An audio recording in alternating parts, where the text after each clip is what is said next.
What do you call around 24 cases of accidental alcohol-related drownings that occurred entirely east of the Mississippi in only 20 years? Certainly not a reason for an FBI investigation, that's for sure. I'm Aiden Mattis, and welcome back to The Lore Line.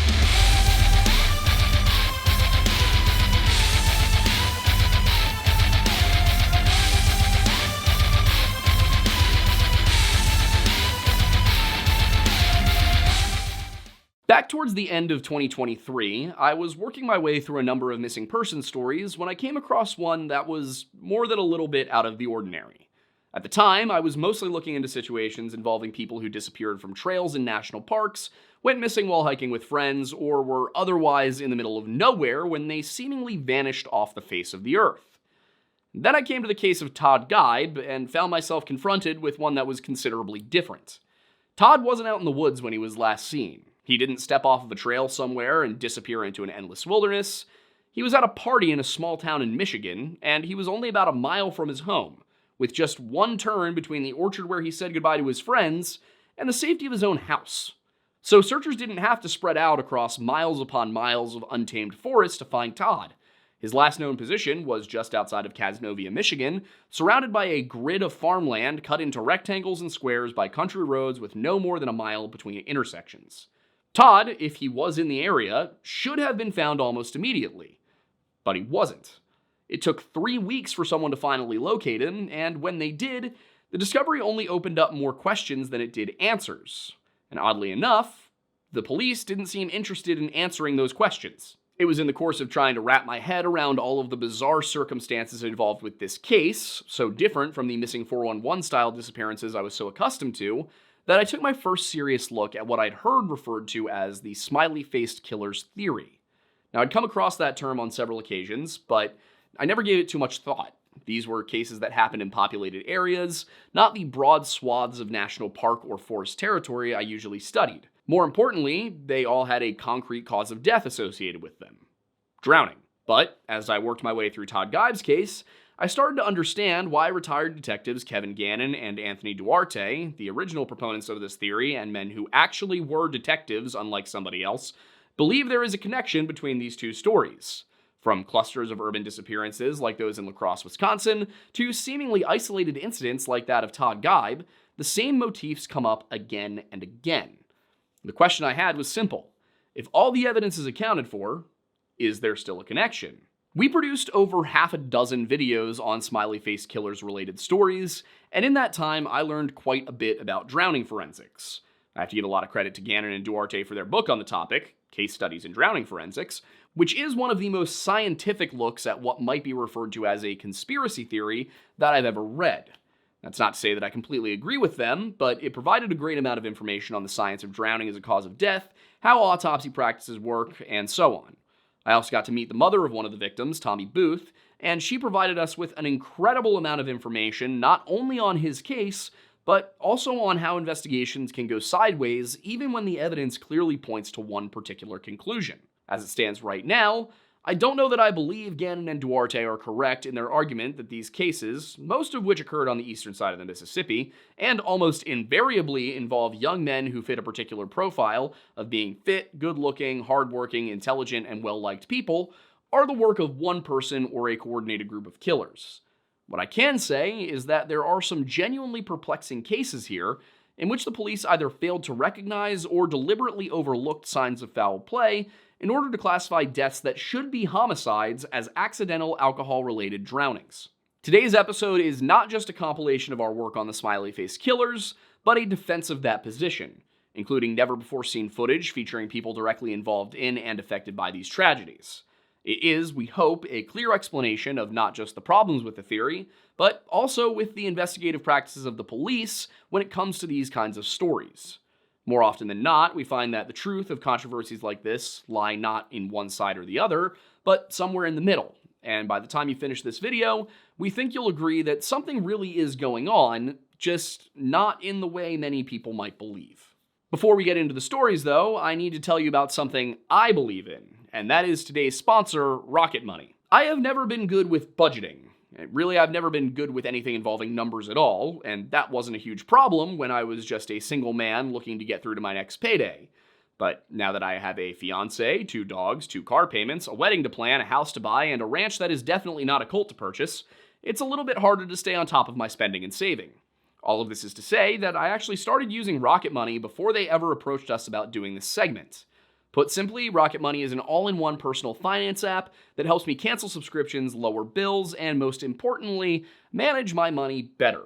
It's got a very approachable user interface, connects seamlessly with my bank, credit, and investment accounts, and even helps me plan my savings for those bigger purchases. It's also helped me to cut out waste by detecting subscriptions I didn't even know I had, and showing me that I've been a very bad boy about delivery apps when I'm perfectly capable of cooking my own carbonara. I honestly cannot recommend Rocket Money enough, so if you would like to give it a try for yourself and join yours truly and over 5 million others in getting control of your finances, head to rocketmoney.com/lorelodge or click the link in the description to get started for free.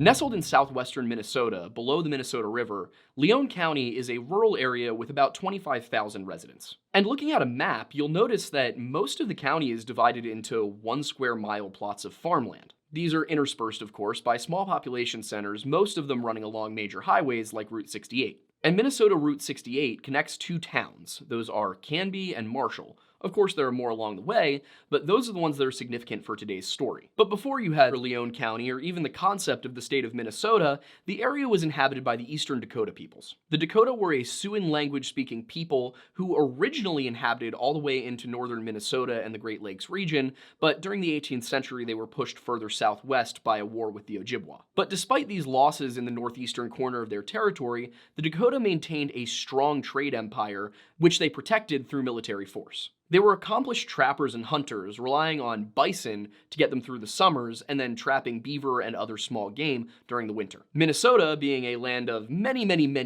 lakes and rivers, was an ideal place for beaver trapping. Having survived a smallpox epidemic in larger numbers than their agricultural sedentary neighbors, the Hidasta and Mandan tribes, the Dakota were able to establish dominance over the region. Their nomadic lifestyle had allowed them to survive at a much greater rate. By the 1800s, the Dakota were arguably the most powerful tribe on the Great Plains, even able to control the flow of trade against Spanish and French merchants who were trying to come into the region. And even as American expansion and the Lewis and Clark expedition passed through the area in 1804, the Dakota continued to broaden their power. Seeing the writing on the wall, a shrewd Dakota chieftain by the name of Struck by the Ree organized a trip to Washington, D.C. in 1857 to broker a treaty with the United States government. He's reported to have said, "The white men are coming like maggots. It is useless to resist them. They are many more than we are. We could not hope to stop them. Many of our brave warriors would be killed, our women and children left in sorrow,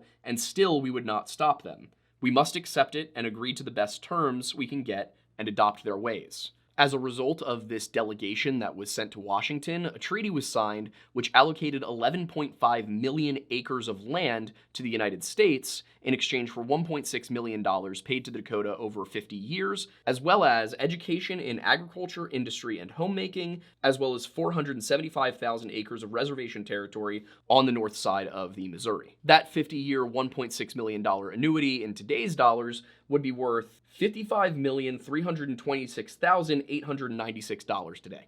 The treaty was ratified in 1859, with Minnesota becoming a state the year prior. Pretty much immediately there were issues, as between 1850 and 1860, the settler population ballooned from just 6,000 people to 172,000 people. On top of that, the Dakota suffered poor harvests, a very harsh winter in 1861, and then the United States failed to hold up its end and deliver the annuity payments in time.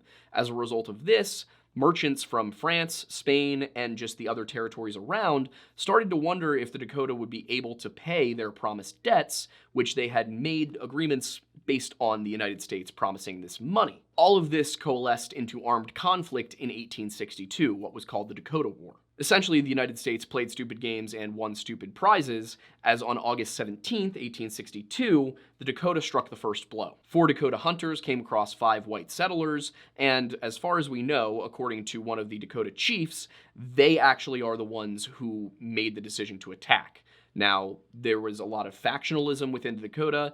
Some of them wanted to wait on the treaty, and some of them wanted to go to war. So, unfortunately, war was the option that ended up being chosen. To be clear, the attack was not planned or sanctioned by any Dakota leadership. It was just a heat-of-the-moment thing from these 4 men. The non-unanimous nature of the war effort notwithstanding, it did begin in earnest the next day. Initially, the Dakota had the better of the fighting because the United States was slow to mobilize due to the war against the South. At the time, the Confederacy was still on the offensive, and it would be nearly a year until the tide-turning battles at Gettysburg and Vicksburg. However, eventually, an American army, complete with infantry, cavalry, artillery, did show up, and the Dakota simply could not match that. The army under the command of Colonel Henry Hastings Sibley defeated the army under the command of Chief Little Crow at the Battle of Wood Lake on September 23, 1862, ending the Dakota War. This resulted in the abolition of the Dakota Reservation and the annulment of the treaty signed just a few years prior. Not long after this, the area today known as Leon County was organized. Primarily agricultural, the area is bisected by the Yellow Medicine River, which is a tributary of the Minnesota.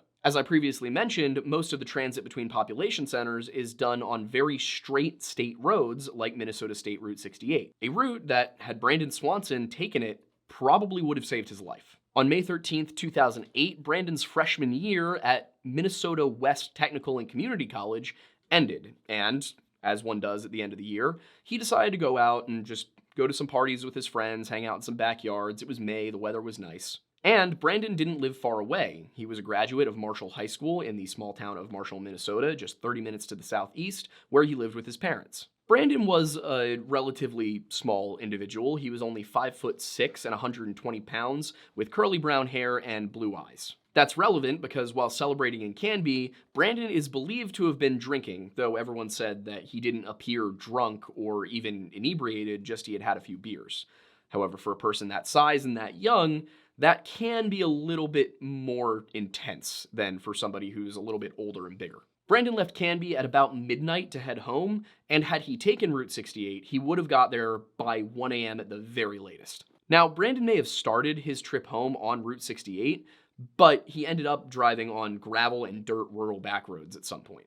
Sometime after midnight, Brandon called his parents to inform them that he had accidentally driven his car off the road into a ditch, and he needed them to come pick him up. According to Brandon, he had crashed somewhere between Marshall and Lind, with Lind being a small town just 7 miles southwest of his home. His mother and father quickly got into the car and headed towards the area where Brandon was absolutely positive he was. Despite that certainty, his parents, Brian and Annette Swanson, could not find him. They drove back and forth, up and down, flashing their headlights, him flashing his headlights. They could hear the sound of his headlights clicking on and off over the phone, and they just could not find Brandon. At one point, they became frustrated. Brandon hung up the phone. They called him back, and he decided, you know what, I'm going to start walking, and I will meet my dad in Lind. I have a friend who lives there. His dad said, sure, how about you go to the Lindwood Lounge, and I will pick you up there. It was a bar.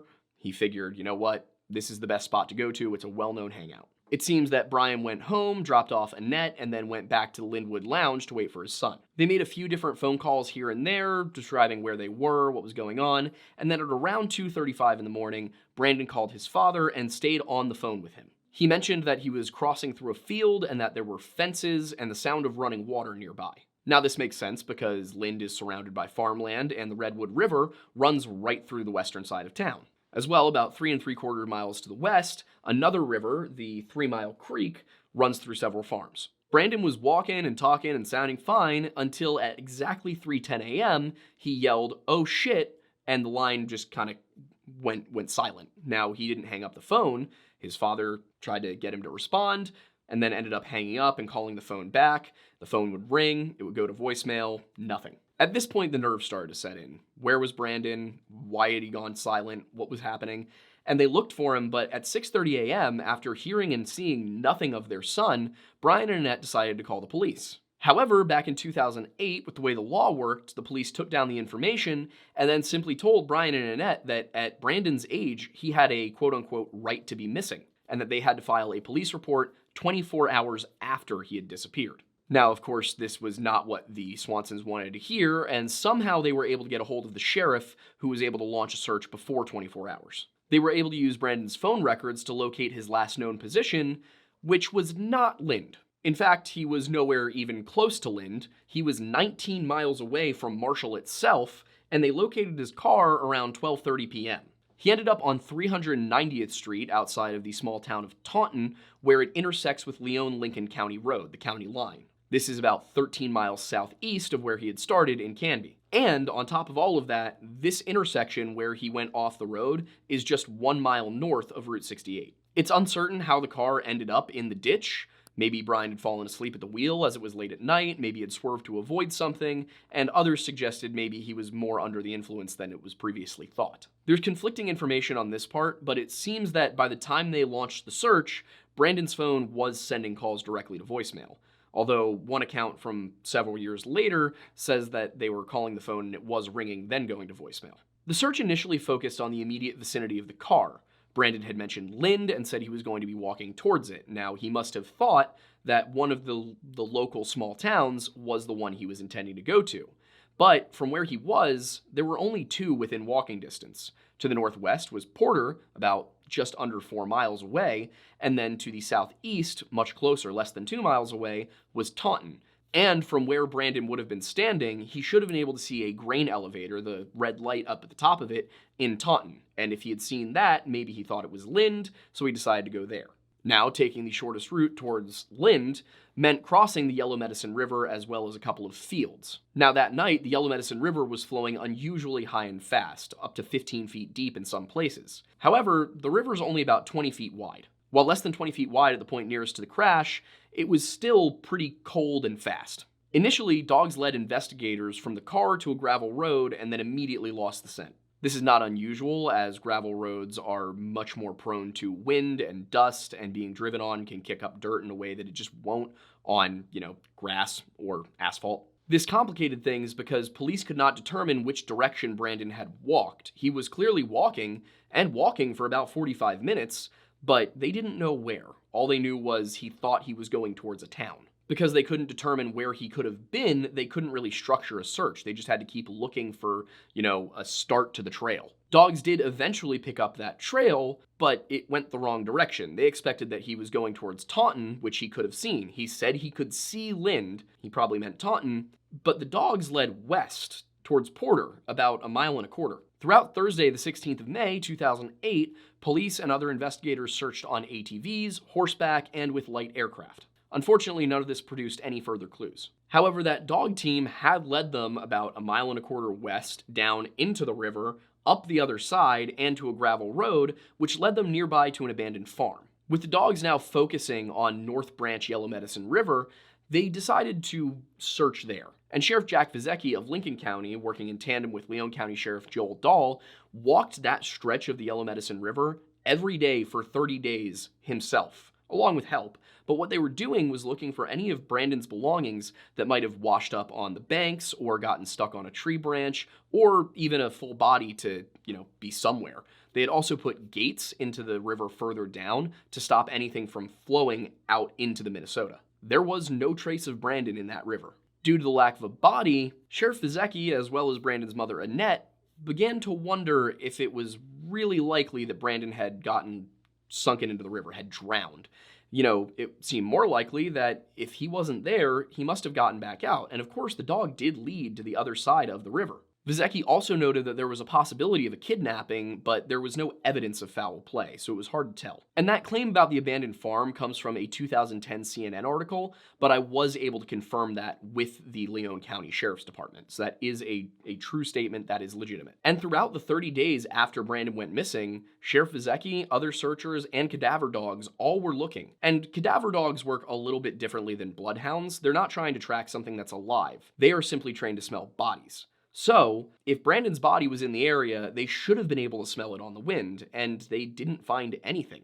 Of course, while Vizecki himself was searching for a full 30 days, the official organized search ended just 6 days after Brandon was reported missing. This, of course, did not halt efforts, as we're talking about a pretty small community where everybody knows each other, and people just wanted to find Brandon. They wanted to bring closure to the Swanson family, whether that meant finding Brandon alive or giving the family a body to bury. One of those people who decided to help out of the goodness of their heart was David Francis, whose own son had gone missing in 2006. David joined around Memorial Day, bringing with him the resources of the John Francis Foundation, named after his son who went missing in the Sawtooth Mountains in Idaho back in 2006. These extra resources allowed the search to go on in a more intensive manner than usual for much longer. However, they weren't really able to make any ground, and eventually later that year, the search was handed off to Emergency Support Services. Emergency Support Services Search and Rescue is a private group who handles cases like this where law enforcement doesn't have the resources or the evidence or the time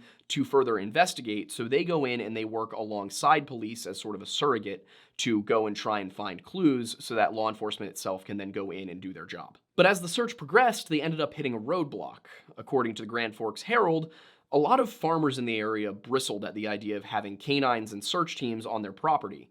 Now, most of these were cattle farmers, and the reasoning given was that the dogs were unfamiliar and the people were unfamiliar, and they might end up scaring the cattle, and of course, scaring the cattle is not good for the cattle, it's not good for the farmer, it's not good for the farm, they can lose money. So a lot of these people wanted to see warrants before they allowed anybody to search their property. And because ESS works with law enforcement but is not itself law enforcement, they could not get those warrants. They had to go to the police, and the police needed probable cause, and a farmer saying, no, you can't be on my property simply doesn't apply. Now, of course, the vast majority of farmers did intend to help, and they did say you can search my property, but the search area was about 140 square miles, so there were farmers who were very far from where Brandon went missing, who simply didn't see it as possible that Brandon was on their property and didn't want people tramping over their crops and scaring their livestock. Now, of course, the fact that people said, no, you can't search my property led to a number of conspiracy theories. These theories alleged that perhaps a farmer was responsible for Brandon's disappearance. Maybe he was kidnapped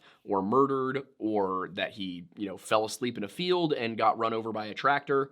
That one seems unlikely. But considering that it's multiple farmers across 140 square mile area, it seems unlikely that this was the case. If it were just one farmer out of all of them, there might be a little suspicion, but there's kind of a pattern here of people who have legitimate excuses. Now, of course, at this point in the story, we're several years on. There had been multiple organized searches over several years that were looking for Brandon, trying to find new clues. In fact, this is one of the longest running organized searches in American history. In 2013, another full search was launched, which took 120 days with more than 500 volunteers, including 34 dog teams from 9 states, and these people searched a 120-mile square area. With that many people and that many dog teams, you would expect that something would be found, but they came up empty-handed. But even in 2015, Emergency Support Services was still picking up scent trails and pockets that led them to think, maybe we found Brandon,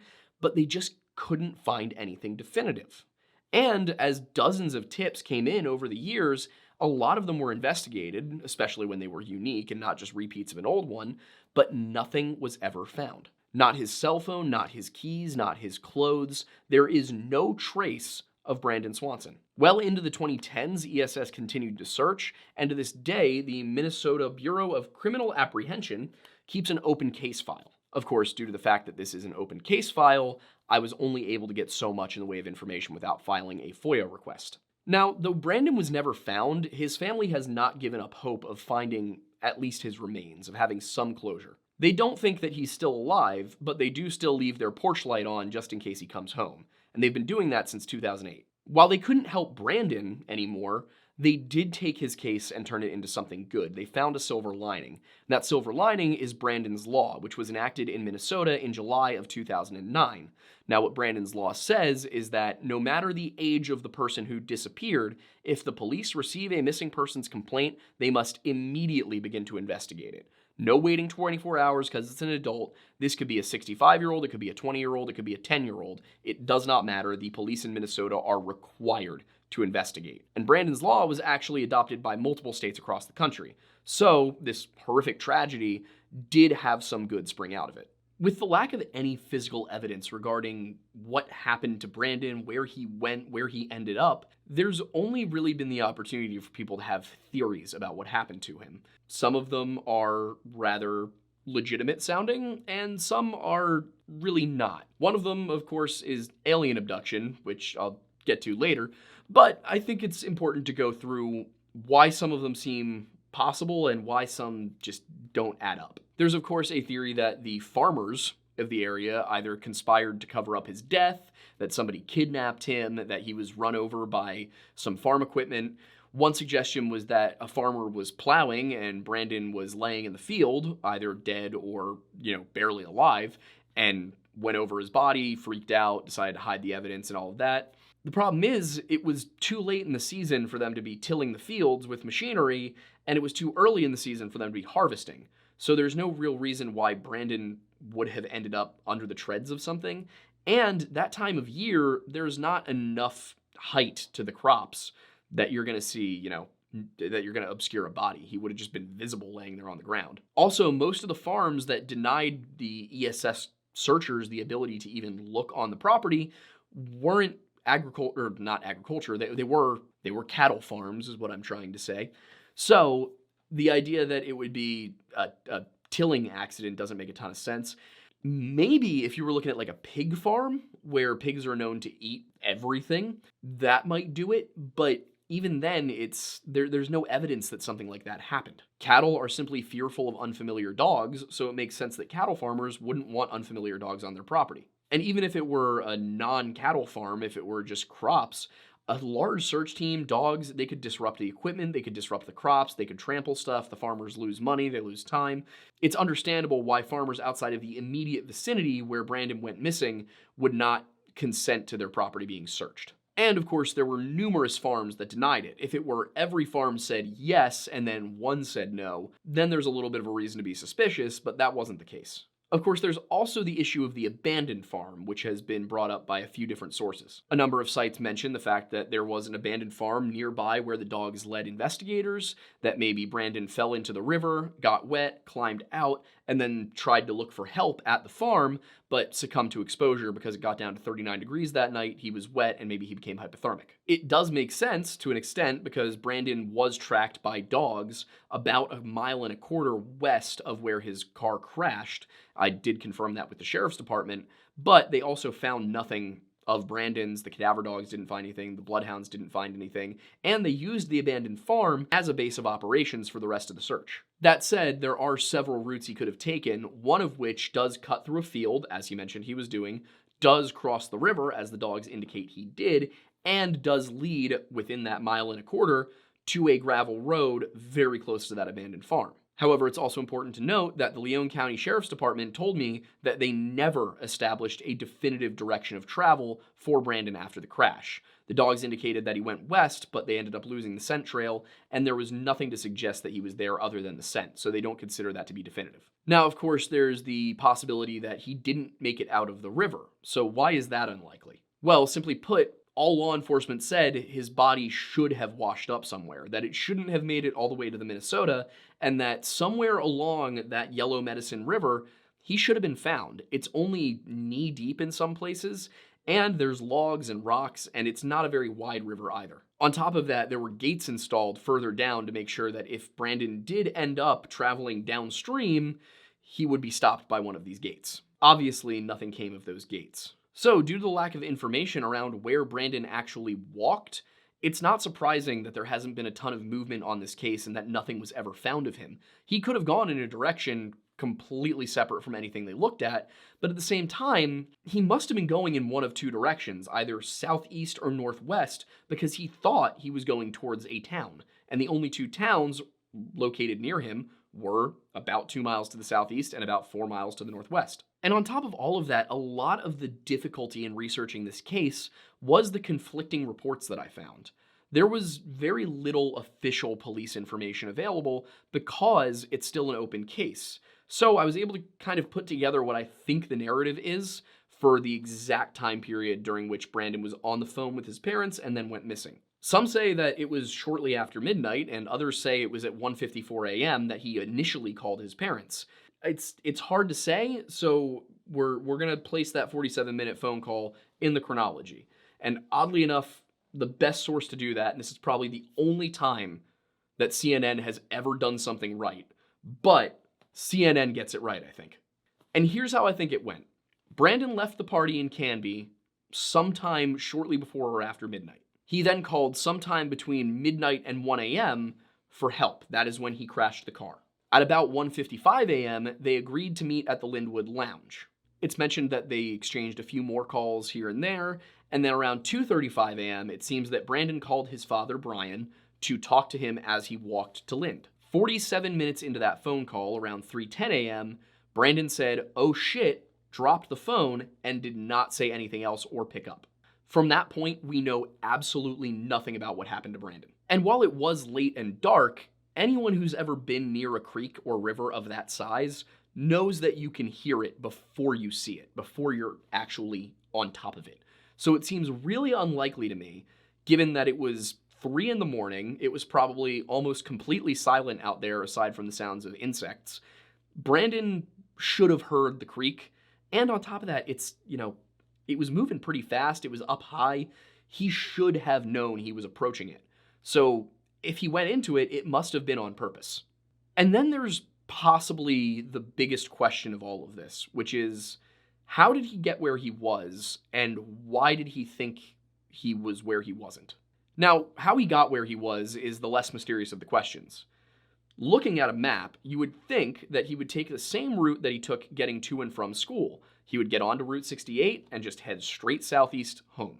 That would have taken him directly from Canby to Marshall. It is the fastest way to go. It is the safest way to go. It is also the best paved road in the area. Thing is, Brandon may have been trying to avoid police. Everyone who was with him, as well as people who talked to him on the phone, like his dad, said that he seemed completely coherent and like he was not drunk at all. And typically, if you have a blood alcohol content under 0.08%, you're not going to get in trouble with the police. They can still get you. They still can. They can arrest you for driving under the influence with a BAC of 0.08. But they're probably only going to do that if you have prior DUIs or if you're being a jerk. Now, Brandon was a minor, and on top of that, Brandon had a DUI from 2 years earlier. At that time, he was convicted of a 4th-degree misdemeanor drinking and driving, basically a DUI. So that's a small fine and community service because it's a first offense, and he was a minor. In this case, he's now over the age of 18. He was 17 for the first one. So he's now an adult. He would be on his second DUI offense, and that carries much harsher penalties. So he may have taken back roads as a precaution to avoid police just in case he did get pulled over. The thing is, that still leaves a few questions, because where he was is nowhere near Lind. Not only is he miles away, like 25 miles away from Lind, but no matter which route he took, he should have known that he was not near Lind. Reports suggest that he was driving east on 390th Street just outside of Taunton, which was about 2 miles to the southeast. The crash then would have occurred as he crossed Leon-Lincoln County Road, that is the county line, into Leon County on 390th. The problem with that is that 390th starts just a block west of where he crashed. So, at some point, he had to turn onto 390th. Here's the issue.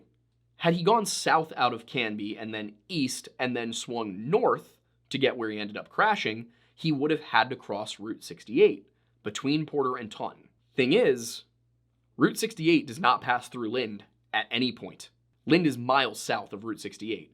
So if he crossed Route 68, he would have known he was way north of Lind.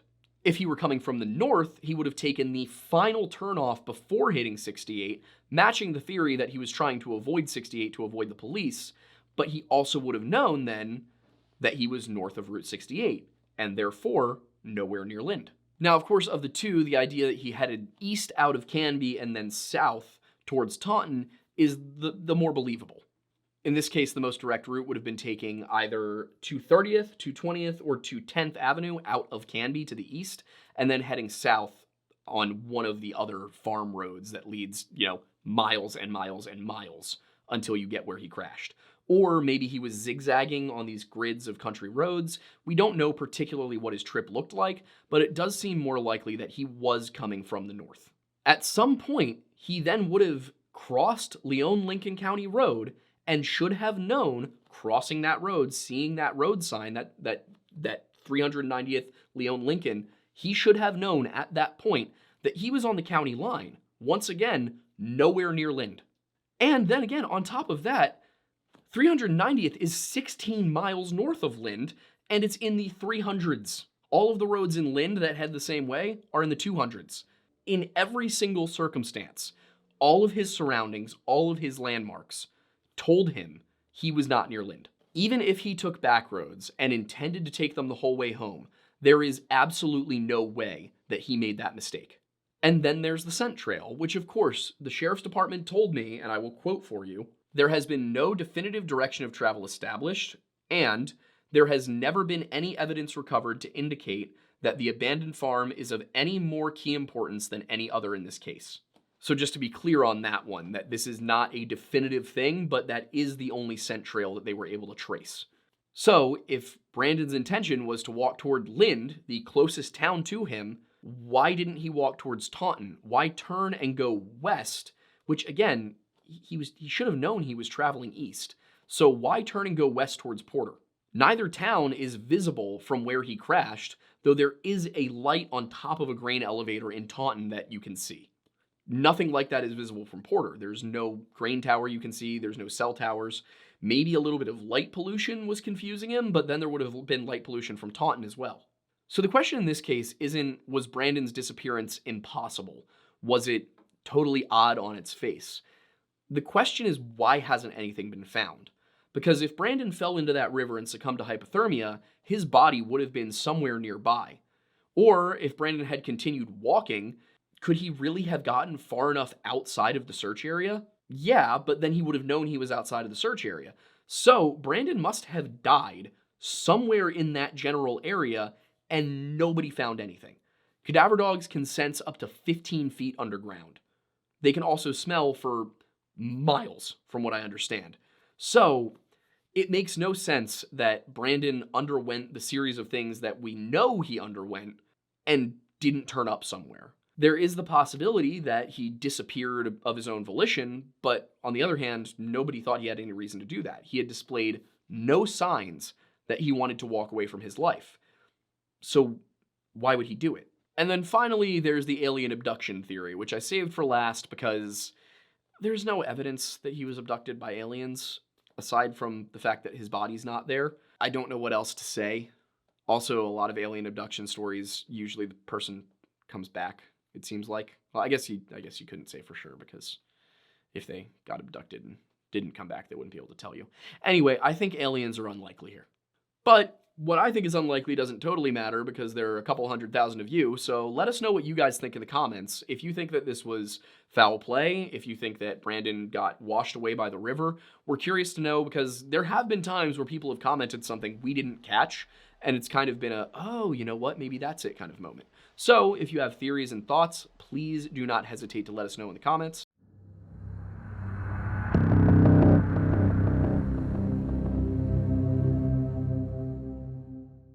On June 11th, 2005, 22-year-old Todd Geib and some friends attended a keg party in Casnovia, Michigan. Todd rented a room from his cousin in Casnovia Township, but he worked for Hager Distribution down in Grand Rapids. Todd Geib left that party around 12:45 a.m. on June 12th, 2005. Thing is, Todd didn't make it home that night, and he didn't show up the next day either. In fact, he was unfortunately found deceased 3 weeks later in a nearby lake. And yet, despite knowing when he disappeared and seeing where he turned up, the circumstances of his demise simply left more questions for a small town already reeling from this tragedy. And Casnovia really is a small town. It's more a collection of villages in Casnovia Township, which has a population of 2,200, of which only 319 live in the actual village of Casnovia. Casnovia itself was settled in 1850 by a man named Lot Fulkerson after the land had been ceded to the United States in 1836. Prior to concentrated white settlement of the area, this was the domain of the Ottawa people, who we talked about pretty extensively in our video about Stephen Kabaki. The Algonquin-speaking Ottawa are cousins of Ontario's Ojibwa, as well as southern Michigan's Potawatomi peoples. These three related tribes were all part of the Council of the Three Fires, which was an Algonquin-speaking alliance likely formed around 796 AD. This, of course, was part of the larger Anishinaabe culture, which migrated to the Great Lakes sometime between 2,000 and 1,000 years ago. Along with the Council of the Three Fires, the Anishinaabe culture included several other tribes, like the, and I am going to try my best with these pronunciations, the Mississaugas, the Nipissing, the Algonquin, and the Saulteaux, all of which were, of course, Anishinaabe Algonquin speakers. The Great Lakes were the nucleus of their culture, which stretched from the western side of Ontario near the Alberta border to the western side of Quebec, and then north to south from really middle Ontario down to Illinois and Indiana. Michigan was peopled primarily by the Ottawa in the north, with the Potawatomi in the south, and the Ojibwa just sort of across the lakes from them in Canada. Their culture was based around a very interesting clan system in which each clan had specific roles within the broader tribal structure. There were 7 total, which included the Deer Clan, Eagle, Crane, Turtle, Loon, Bear, and Marten. The Marten is a small mammal, sort of a ground squirrel type thing, and it's actually related to the wolverine. Of course, clan is a European term. In the Algonquin culture, these were called Dodem. And each of these 7 clans, which were named after these 7 important animals in the culture, had 7 subclans within it.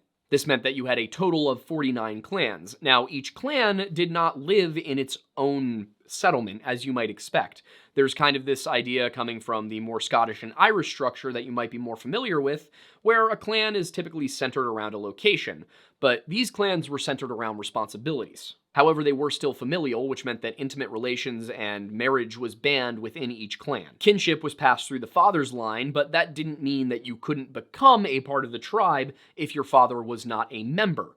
What it meant is you just had to find a clan that was willing to adopt you. And if you're curious about those governance responsibilities that we talked about, well, I'll go through them for you. The Deer Clan was responsible for the ceremonies, celebrations, and general social aspects of the civilization. Eagle was the academic side. They were responsible for keeping knowledge and passing it down. The Crane Clan was seen as the outside chief, which meant that they handled matters of diplomacy, trade, just anything that was intertribal. The Turtle Clan were both the lawmakers and the justice system, but that didn't mean that they had the total final say in everything. There's basically nothing within this structure that doesn't have some sort of check or balance. For example, if the Turtle Clan wrote and presented a law, then all of the other clans had to agree to it in order for it to pass. And if you didn't like the decision made by a Turtle Clan member regarding justice, you might go to the Loon Clan, who were the internal chief and responsible for settling disputes within the tribe. The Bear Clan was sort of the medicinal and spiritual center of things, as well as the protectors of the homeland. And then if you're wondering who the warriors were, well, that was the Marten Clan. And in times when there were no wars and you didn't need warriors, they were usually responsible for hunting and building, which makes sense considering that both of those would be important activities for any war that these people might have been involved in. And depending on which source you're reading, some of them do mention that there was going to be a Thunderbird clan, but that never materialized for a variety of reasons. According to their own oral tradition, the Anishinaabe came from the Dawnlands, which most people have interpreted as being the Atlantic coast to the east. But what's really interesting about this story is why they left the Dawnlands. Because, according to legend, 7 prophets arrived who foretold the coming of the Europeans. Or perhaps more specifically, who foretold the coming of a light-skinned race. Now, if you go based on genetics, linguistics, and also just their own tradition, it really seems like the place that these people came from was the area that today we call Nova Scotia, Maine, Newfoundland, and New Brunswick. The Anishinaabe were an offshoot group of these tribes who decided that they were going to go west. As the story goes, they were supposed to seek a turtle-shaped island, and there would be turtle-shaped islands both at the beginning and the end of their journey. They were also told that they would stop 7 times along the way before they got to their destination. That light-skinned race that was going to come would either bring prosperity or ruin, and they would know which it would be based on the face that these people wore. And this face would either be the face of brotherhood or the face of death.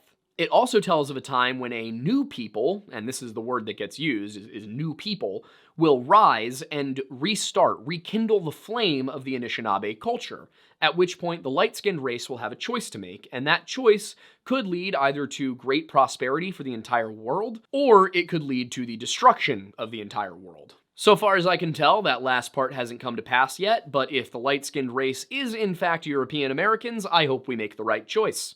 As I said, the archaeological and linguistic evidence points to this journey having occurred sometime between 1,000 and 2,000 years ago, and the Europeans arrived around 1500 AD. Largely, their prophecy seems to have come true. Of course, it is possible that this prophecy is actually them recording their history and retrofitting it to be a prophecy, but that's really not, there's no certainty there. So I don't want to make the argument that that's all this is, when it could very well be that their elders did foretell this, and I don't necessarily think that's impossible.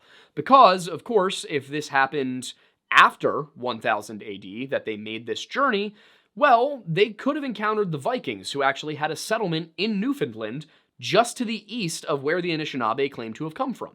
Of course, if this journey happened earlier, and the Council of the Three Fires is dated to about 796 AD by one historian within the Anishinaabe community, and I'm not trying to discredit that work, I'm just pointing out that this is one man's work. And what I'm saying here is not that we should basically question or dismiss any of this as hokey or as, just kind of like backwoods knowledge, folktales or whatever. No, I'm saying the exact opposite. I think this is an incredibly compelling case that there was earlier contact between Europeans and natives than we thought there was, and that's worth looking into. Because it also suggests that they weren't sure when the Europeans arrived if they were supposed to trust them or not, which is kind of a weird thing to say about a group of people that you've never encountered before, that are just sort of being told to you. So I wouldn't be shocked if these 7 prophets who came to them on the mainland were in fact 7 real human beings who came to the people on the mainland from Newfoundland with this story about the Vikings. Of course, it really does depend on when this happened, but I'm curious, and I hope that we get to look into it more. Now, the nations of the Anishinaabe were at first on pretty good terms with the Europeans. They first allied with the French to fight against the British, and then allied with the British to fight against the Americans in both the Revolution and the War of 1812. This means that they spent 3 generations fighting against American colonists on behalf of the French and English empires, and the thrice victorious Americans were not exactly in a forgiving mood after 1815. The Ojibwa, as well as the Ottawa and the Potawatomi, continued to resist American advancement until they finally signed the Treaty of Washington in 1836, relinquishing those lands to the young American Republic. The Saulteaux, who were actually an Ojibwa offshoot, ended up facing a similar fate and being forced west by American and Canadian expansion. Those not located in the United States, despite sacrificing life and land for their British allies, ended up suffering indignities at the hands of the Proto-Canadians anyway. The Mississauga sold most of their land to the British in 1781 with the intention of it actually going to the Iroquois, but it didn't go to the Iroquois. The Canadians just granted it to American loyalist settlers who were fleeing a now American country. After signing the Robinson Treaty, the Nipissing were relegated to just a 23 square mile reservation, and that was in 1850. The Algonquin, much like the others located within Canada, faced that same fate of basically having their land taken and given to settlers, despite the fact that it was promised to them by the British government. This was the cause of many of the conflicts between settlers and Native Americans, was the English promising the same land to both groups. That's right, England, if you thought that you were absolved of this because of, the whole independence thing, no, it's still your fault. It's our fault too, but you started it. But it was on former Ottawa or Potawatomi territory that Lot Fulkerson set down that piece of land that would become Casnovia, Michigan. Casnovia coming from the Latin words for house and new, meaning new home. And like any small town, Casnovia today is a very tight-knit community where everybody knows each other or at least knows of each other. And every summer, on 2 or 3 occasions, the young people of Casnovia Township would gather in an orchard off of White Road. This orchard was just south of Ovid Hall Lake, as well as about a quarter of a mile west of Michigan Route 37. Locally, M37 is also called Newaygo Road. About 100 people would attend each of these parties, where everybody would set up a bonfire, sit on the tailgates of their trucks, have some beers, listen to music, and just kind of hang out. These were simple, rural country bonfire parties.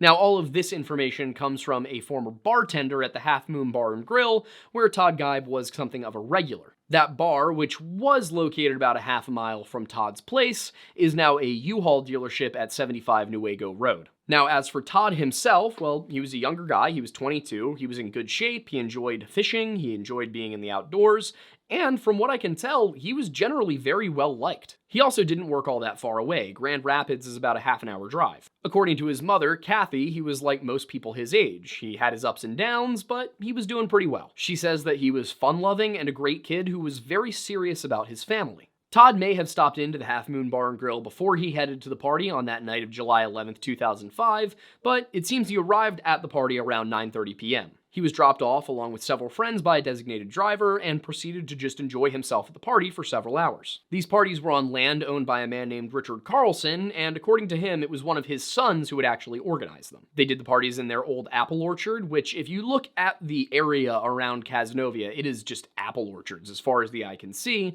but this one appears to have been overgrown and in disuse aside from these parties. One of Todd's friends, named Nicole Kohlenbrander, who is a bartender at the Half Moon, said that she had seen him there that night at the party, and he seemed happy. He was definitely a little intoxicated, but not sloppy, not, falling all over the place, just generally having a good time in a good mood. Sometime between midnight and 12:45 a.m., Todd informed his friends that he was just kind of not feeling it and he was going to head home. At 12:47 a.m., the friend who had actually driven Todd there called him, and it seems maybe asked where he was, why he hadn't stayed. It's unclear exactly what happened, but Todd responded and told the friend that he had simply had enough, and he was going to walk the mile and a half home, which, it's not that far to walk, and it was a nice summer night. I can't blame the kid. Oh God, the kid. And that felt natural. Yeah. Oh. We're getting there. Oh. Oh no. No. This is like when somebody called me sir last summer and it felt like a punch to the gut. Yeah. Yeah. Anyway, at 12:51, he called a female acquaintance of his who is not named in any of the reports but is mentioned in the police report, and allegedly, according to what I could find between newspapers and the police documents, he told this friend that he was lost and that he was in a field. Apparently, he told her that he was in a field twice, and then the call cut off. 2 more calls were attempted to that friend from Todd's cell phone until 12:57 a.m., but after that, nothing came from Todd's cell phone. Now, I will say a lot of the reporting here was not very good. There are things that are right in some newspapers that are wrong in others, and one newspaper will get something right that the other gets wrong, but the second one will get something right that the other one got wrong. The police reports aren't super helpful, nor were the Michigan State Police forthcoming. But from what I can tell, I'm wondering if maybe Todd didn't actually tell everybody he was leaving around midnight, but if instead that's the last time anybody saw him. I think it's possible that he may have left a hell of a lot closer to 12:45 a.m., given that he did get that phone call at 12:47, seemingly asking where he was. The reason I say that is because the distance from the orchard party to the road is extremely short. We're talking like a quarter of a mile, if that. If you were walking away from the orchard party, there's really only one direction that you can go because it's sort of ringed in by trees. If you are walking out of that orchard, it's really hard to get lost. So I find it difficult to believe that Todd could have left the party at midnight and been lost at 12:47 a.m. It could not possibly take 45 minutes to walk from where he was to any of the surrounding roads. On top of the uncertainty regarding precisely when Todd left the party, but we know it was between midnight and 12:45 a.m., aside from that, it's not clear precisely when the missing persons report was filed, but we do know that his family was out looking for him by the afternoon of the 12th. The first organized effort appears to have been made on June 13th, a Monday, and it included at least 100 people searching both the area of the party as well as Todd's home. At this point, the police had listed it as an endangered missing persons case. Unfortunately, despite people spending basically the entirety of the day on Monday searching, nothing was found. And reading through reports from the next day, June 14th, 2005, it seems that nothing was found that day either. However, at some point that week, dogs did manage to scent Todd, and they followed his scent from the site of the party directly south to White Road and then east. Now, White Road itself is a dirt and gravel road, and when it gets to the pavement at M37, his trail just stopped. People continued searching throughout the rest of the week, but no new leads came about, and at some point during the week, again it's unclear because basically every single bit of reporting on this case from the time it happened has been deleted from the internet. It's very strange, but it's extremely difficult to access all of this. If the article was published prior to 2010, I had to use the Wayback Machine to find it, which I'm not saying that to claim there's some sort of conspiracy here. I'm just saying that, oh my God, it was difficult to track this stuff down. And I'm not saying that it's like, it was necessarily hard. It was just way harder than usual. Like, I have an easier time finding documentation from the 1800s than I did on this case. Also very interesting about it, and it really only occurred to me now as we're filming it, but the Michigan State Police immediately took over the case. Muskegon County was only assisting, despite the fact that it was well within their jurisdiction. So it's odd to me that the Michigan State Police stepped in and took over, but again, maybe I don't know all the details there. Nobody really would talk to me. That's a consistent issue we have with law enforcement, by the way. They just aren't forthcoming at all, even on cases that have been cold for a decade and a half. You're not gonna solve it, I might. Well, Aiden, it would be a horrible thing if the collective, hive mind of the internet started solving cold cases. That would be terrible. How dare we bring closure to the families? Terrible. Shame on you. If only bringing closure to families that are still grieving was more important than the reputation of some small town cops. Right? Oh my god, I wish.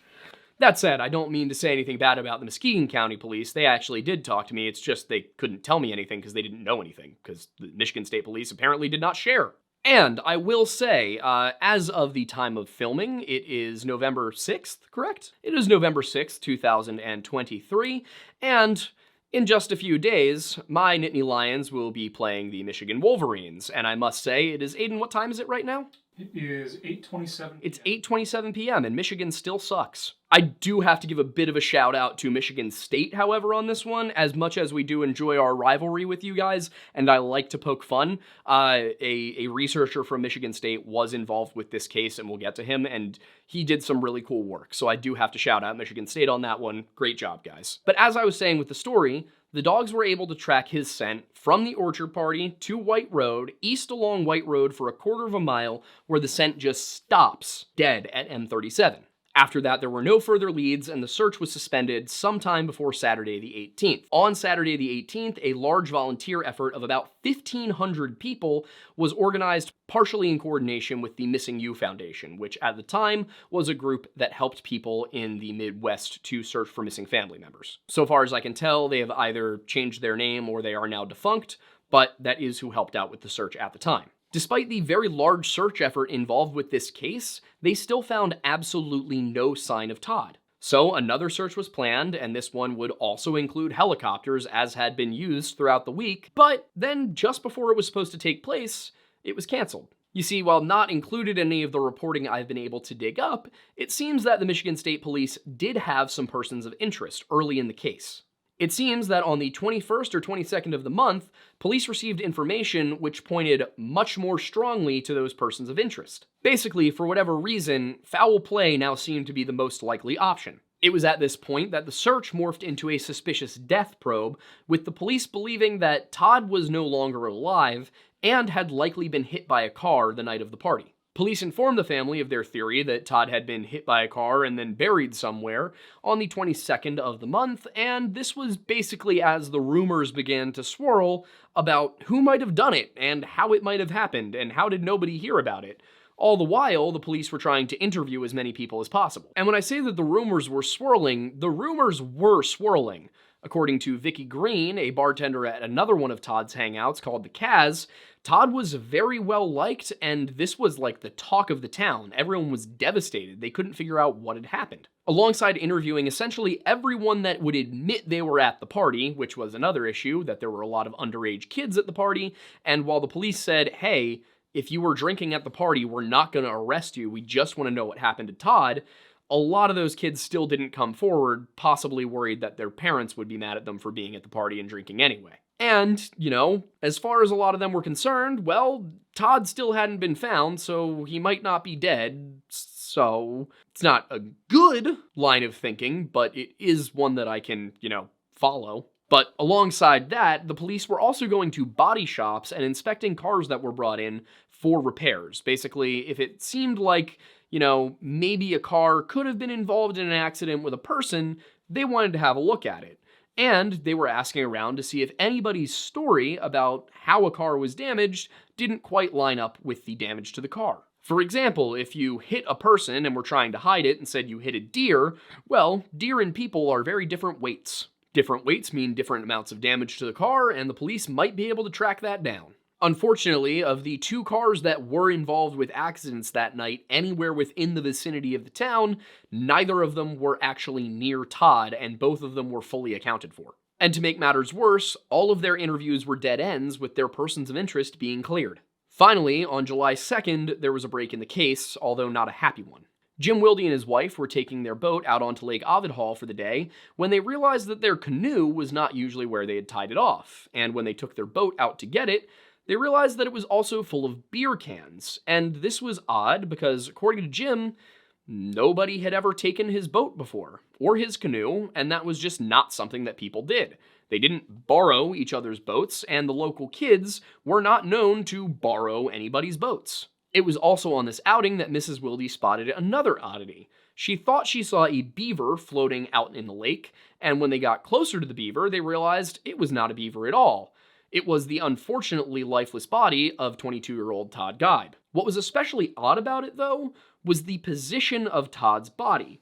Now, normally when somebody drowns, they float, and they float face down with most of their back, shoulders, and head up at the top of the water, and their legs might dangle down. And this is because of how the gases in your body build up and hold your upper body at the top of the water. And you would especially expect this of somebody who was 60 feet out into the lake. Todd was not found at the water's edge. He was a good distance into the water, and he was not floating the way you'd expect.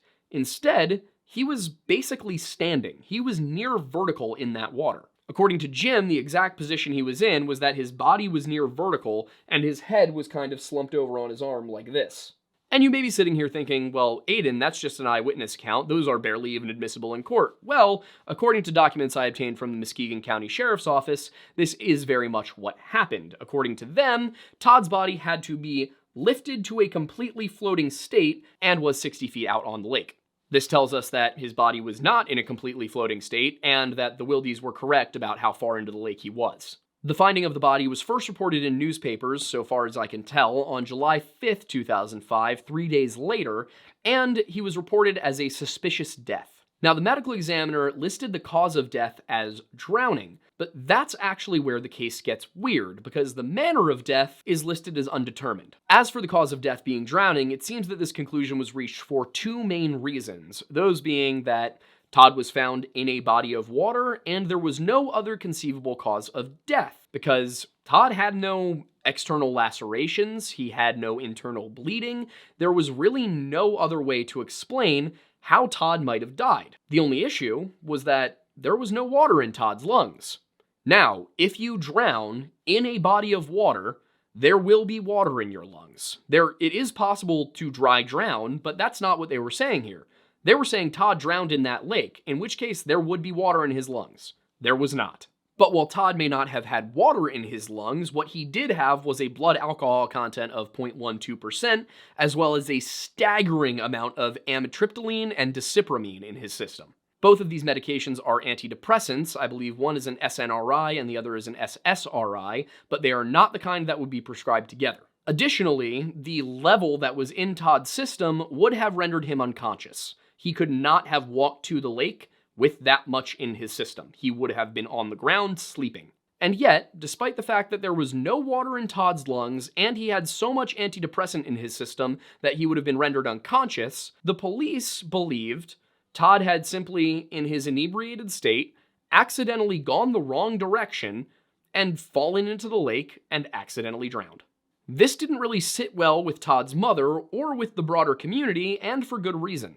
There is a dense thicket of thorns between where the party was and the lake. Now, it's not impassable, though it would be very difficult to get through, especially if you were really drunk and on a heroic dose of antidepressants. But at the very least, had Todd, wearing summer clothing, gone through that thicket, he would have had numerous cuts and scrapes all over his body. And if he had fallen into the lake that night and drowned, then those would not have healed in the 3 weeks between when he disappeared and when his body was found, because his body would have been dead. And if you're like, oh, well, maybe it was just that, he had a long sleeve shirt on for some reason, and that's why. These were about 2-inch thick thorns that we're 2-inch long thorns that we're talking about. The people that have been to the site and the people who own the property both said you're not getting through there without getting cut up. Additionally, 1,500 people, as well as helicopters, had searched the area and nobody had seen a body floating in the lake for that entire 21 days. As if this weren't enough already to make you really question if this was an accidental drowning, the night before the body was found, Jim Wilde's brother and his nephew were out on the lake fishing, and they were pretty much in the exact spot that this body was found at one point and did not see it. Despite there being two people who were on the lake where the body was found the night before it was found, and two people on the lake who found the body, none of them were interviewed by police. And yes, you heard me correctly. The guy who found the body was not interviewed by the Michigan State Police in a formal setting. Like, that's not me calling him a suspect. That's me pointing out that the guy who found the body was not interviewed as part of the investigation, which is a level of that I simply can't comprehend. To top all of that off, Todd's body was in remarkable condition for somebody that had been sitting in a warm lake in June for 3 weeks. All of the evidence available at the time that Todd was found, at the time that this autopsy was completed, suggested that he did not accidentally drown. Despite all of that, the Michigan State Police maintained that this was an accidental drowning, that Todd was just drunk and wandered into the lake, even as Kathy Geib, Todd's mother, begged them to reopen the case. Fortunately, even if the Michigan State Police wouldn't do anything, that didn't mean that other people wouldn't. And over time, this story was spread around, people started to hear about it, and a former New York district attorney by the name of Trish DeAngelis caught wind of it, and she managed to get a forensic pathologist named Dr. Michael Sikurka, to review the autopsy files, take a look at the case, and give his opinion as a medical examiner. Well, Dr. Sikurka took a look at the autopsy, and he also didn't think that Todd had drowned. So he showed it to some medical examiner and forensic pathologist colleagues of his, and they also agreed that it didn't look like Todd accidentally drowned. And, that just, 3, 4, 5 maybe forensic pathologists, well, that's not all that many people, that's not a big deal. So they took it to an international medical examiners conference where over 200 medical examiners agreed it was very unlikely, in fact it seemed impossible, that Todd Geib had accidentally drowned. 200! Not only did they think that Todd didn't drown, they also noted that Todd's body showed that he had only been dead for 2 to 5 days at the most when he was found in that water, not the complete 3 weeks that would be required if he had drowned that night. Following these findings, a letter was sent to the Michigan State Police, which I have elected to read in its entirety as it is available online. Now, as I said earlier in the video, finding anything about this case requires using the Wayback Machine, so that's what I did, and the only copy that I could find did have some redactions because there were some rather graphic parts that they decided not to include on Kathy Geib's behalf. That letter reads as follows. Dr. Sikurka reviewed the autopsy report with respect to this case, as well as the photos taken of Todd's body during the recovery and autopsy. Dr. Sikurka and I have also reviewed police reports, read news statements from the couple who discovered Todd's body, and discussed the case with experts in the field of water recovery. In sum and substance, Dr. Sikurka found several conclusive pieces of medical evidence that convince him that Todd died no more than 48 to 72 hours before his body was recovered. This is not consistent with the original finding that Todd died the night he disappeared and was in Ovid Hall Lake for 21 days. For further review, we consulted with experts at Lifeguard Systems. They specialize in water rescues and recoveries and are brought in to consult on cases around the country. They showed pictures of Todd's recovery to more than 200 medical examiners, coroners, and death investigators at an international conference. They were told that the police concluded Todd accidentally drowned and was in the water for 21 days. All of these experts agreed that Todd's body had only been in the water for a few days, and not one expert believed he had been in the water more than 5 days. Dr. Sikurka and I are working on this case pro bono. If you will lend credence to the opinions of the experts we've consulted, the only conclusion is that Todd Geib was alive for close to 3 weeks after he disappeared and before he was recovered. We believe very strongly that this matter should be reopened and a full investigation launched into the disappearance and death of Todd Geib. The police determined that Todd accidentally drowned in Ovid Hall Lake the night he was reported missing, before an autopsy or toxicology report was completed. They closed this case without a thorough review and without interviewing witnesses who were clearly suspicious. On behalf of Doug and Kathy Geib, we respectfully request that you open a new investigation into the death of their son. Todd's parents and 3 sisters always believed there was more to this case than a simple drowning. Dr. Sikurka and I are confident the evidence strongly supports that conclusion. This letter only touches on our findings and information regarding this case. We are available and eager to speak with you regarding this matter, as are Todd's family members. We can also send a copy of the autopsy report and the photos received at your request. Our contact information is included herein. We sincerely thank you for your time and consideration of this important matter. So, in no uncertain terms, the vast majority of people who have reviewed the files of this case believe the police are wrong. It was strongly recommended by over 200 experts that this case be reopened and investigated as a homicide. And a large part of this was the medical impossibility that Todd had been dead for more than 2 to 5 days when he was found. In response, the letter's recipient, Tony Tague, forwarded it along to Curtis R. Schrawn, a police lieutenant with the Michigan State Police, who claimed, "There is nothing to indicate the death of Todd Geib is anything more than an accidental drowning." He also claimed that they had received no new evidence since 2005 that would suggest that Todd was the victim of a crime, but obviously they had. This rejection, this decision not to reopen the case, was apparently the result of the opinion of Dr. Joyce DeJong, the chief medical examiner from Muskegon County, who I must say is either lying or terrible at her job. There is tons of evidence, and none of it suggests he drowned. In fact, the claim being made here is that Todd didn't drown. There's no evidence he drowned. The burden of proof is on the people claiming he drowned to prove he drowned, and they didn't. 3 years later, in 2012, Kathy Geib once again rallied for her son's case to be reinvestigated, only for Police Lieutenant Chris McIntyre to tell reporters, "We haven't been presented any new evidence at all," which is a lie. That is just a lie. He was presented all of the new evidence in 2009, and this moron, Dr. DeJong, decided that it wasn't evidence. I would like to, right now, ask Dr. DeJong, if you're still working, if this video happens to find you, please tell me, precisely how does a man drown in a lake without getting water in his lungs? I'd also like to know how a man with so much disipramine and amitriptyline in his system that he can't possibly have been conscious walk to a lake. In fact, how does he make 4 separate phone calls?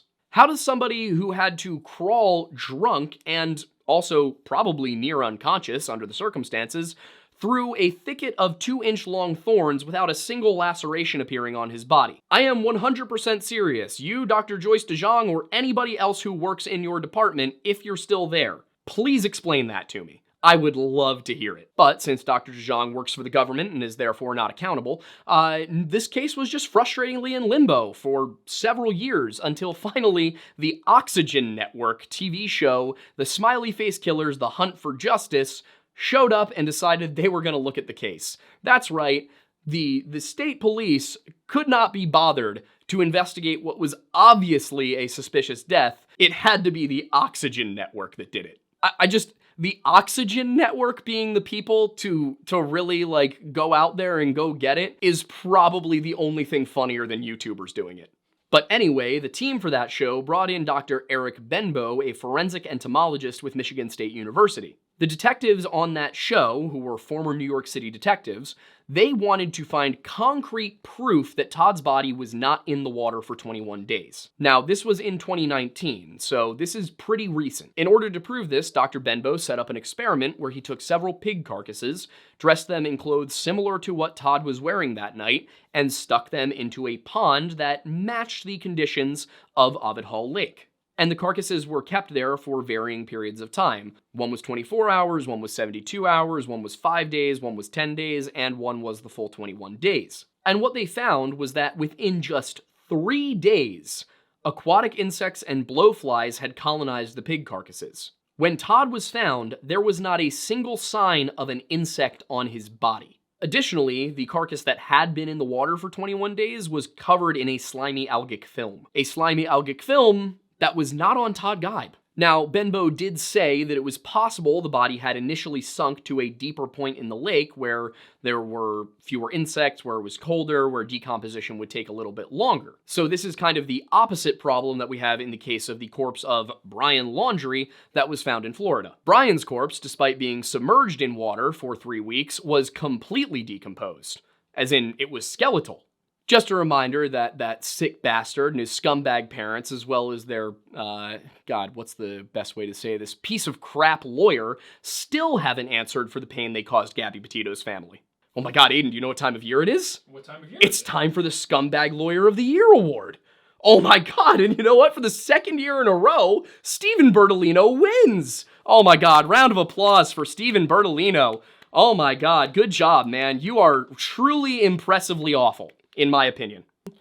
Archie, don't you agree that he's the worst lawyer in the world? Yes, you do. It's your opinion, too. Yes, you have 4 brain cells, and that's even more than he has. Allegedly. You know, we have to say allegedly, and in my opinion, because of the implication. In the case of Todd Geib, however, between the 200 medical examiners and other experts who said, yeah, he was not dead more than 2 to 5 days, and Eric Benbow's work, which proved that in 2 to 5 days his body would at the very least have been colonized by so many insects, it was becoming very clear that this was not an accidental drowning. All evidence pointed to foul play, and yet to this day, even after the Oxygen Network aired that episode, the police still hold that this was an accidental drowning caused by alcohol. And if it seems like I kind of skipped over or skimmed through the Smiley Faced Killers part, don't worry. We are going to cover that in a series of videos because we're kind of running out of Missing 411 cases that have actual documentation,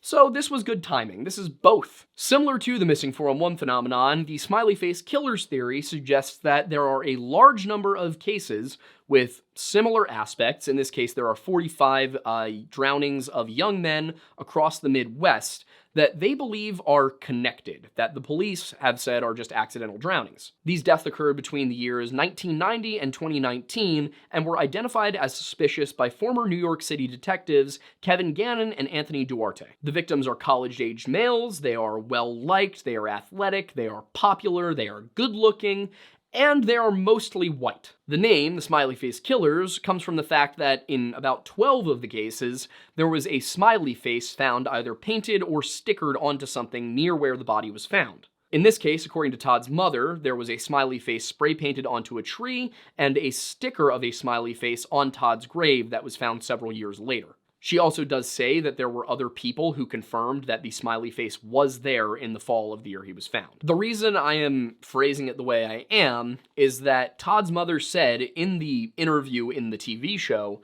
that she had found out about the work that Kevin Gannon and Anthony Duarte were doing, and that after that she found the smiley faces. According to her, her immediate thought was, is somebody screwing with me? Is this somebody playing some sort of sick joke?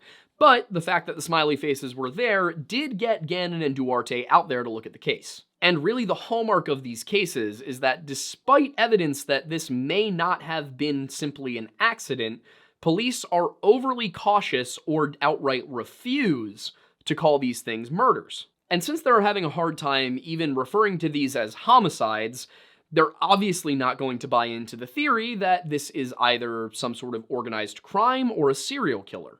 And the FBI also seems to be of that opinion. On the one hand, there could very well be no connection between any of these cases, and they are all really just isolated alcohol-related accidental drownings. On the other hand, the police screw up all the time, and in Todd Geib's case, they have their heads so deep in the sand they can probably taste oil. Now, if these were actually homicides, there are two leading theories for who could be behind it, and those are serial killing or organized crime. However, in 2008, the FBI told reporters that they had not developed any evidence to support links between these tragic deaths or that these deaths are the work of a serial killer. Now, of course, the only way the FBI would be involved in these deaths is if they were either organized crime or a serial killer. So it's not weird that the FBI isn't involved in the individual cases. But for a play-by-play of how bad the FBI is at recognizing foul play, or at how good they are at ignoring what is obviously foul play, please check out our video on Chuck McCuller. Chuck was found in a place he cannot possibly have gotten to without snowshoes, and it was so remote and difficult to get there that the rangers looking for him did not even bother to check that side of the park because they didn't think anybody could get there. In the same way that the FBI chalked Chuck McCuller's death up to somebody somehow getting 8 miles off trail in 9-foot deep snow without snowshoes and then dying of exposure, they chalk most of the Smiley Faced Killers cases up to accidental drowning. But Todd didn't drown accidentally. In fact, he didn't drown at all. So let's go over the evidence. The last people to have seen Todd appear to have seen him leaving the party headed toward White Road. He said he was in a field at 12:51, and directly south of the party there was a field between him and White Road, and dogs tracked him from the orchard party to White Road and east to M37. Todd's trail inexplicably stops at M37, but dogs are not 100% reliable. Nevertheless, there is a dense thicket of thorn bushes north of where the party was between Todd and the lake, so all of the evidence suggests that Todd headed south. Now, another explanation for the scent trail could be that Todd was actually dropped off for the party at the intersection of M37 and White Road, but Between the terrain, the witnesses, the phone calls, it seems very unlikely that Todd would have gone north towards Ovid Hall Lake. In fact, given that he had no scratches on him, it's impossible. When his body was found, there was no evidence that he had been dead for more than 5 days. In fact, all of the evidence pointed towards him having been dead for less than 3. His body also showed no signs of insect activity or significant algae growth, which would be expected after 21 days in the water. This was confirmed by those 200 experts and reinforced by Dr. Eric Benbow's study. The concentration of drugs in his system would have rendered him unable to walk, and therefore he cannot have had that many drugs in his system while he was at the party. If he somehow had walked in a drugged, drunken daze through that thicket of thorn bushes, he would have been covered in lacerations. So it seems to me that sometime after making his last call at 12:57 a.m. on June 12, 2005, Todd Geib was kidnapped by persons unknown, held for 15 to 20 days, drugged, and then put into the lake. He also was found with a blood alcohol content 1.5 times the legal limit for driving, which, when interacting with those antidepressants, could have and likely would have caused him to stop breathing. And while you may be thinking, well, couldn't he have just taken the drugs himself? Couldn't he have just been partying? Well, that's the interesting thing about the drugs he was on. They're not like party drugs. These are SSRIs and SNRIs. They don't make you high. Pharmacists confirmed this. These drugs are also not prescribed together, and Todd had not been prescribed either drug when he disappeared. This means he did not take these pills to get high, drink too much, and then pass out and fall into the lake. Todd must have been slipped the drugs and then forced to drink either by his assailant or possibly assailants. The reason I say assailants is because since these medications aren't prescribed together, then if this was simply somebody's own stash, there would have had to be 2 of them. There would have had to be somebody who had a prescription for amitriptyline and somebody who had a prescription for disipramine. Alternatively, the culprit could have had access to pharmaceutical drugs through their job, possibly a pharmacy tech, a nurse, a physician's assistant, or even a doctor. This person would have waited for Todd to leave the party, snagged him when he got to Newaygo Road, and then held him for the remainder of the time before choosing to end his life. When it was time to get rid of him, the assailant or assailants would have forced him to drink an amount of alcohol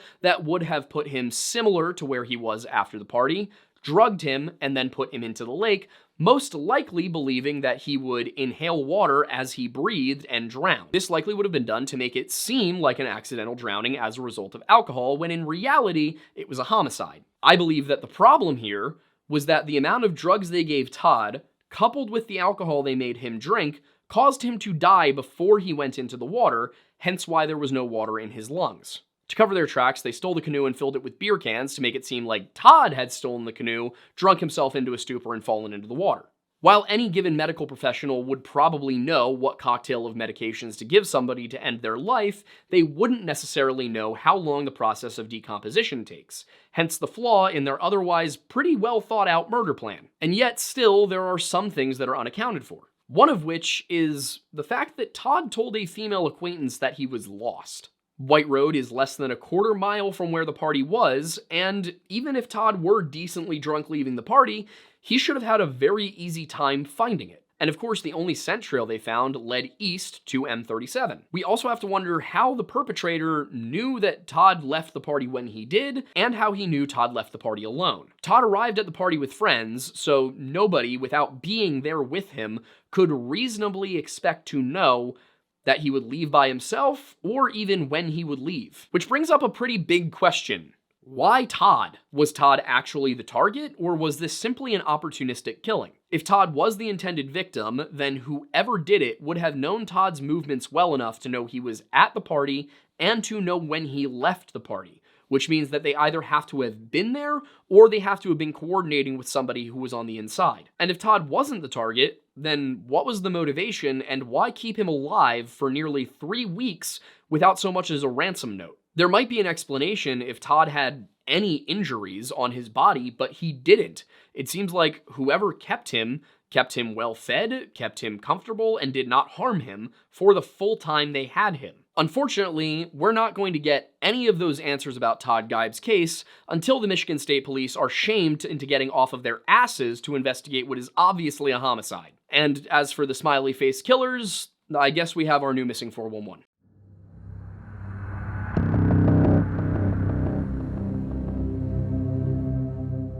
The United States of America has a lot of very well-known cities.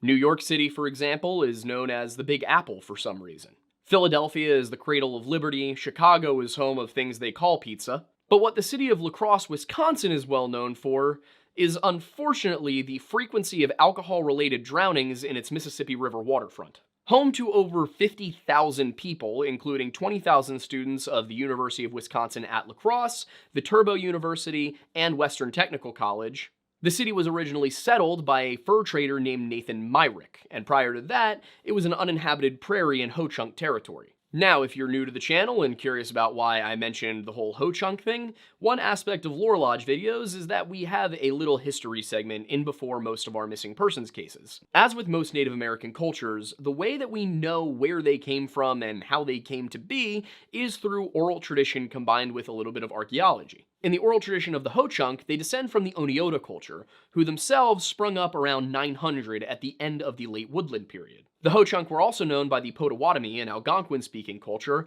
as the Winnebago. And this term, Winnebago, is how the French explorers who first encountered the Ho-Chunk in the 17th century would have first known them. And while Ho-Chunk tradition does have them tracing their lineage back to the Oneota, there are other theories out there. Some suggest that they migrated from the East Coast, while others claim a descent from actually southern peoples. One Ho-Chunk story that I find particularly interesting involves the people wishing for greater hunting grounds, so the Great Spirit sends them a water spirit. And this being goes and finds a cold land of snow and ice, and using its own warmth as well as its physical being, carves out the snow and creates the lakes and rivers that we now know of in Wisconsin. And this could very well suggest an oral historical tradition that goes all the way back to the last glacial period over 10,000 years ago. At the time of first contact with Europeans, however, the Ho-Chunk were a semi-nomadic people living off of a mix of hunting and gathering as well as small-scale subsistence agriculture. And much like the Anishinaabe cultures that bordered them, such as the Ojibwe, the Ottawa, and the Potawatomi,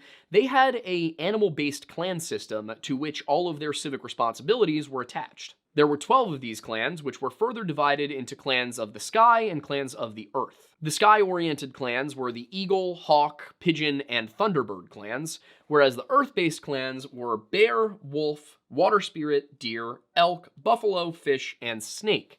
And unfortunately, I was not able to find specifics on what all of the clans were responsible for. I was able to find that for our Anishinaabe culture video, but not here. In addition to these civic divisions in responsibility, gender also played a role. Women were mostly responsible for gathering, for medicinal stuff, and domestic activities. Men, on the other hand, were primarily hunters, warriors, and artisans. The Ho-Chunk were also extraordinarily careful about incest, ensuring that nobody from the same clan married someone of their clan, even going further as to suggest that Earth-based clans marry into Sky-based clans and vice versa. And while we don't know a ton about Ho-Chunk history, we do know that sometime in the 16th century, Ojibwe expansion to the south forced them to move south themselves. This sudden change in the amount of available hunting ground led to a further split in the Ho-Chunk society, which actually gave us the Iowa, the Missouri, and the Oto? Yes, it's the Oto. Then in 1634, the first contact between Europeans and the Ho-Chunk was made by a French explorer by the name of Jean Nicolet.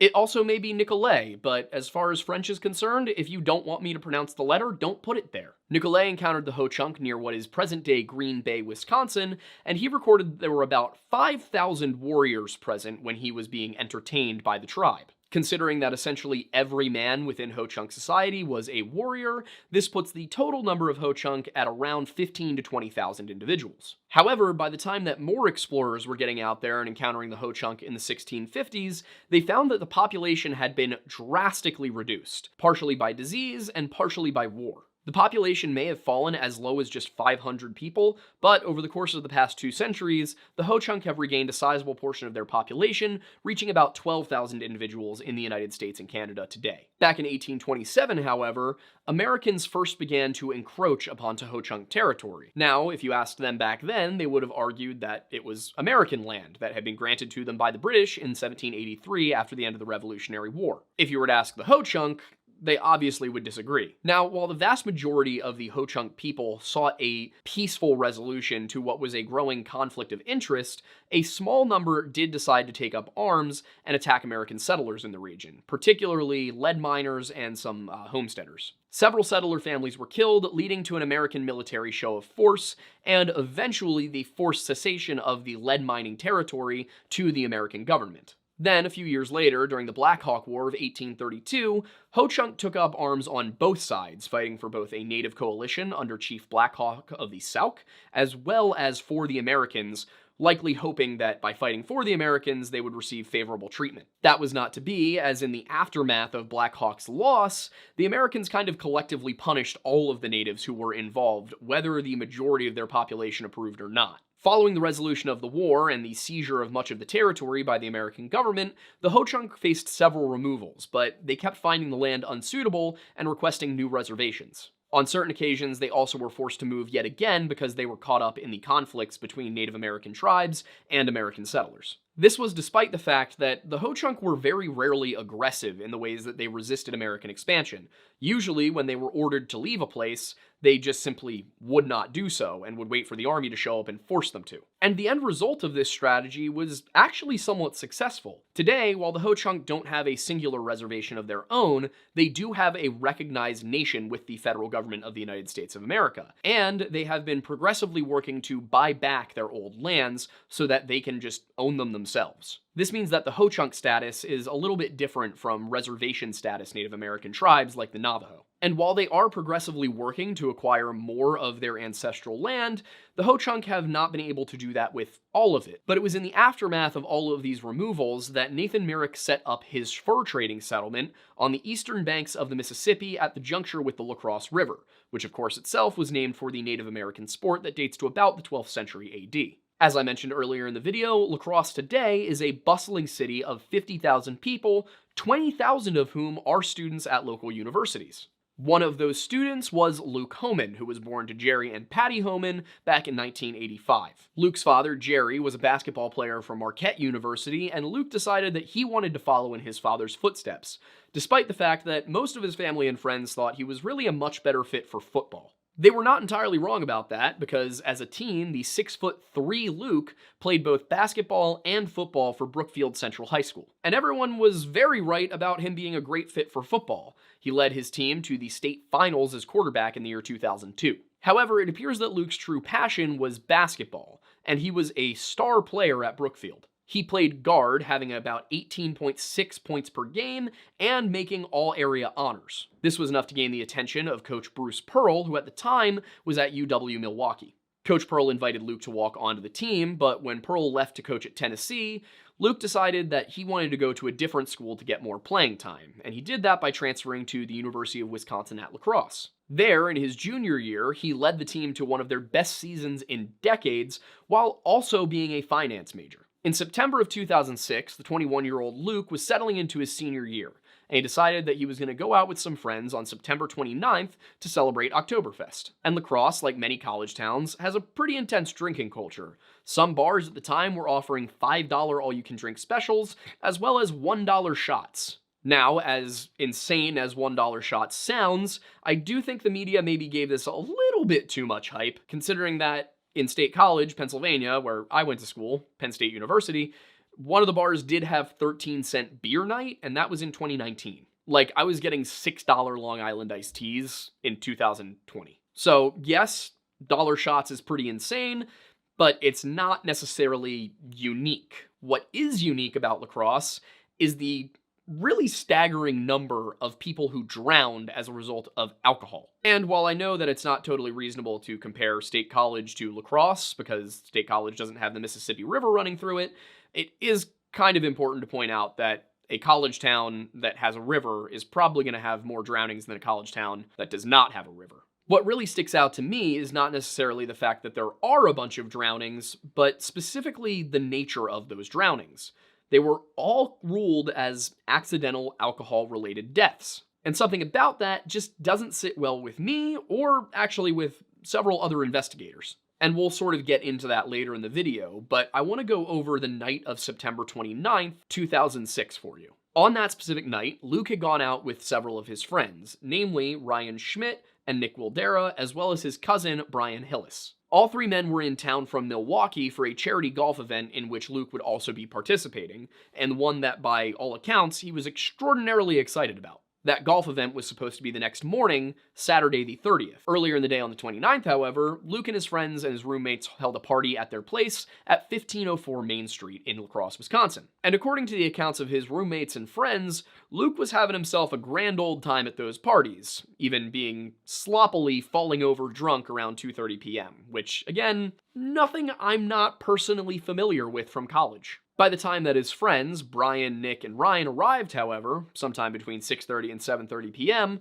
Luke was in much better shape. He was a lot more sober, he was coherent, and he was able to have conversations with everybody. Now, as for Brian, Nick, and Ryan, their stories about the evening all have slight variations from one another, but they match on the key details. According to Ryan Schmidt, the boys arrived in Lacrosse around 7 to 7:30 p.m., where they saw Luke at another friend's house before they all decided to head over to the Vibe, a bar, at around 8 p.m. Nick's account is much the same, claiming that they saw Luke at a friend also named Ryan's house around 6:30 p.m., and that he went home first before meeting them at the Vibe around 8:30. Finally, Luke's cousin Brian said that they arrived sometime between 6 and 6:30 p.m., and then they saw Luke, and then they headed to the Vibe, where he arrived after they did. And while at the bar, Luke was reported to be drunk, but completely coherent. He was walking, he was talking, catching up with old friends, and generally knew what was going on around him. So despite the fact that he had been pretty rough around 2:30 p.m., nobody was concerned about his well-being at this point. By the accounts I was able to piece together regarding that night, it appears that the plan was to go bar hopping, to stop in at one, have a drink, go to the next one. And for Brian, Nick, and Ryan, that was precisely what they intended to do. They went to the Vibe, they had a drink or two, and then they decided they were going to go to Longhorns around 9 or 10 p.m. However, Luke did not go with them, and based on the reports given by Nick, Brian, and Ryan, nobody was really sure if he left the bar or if he stayed at the bar. Nick specifically said he wasn't sure if Luke had left before or after they did. What they could all agree on was that they had last seen Luke sometime around 9 p.m. at the Vibe. After those three left, it appears that Luke was hanging out with a friend of his by the name of Austin Scott. Now, Austin was a freshman, and according to him, Luke had gotten into a verbal altercation with three men at the bar around 12:30 p.m., and then he just decided to leave as a result. Then, Austin says, around 20 minutes later, the three men came back, engaged in an altercation with Austin, and one of them even broke a glass bottle on Austin's head. And then at that point, because he was bleeding, Austin decided it was probably time to go home. In the morning, Luke was expected at that golf outing I mentioned by 9:30 a.m., but he didn't show up. And that was weird. Everyone assumed, well, maybe he's just hungover, maybe he's not feeling well, he overslept, but his friends all kind of had the feeling that if he wasn't going to make it this morning, Luke wasn't the type of guy to just leave people hanging. He would have at least woken up, called, said, hey guys, I'm really not feeling good, I'm not going to make it, and gone back to sleep. It didn't take long for people to become concerned about Luke's whereabouts, and that concern only grew after one of his roommates discovered that his phone was still under his bed at home. Complicating matters further, nobody could actually recall if they'd seen Luke with his cell phone the night before. Luke's friends spent the day trying to figure out where he might be, but by 9 p.m. on September 30th, 2006, they had decided they needed help. So Brian Hillis went to the police station and filled out a missing persons report. Whether he waited until 9 p.m., the last time he could recall seeing Luke, because of the oft-cited misconception that you have to wait 24 hours to file a police report for a missing adult, is not clear. All available witnesses were called in, which included Ryan, Nick, and Brian, as well as one of Luke's roommates, a guy named Scott, as well as a friend of his named Zach, who had seen him on the 29th around 2:30 p.m. As for Ryan, Nick, and Brian, all three of them agreed that the last time they had seen Luke had been between 9 and 9:30 p.m. the night before, and that they had all heard that the last person to see him was Austin Scott. The police wasted no time trying to find Luke, interviewing the bar owner of the Vibe, Scott Gums, at 1:45 a.m. on October 1st. And they were doing this specifically for the purpose of learning what band played that night. Why they wanted this information is not clear from the police reports that the Lacrosse Police Department was willing to share with us, which was not all of them, nor did the medical examiner ever respond to our request for a copy of the autopsy report, or even a comment on the case. But the fact that they decided to go and ask about the band implies that they had a reason to ask about the band. That reason is not clear. Scott Gums was able to inform the police that a band called Serve the Shame had played from 8 p.m. till close that night, but he himself had left at around 11 p.m. Gums also recalled that band member Sean Olsen had stopped by his residence after the show. And according to Sean, there had been an altercation that night, and one in which he was involved.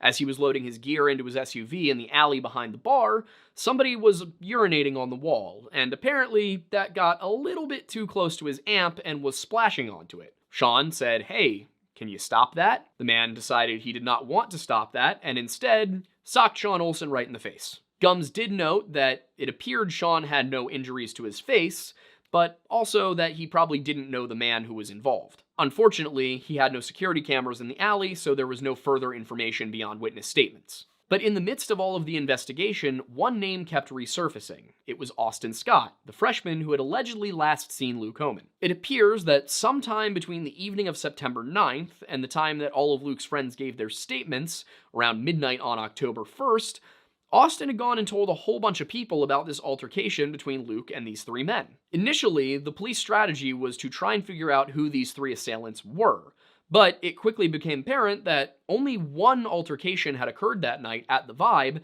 and it was the one involving Sean Olsen, and Luke Homan didn't match the description of the man who had attacked Sean. According to the statement made by Sean and his girlfriend, the man who had punched him was smaller than he was and wearing a light-colored shirt, which just didn't match Luke, who was 6'3" and wearing a maroon hoodie. So as it became apparent that this hunt for three men was really kind of a wild goose chase, the suspicion turned away from these mystery guys over to Austin Scott himself. As it turned out, Austin's story lacked consistency. His friends had heard that there was an altercation between Luke and three men, and then that those same three men had hit Austin in the head with a bottle, at which point he decided to leave the bar. But when interviewed by police, Austin's story started to change. He was informed by investigators that the bar actually hadn't been selling beer in glass bottles that night, but rather in plastic cups. So Austin's story changed, and it was that Luke had only been arguing with one man, and that Austin had just been punched. To add to the confusion, there was a sighting of Luke that conflicted with Austin's narrative.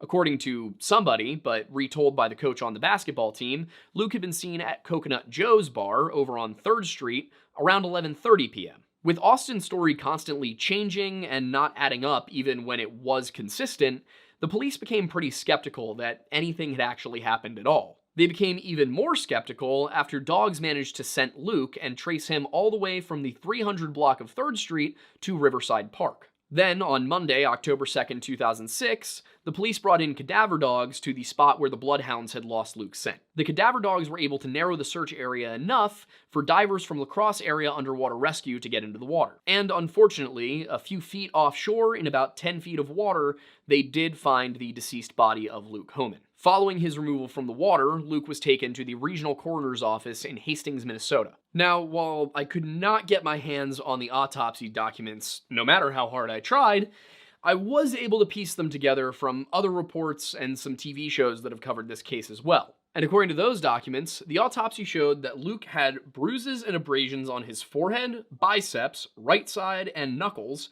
as well as epidermal blisters on his wrists, as well as 3 scratches and a pressure wound on his forehead with a blood alcohol content of 0.32.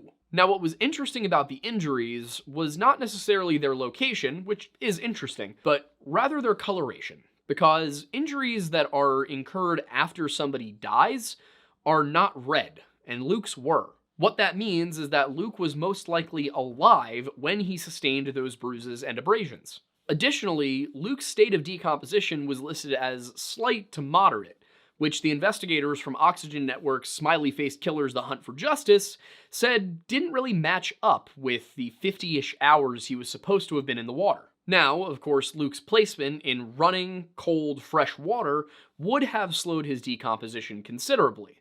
What really stuck out to me was that after 3 days, he was still at the bottom of the water, and so far as I was aware, a body should float in that period of time. The problem that I had in investigating this case is that the Lacrosse Police Department did not provide us with everything that they had, and just honestly brazenly lied to us about why they did not provide us with half of the files, and the medical examiner never got back to us. Without cooperation from the Lacrosse Police Department, and with nothing from the medical examiner, We didn't really have a ton to go on, but what I know from investigating other cases is that typically it takes a body 2 to 3 days to start floating in the water after drowning. So what I'm saying is it didn't necessarily stick out to me that his decay was listed as slight to moderate in cold water. Rather, it was the fact that he had not risen to the surface. But that's not necessarily impossible, just struck me as a little odd. And there's more to it, because while Luke's death was classified as an accidental drowning related to alcohol impairment, or alternatively as a cold water drowning, depending on which report you look at, nobody would say if Luke had water in his lungs.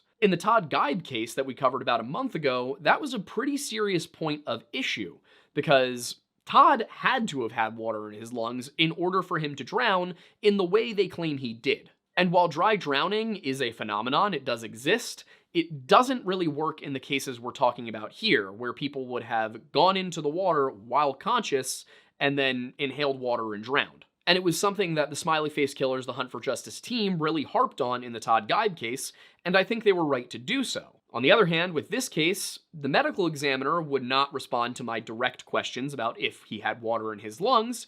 Alternatively, the Smiley Faced Killers guys wouldn't really say that he didn't have water in his lungs, and it appears that they did see the autopsy report. For both sides, I feel like either the presence of or the lack of water really would seal this. You know, if he has water in his lungs, it's probably just an accident. If he doesn't have water in his lungs, it's probably not an accident.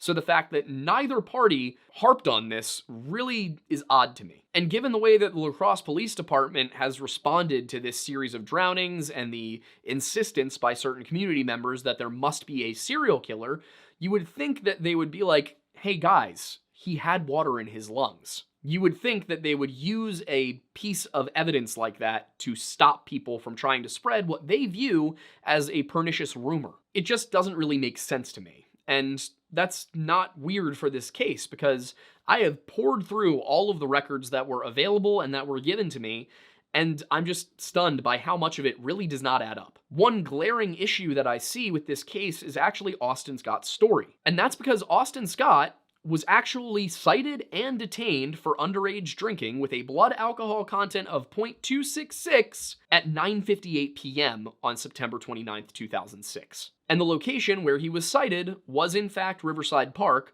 where Luke's body would eventually be found. He physically could not have seen Luke leave the bar at 12:30 p.m., nor could he have witnessed any altercation, because he simply was not there. Now, it is possible, considering that Luke was scented to Riverside Park and Austin was actually caught by police in Riverside Park, that they were in the park together that night, but considering that Luke was cited again at a bar a couple hours later, it seems very unlikely. Interestingly enough, at the time he was apprehended, Austin did have a cut and a bump on his forehead, but he was so drunk that he almost certainly can't have remembered how he actually got them the next day. He initially told police that he had fallen, but he didn't know where. He also didn't have ID, and according to the police report, he had to be informed that he was even injured in the first place. But if you're confused, because I just threw a whole bunch of information at you that didn't really add up, good, because that's how I felt while I was researching this story. Good news is, we're about to sift through all of it and try to piece together a narrative about what could have happened that night. Without police cooperation, it's hard to even start trying to assess what could have happened here, but there are some specific details that we do have.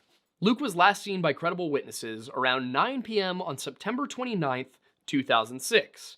He was then seen 3 more times according to his coach on the basketball team. Luke may have left the Vibe at 300 4th Street as early as 9 p.m. The thing is, his friends seemed unsure if he'd actually left before or after they did, or if he'd left at all. In fact, it seems as though they were relying on Austin Scott's story for the most part to determine what happened after they left the bar. He was then allegedly spotted at Coconut Joe's, which is at 128 3rd Street South at 11:30 p.m. The alleged sighting that followed that was at the Library Bar just across the street from Coconut Joe's, sometime between 1 a.m. and 2 a.m., and then finally there's sort of a unaccounted for final sighting that may have been at the Vibe between 2:15 and 2:30 a.m. In addition to the sightings, Luke did have several superficial injuries indicative of perhaps being involved in some sort of fight or struggle, but nothing that was fatal or incapacitating. Abrasions on his knuckles could suggest that he was in a fight, and the blisters on his wrists could imply that he had been tied up. And if his wrists were tied up, that could imply that the knuckle marks were in fact from being dragged either along a carpet or perhaps asphalt. And that possibility brings up another issue, which is that the experts spoken to by Gannon and Duarte, the Smiley Faced Killers detectives, seem to think that there is a boot print, that is what caused the pressure wound, the pressure bruise, to Luke's forehead and the top of his head. If the cause of that bruising was in fact a boot pressing down on his head, it really does, in my opinion, rule out the whole this was accidental thing, because it really does show that Luke was involved in some sort of conflict that evening. In addition to that, the boot print appears to show a pretty narrow toe line, which I find interesting, but we'll get to that. Something that I believe could be connected to the possible boot print with the narrow toe line is a mark on his clothes, or actually several marks. There were flecks of a fluorescent orange material still present on Luke's sweatshirt when the Smiley Faced Killers detectives brought all of his clothes to experts back in 2018. And according to the forensic experts who reviewed this clothing, what they found was that that substance could be anything from paint to nail polish. Now, given that a neon orange smiley face was found spray painted onto the asphalt on a nearby road, the Smiley Faced Killers guys jumped to the conclusion that, oh, this is connected. This orange fleck is in fact from the same orange spray paint as the smiley face that we found. This is a smiley face killing. But I think they may be connecting the wrong dots because they're looking for a serial killer or gang specifically connected to these smiley faces. Based on the combination of the narrow toe line boot print, his wrists possibly having been tied up, and the flecks of orange fluorescent material found on his clothing, I wonder if both the police and the Smiley Faced Killers guys are missing a pretty major aspect of this. I think that if Luke Homan was in fact attacked and this was not an accident, I think the majority of the evidence points to the assailant being female. But that is, of course, assuming that this was not an accident, that he did not simply get drunk and fall into the river himself. I want to be clear that that is still a possibility. I don't feel like this case is closed in either direction. But let's take a look at what else we know here. Lacrosse has a history of college-aged men drowning under alcohol-related circumstances, with Luke Homan being the 8th in a series that began with Richard Hlavity back in 1997. Prior to Luke, the most recent drowning had been Jared Dion back in 2004. Now the thing is, Luke was aware of this pattern of drowning deaths. Luke did not like swimming, and Luke had told his parents, after they had instructed him not to go near the Mississippi, that he had no intention of doing so. Still, drunk people can do stupid things, but I think it's important to have that context that Luke was well aware that this was something that was going on. There's also the fact that walking to the river from where Luke was wouldn't just be kind of dumb, it would be a special kind of stupid. And the last place that Luke was allegedly seen, the Vibe, which is basically the last place Luke was seen no matter who you ask, unless you're gonna say that it was Coconut Joe's or the library, in which case they're very close to the Vibe, and my point that I'm about to make still stands. His home was in completely the opposite direction of the river. In fact, it was basically you walk 200 yards or maybe a couple of blocks north, and then you hang a right east and go for a mile until you get to his home. The river was in entirely the wrong direction and not in a confusing way. The river was due west of where he was, and his home was due east of where he was, and Lacrosse is laid out as a grid. There was no winding streets he had to work his way through, no confusing alleys. He could have very easily, even very drunk, again, his blood alcohol was 0.32, but the way that this is set up, it would be really something if he somehow managed to go west instead of east. There is also the lack of decomposition that I feel is important to bring up, but may not be important to the case, because it was September, the water was pretty cold, I think it was somewhere between 40 and 60 degrees, whereas warm water is considered over 68, so considering it was late at night, it was probably on the lower end of that spectrum, which means that he probably would have just decomposed more slowly anyway. What is a bit odd about his state when he was found is the lack of mud that was on his clothes when they pulled him out of the river. But again, that's not necessarily a smoking gun. It could just be that he was in a spot where he didn't get all that muddy. It's not outside the realm of possibility. We also do know that the wounds he sustained must have happened while he was alive because they were red. As I said, he had several injuries consistent with a fight, but also with being tied up. And the blood alcohol content could explain why he was unconscious and how he drowned in the river, but it doesn't necessarily explain how he got into the river. The bindings that may have been on his wrists could have been a precaution in case he woke up and somebody needed to make sure that he did not, in fact, slip out or have a chance to fight. And there's the fact that it was a very narrow toe line on the boot print, which again implies that it was a women's shoe. As for his clothes, as I said, they had a lack of mud, they had some weird orange flecks, but they also had broken belt loops, and Luke's belt was found on his body when he was discovered in the water. While these all could be coincidences, they also could be indicative of somebody who was tied up, dragged, and then lifted via their belt and shirt to be thrown. And the final thing of note regarding that night is Austin Scott and his story, because he seems to have memories of that evening swimming around and not really making sense, and that's assuming he's not outright lying. We can place Austin Scott at that park alone, but only before Luke was last sighted not in the park, rather downtown. And in addition to that, both men had head wounds upon discovery, which leads me to wonder, what if Austin and Luke are connected, but in a different way than everybody's thinking? You see, since 1997, 11 young men have drowned in Lacrosse under alcohol-related circumstances. All but one of these deaths occurred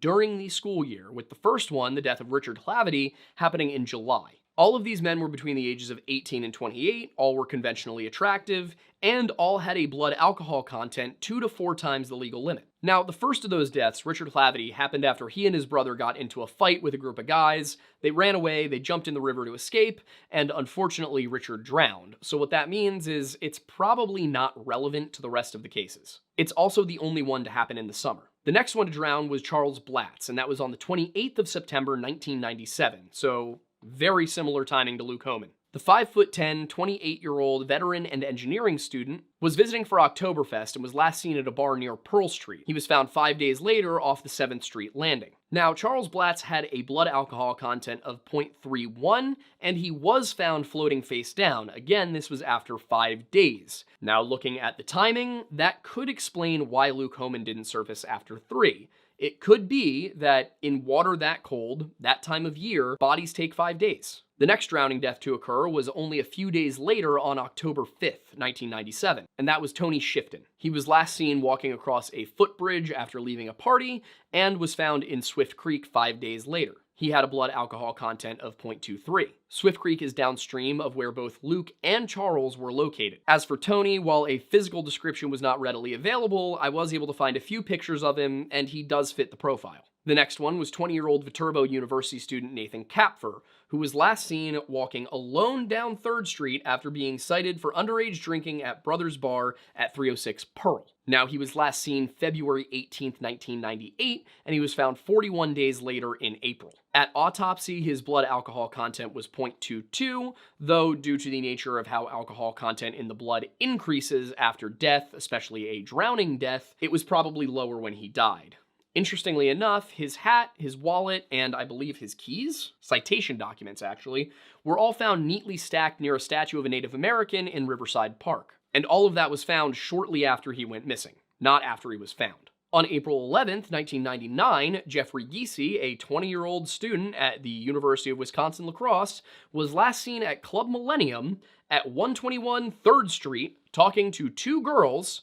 He was 6'2" and an engineering major. He was found on May 24th in Running Slow, which itself is an offshoot of the Mississippi River about 1.5 miles downstream from where Charles and Tony were found. He had a blood alcohol content of 0.42. The next was a man named Patrick Runnigan, and he was last seen in March of 2001, but I don't think he's connected because he was last seen about 4 miles from where everybody else seems to have gone missing, near Onalaska to the north. He disappeared March 1st and was found March 8th, but this was in Black River near the French Island beach. He had a blood alcohol content of 0.24, but just based on the details of his disappearance and where he was found and all of that, I highly doubt that he was connected to these others. 5'9" tall wrestler and University of Wisconsin lacrosse student Jared Dion was last seen outside John's Bar at 109 3rd Street around 2:30 a.m. on April 10th, 2004. He was found in almost exactly the same location that Luke Homan would be found 2 years later. Interestingly, around the time he went missing, his hat was found hanging on a post in Riverside Park. At autopsy, his blood alcohol content was 0.27, and much like Luke, he was not floating. He was found by divers. Exactly a year to the day after Luke Homan's death, a young man named Christopher Mellencamp also died drowning in the Mississippi River. He was a Marine veteran, and he was in town visiting friends for Oktoberfest. He was last seen by his friends around midnight, and then he was found in the Mississippi River, deceased, at 2:33 a.m. His blood alcohol content was 0.24, and allegedly, he either fell or jumped off of the Cass Street Bridge into the water, I think 30 feet below. Now, of course, that may sound like a suicide attempt, but nobody who knew Chris felt like he was even depressed, let alone suicidal. Of course, he was a veteran. Given his age, he probably served in Iraq or Afghanistan. PTSD is a possibility, but like I said, nobody seemed to have any inkling that he might be remotely interested in harming himself. Now, the only eyewitness account claims that he in fact fell off of the bridge, which is interesting because police say that would be extraordinarily different, and I have to agree. The bridge had a guardrail that was 42 inches, 3.5 feet tall. The witness was a 21-year-old woman who was a resident of nearby Lacrosse, Minnesota, and she said that she was only about 100 feet away from Christopher when he went over the edge of the bridge, and she said she couldn't tell if he fell or jumped. As for why she was on the bridge in the first place, according to her, she had been in town for Oktoberfest, she got tired and she wanted to go home, and had called her parents to come pick her up. She decided to walk down the bridge so that they didn't have to drive all the way into busy Lacrosse. She also says that she herself entered the water to try and save him, but unable to find him, was forced to get out and call for help. Now, despite the fact that investigators said it was extremely unlikely that Christopher simply fell over the bridge, rather he either jumped or was pushed, they ruled it an accidental drowning. And then the final death in this string that I think could even remotely be connected was Craig Myers, and that was in 2010. Now, while he did drown near Riverside Park, he was last seen around 2 a.m. on Cass Street walking west, and the people who dropped him off at near his house said that he was just extremely drunk, like didn't even know where he was. That night, the Mississippi River had frozen over, and it is believed that he walked out onto the ice, fell through a thin patch, and simply drowned. He was found 2 days later with a blood alcohol content of 0.28, but in my opinion, he doesn't quite match the description. He was 5'6" and 200 pounds, though he was the right age at 21. And in case I forgot to mention it, this was Valentine's Day 2010. Now, I cannot explain why he would walk out onto the ice, aside from the fact that he had a blood alcohol content of 0.28, and the people who dropped him off said that he was just completely confused as to where he even was. So the thing is, while some of these disappearances and deaths can be explained,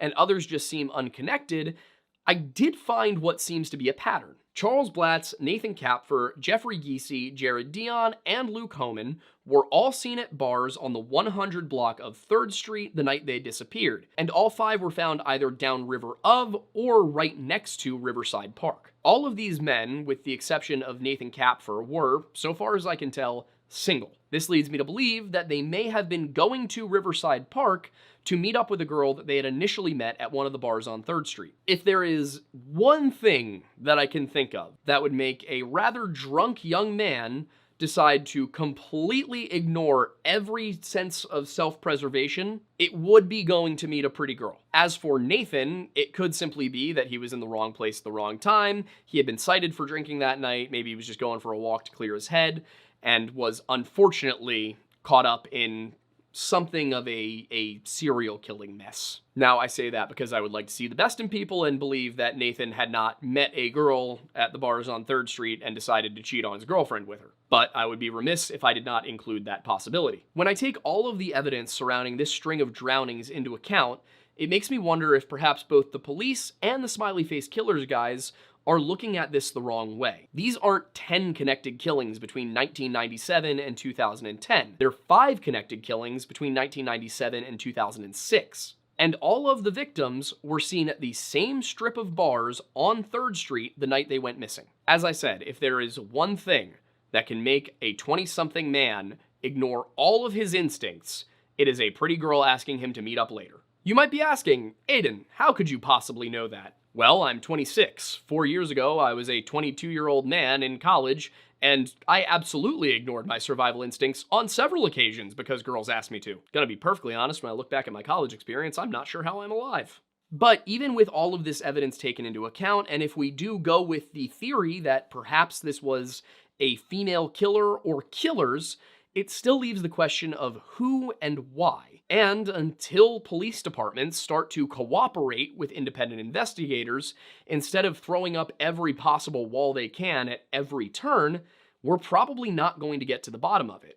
The fact of the matter is, independent investigators, especially 10, 20 years on, simply have more time and more resources to get to the bottom of these disappearances. And of course, it is still entirely within the realm of possibility that all of these were just disconnected, horrible, accidental, tragic drownings. But until I see more details, and until police departments around the country stop trying to obfuscate things, I'm going to be skeptical.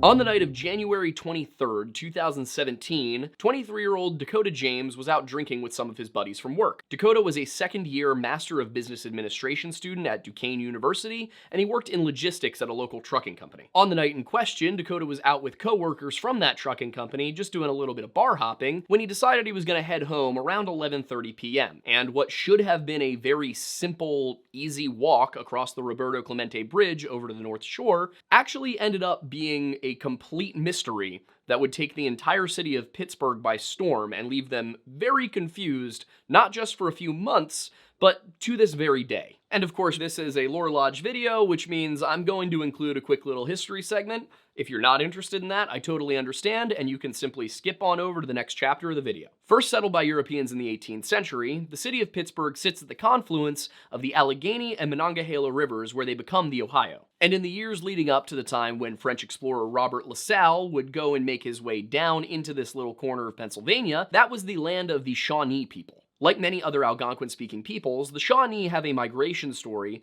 which tells of them coming to the mainland from a place across the sea, some sort of island. In some versions, they come across on a turtle. In other versions, they come across on a boat. However, unlike the Algonquin-speaking Anishinaabe cultures to their north, the Shawnee don't really have a story about traveling down the St. Lawrence River. Instead, their story just kind of has them coming to the south generally. Now, it could be that they had initially come with the Anishinaabe and shared that migration pattern with them, but after going through the Niagara area, they may have just decided to settle on the mainland. We know this is possible because that Anishinaabe story does involve tribes splitting off and settling along the way to Lake Michigan. Their society had 5 main tribal divisions, according to James Findlay, a Methodist minister who spent a lot of time amongst the Wyandot peoples, which brought him in contact with people like the Shawnee. And along with this 5-tribe system, the Wyandot author William Connolly says that they had 12 further clans within that structure. These clans were the Rabbit, Raccoon, Panther, Turtle, Wolf, Deer, Turkey, Snake, Bear, Wildcat, Eagle, and Owl clans. But perhaps most interesting is that this migration legend actually involves encountering Europeans. According to Chief Charles Bluejacket, way back in the ancient past, there was a prophecy that a serpent would emerge from the sea and it would bring death and destruction to the people. And Bluejacket went on to say that when his ancestors saw the whipping pennants atop the European ships, they knew that the serpent had come because the pennant looked like a forked serpent's tongue. Thing is, when I was reading through that, it made me wonder something. Because if the Shawnee are from that same group as the Anishinaabe cultures, there's a possibility that that story was garbled somewhere along the way. Because while it could definitely be that those pennants appeared to be serpents' tongues, we also know that the Norse, who arrived in Newfoundland around 1000 AD, had ships that would have dragons or serpents on the front of them. In addition to that, we also know that the Norse, pre-Christianization, had a legend about how the world would end, partially due to a giant serpent. So part of me does wonder if this is not preserving a 500-year-old story, but rather a 1,000-year-old story, which could be very interesting in the grand scheme of things. In either case, whether the beginning of the end was heralded by the Norse, the French, or the English, it arguably came at the hands of the Iroquois. While the European powers would eventually conquer the entirety of America and set up the 2 nations that would become America and Canada, the Iroquois were actually kicking the Shawnee around throughout much of the 17th century. So, by the time of French exploration of the area, the Shawnee population there had dwindled to near nothing, and most of them had just gone elsewhere. That made it very easy for the English to come in and build Fort Prince George, and also very easy for the French to come in, displace the English, and build Fort Duquesne, basically basically right on top of it. And that made it really easy for the British to come back in and build Fort Pitt like 300 feet away in 1759. Fort Pitt would then cement itself in the history books during Pontiac's Rebellion in 1763. During that year, a force of Native American warriors led by the Lenape appeared outside of Fort Pitt, and the militia only really had time to prepare because, ironically, a few Shawnee told them to. On the one hand, the colonial forces lacked the men to go out and face the natives in open combat, and on the other hand, the natives lacked the ability to break through and take the fort by storm. This led to a series of negotiations, and during those negotiations, one of the commanders of the militia, a man by the name of William Trent, came up with a newfangled idea. Or not technically newfangled in the sense that biological warfare had been around for a very long time. More, nobody had really tried to give people smallpox on purpose before. The fort itself had actually just experienced a smallpox wave, so they had a whole bunch of blankets and handkerchiefs and whatnot that had been used on troops who themselves were infected with smallpox. So Trent organized to have 2 blankets as well as a handkerchief from these infected people given over to the Lenape as sort of a sign of goodwill. Realistically, however, and based upon Trent's own writings, the goal was not to tell the Lenape, hey, we respect you as warriors, but instead to cause a smallpox epidemic in their camp. It should be noted that William Trent did this without asking High Command if it was okay. They had no idea that he was going on this mission. Thankfully for the Lenape, the Europeans and Americans hadn't really yet figured out germ theory, so they weren't aware that smallpox in fact needs a living human host to transmit itself. If you've seen our video on the Tuskegee experiment, that kind of goes through the history of when medical science went from being complete guesswork to an actual scientific field. So thankfully for the Lenape, smallpox did not spread through their camp because it was dead by the time it arrived, and thankfully for the militia, they were relieved not long after. Pontiac's Rebellion then ended in the Royal Proclamation of 1763, which banned American settlement beyond the Appalachian Mountains. We've talked about it to some extent before, but this was a very important contributing factor in why many of the southern states joined the Revolutionary War. With the proclamation, however, that land was still technically owned by the Iroquois, who sold it to the Penn family in 1768. With that, Fort Pitt became part of the colony of Pennsylvania, and then itself would be instrumental in the Revolution 10 years later. Shortly after the war, in 1784, the village of Pittsburgh was founded outside of the fort, and over the next 200 years, it would grow to become what it is today. That being the second largest city in Philadelphia with about 300,000 residents,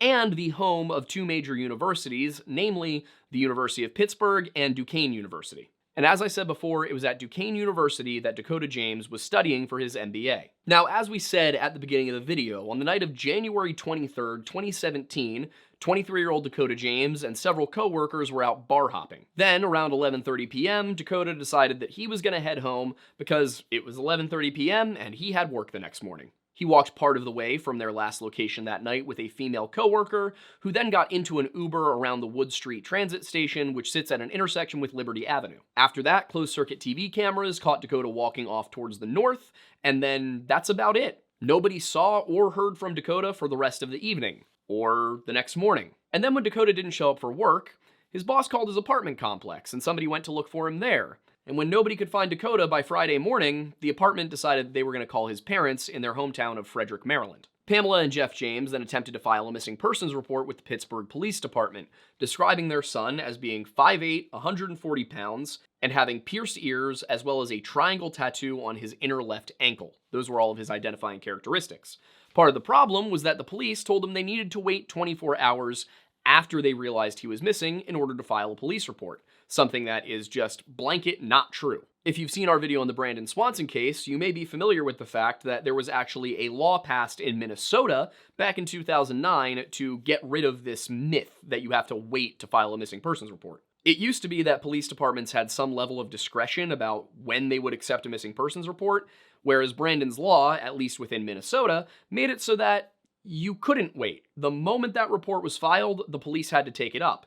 And the thing is, while the law was originally passed in Minnesota, it very quickly spread throughout the entire country. By 2017, there was no way that a police department in the state of Pennsylvania would be able to tell you, no, you have to wait 24 hours without being in violation of the law or simply lying to you. So while Dakota had in fact been missing since the night of the 25th, there was no police response until the night of the 28th. At that point, the police put out a call for public assistance, and by February 4th, there were searches being organized for Dakota. However, the efforts were really heavily split between volunteer and professional. In many of the cases we've discussed, the professionals lead the search, but they heavily lean on volunteers in order to carry out the tasks necessary. In this case, Pam James, Dakota's mother, actually had to go to the media and tell them that the police weren't doing anything. They weren't communicating, they weren't telling her what they had, they weren't saying if they had any sort of footage, any evidence of Dakota from that evening, they were just boxing her out.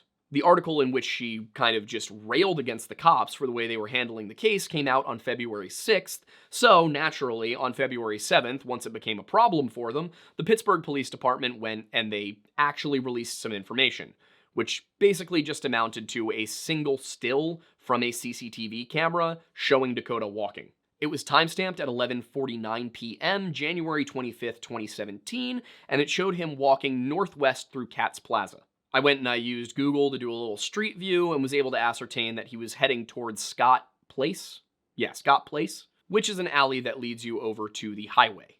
Thing is, after Dakota passed by that CCTV camera, it appears that he just simply vanished. Obviously, this wasn't enough to tell anybody anything except that Dakota had been headed towards his home that night. So, needing more information and accepting that perhaps there could be some reason to suspect that something had happened to Dakota and he wasn't just kind of chilling somewhere else, they requested a search warrant, it was granted, and they looked through at least one of his social media accounts.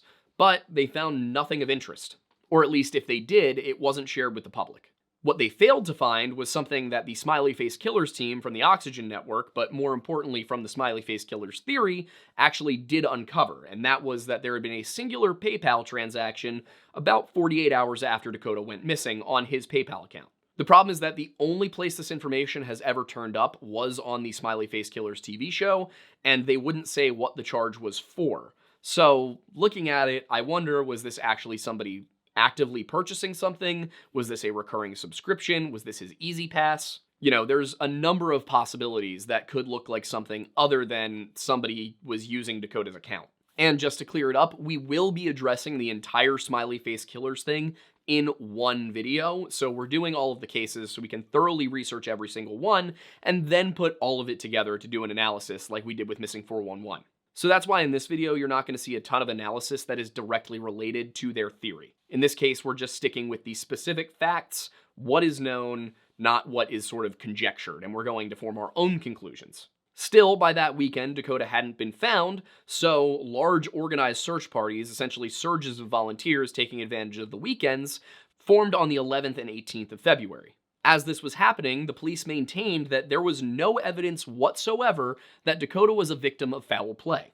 The thing is, in my opinion, that's not really true, and they should have known it wasn't true because of stuff that they were told. Both Dakota's mother, as well as a 35-year-old female friend of his who went by her last name of Shelley for anonymity purposes, told the media that there had been a strange incident involving Dakota in mid-December of 2016, just 6 weeks earlier. And while Dakota's mother had simply been told about it, Shelley herself was an eyewitness. She had been there.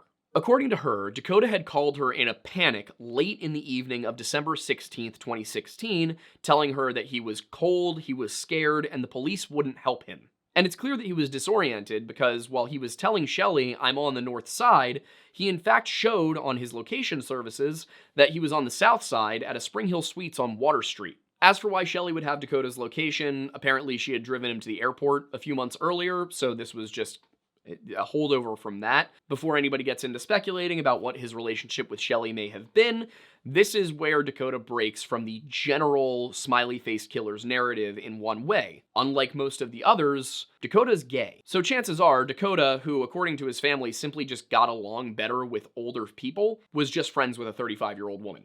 And if I'm remembering correctly, they were coworkers. It also might be important, but I'm not sure how to interpret this, that prior to Shelley checking his location, she had asked where he was, and he just sent her a picture of a leg with jeans and said, "I'm here." And then she sent back a question mark, and Dakota responded by saying, "Please help me, I'm so cold and the cops won't help me." According to Shelley, Dakota had told her eventually that he went up to a police officer and asked for help, only to be told no. Now, Dakota had called her around 11:15 p.m., and she arrived at the Spring Hill Suites just 15 minutes later at 11:30. When she arrived, however, she saw Dakota walking out of the hotel towards a dark color SUV sitting the wrong way in the wrong lane. She says she pulled up about 10 feet from the SUV, leaned out the window, and yelled Dakota's name, at which point he kind of turned around, looked at her, looked back at the SUV, and then walked over to her car and got in.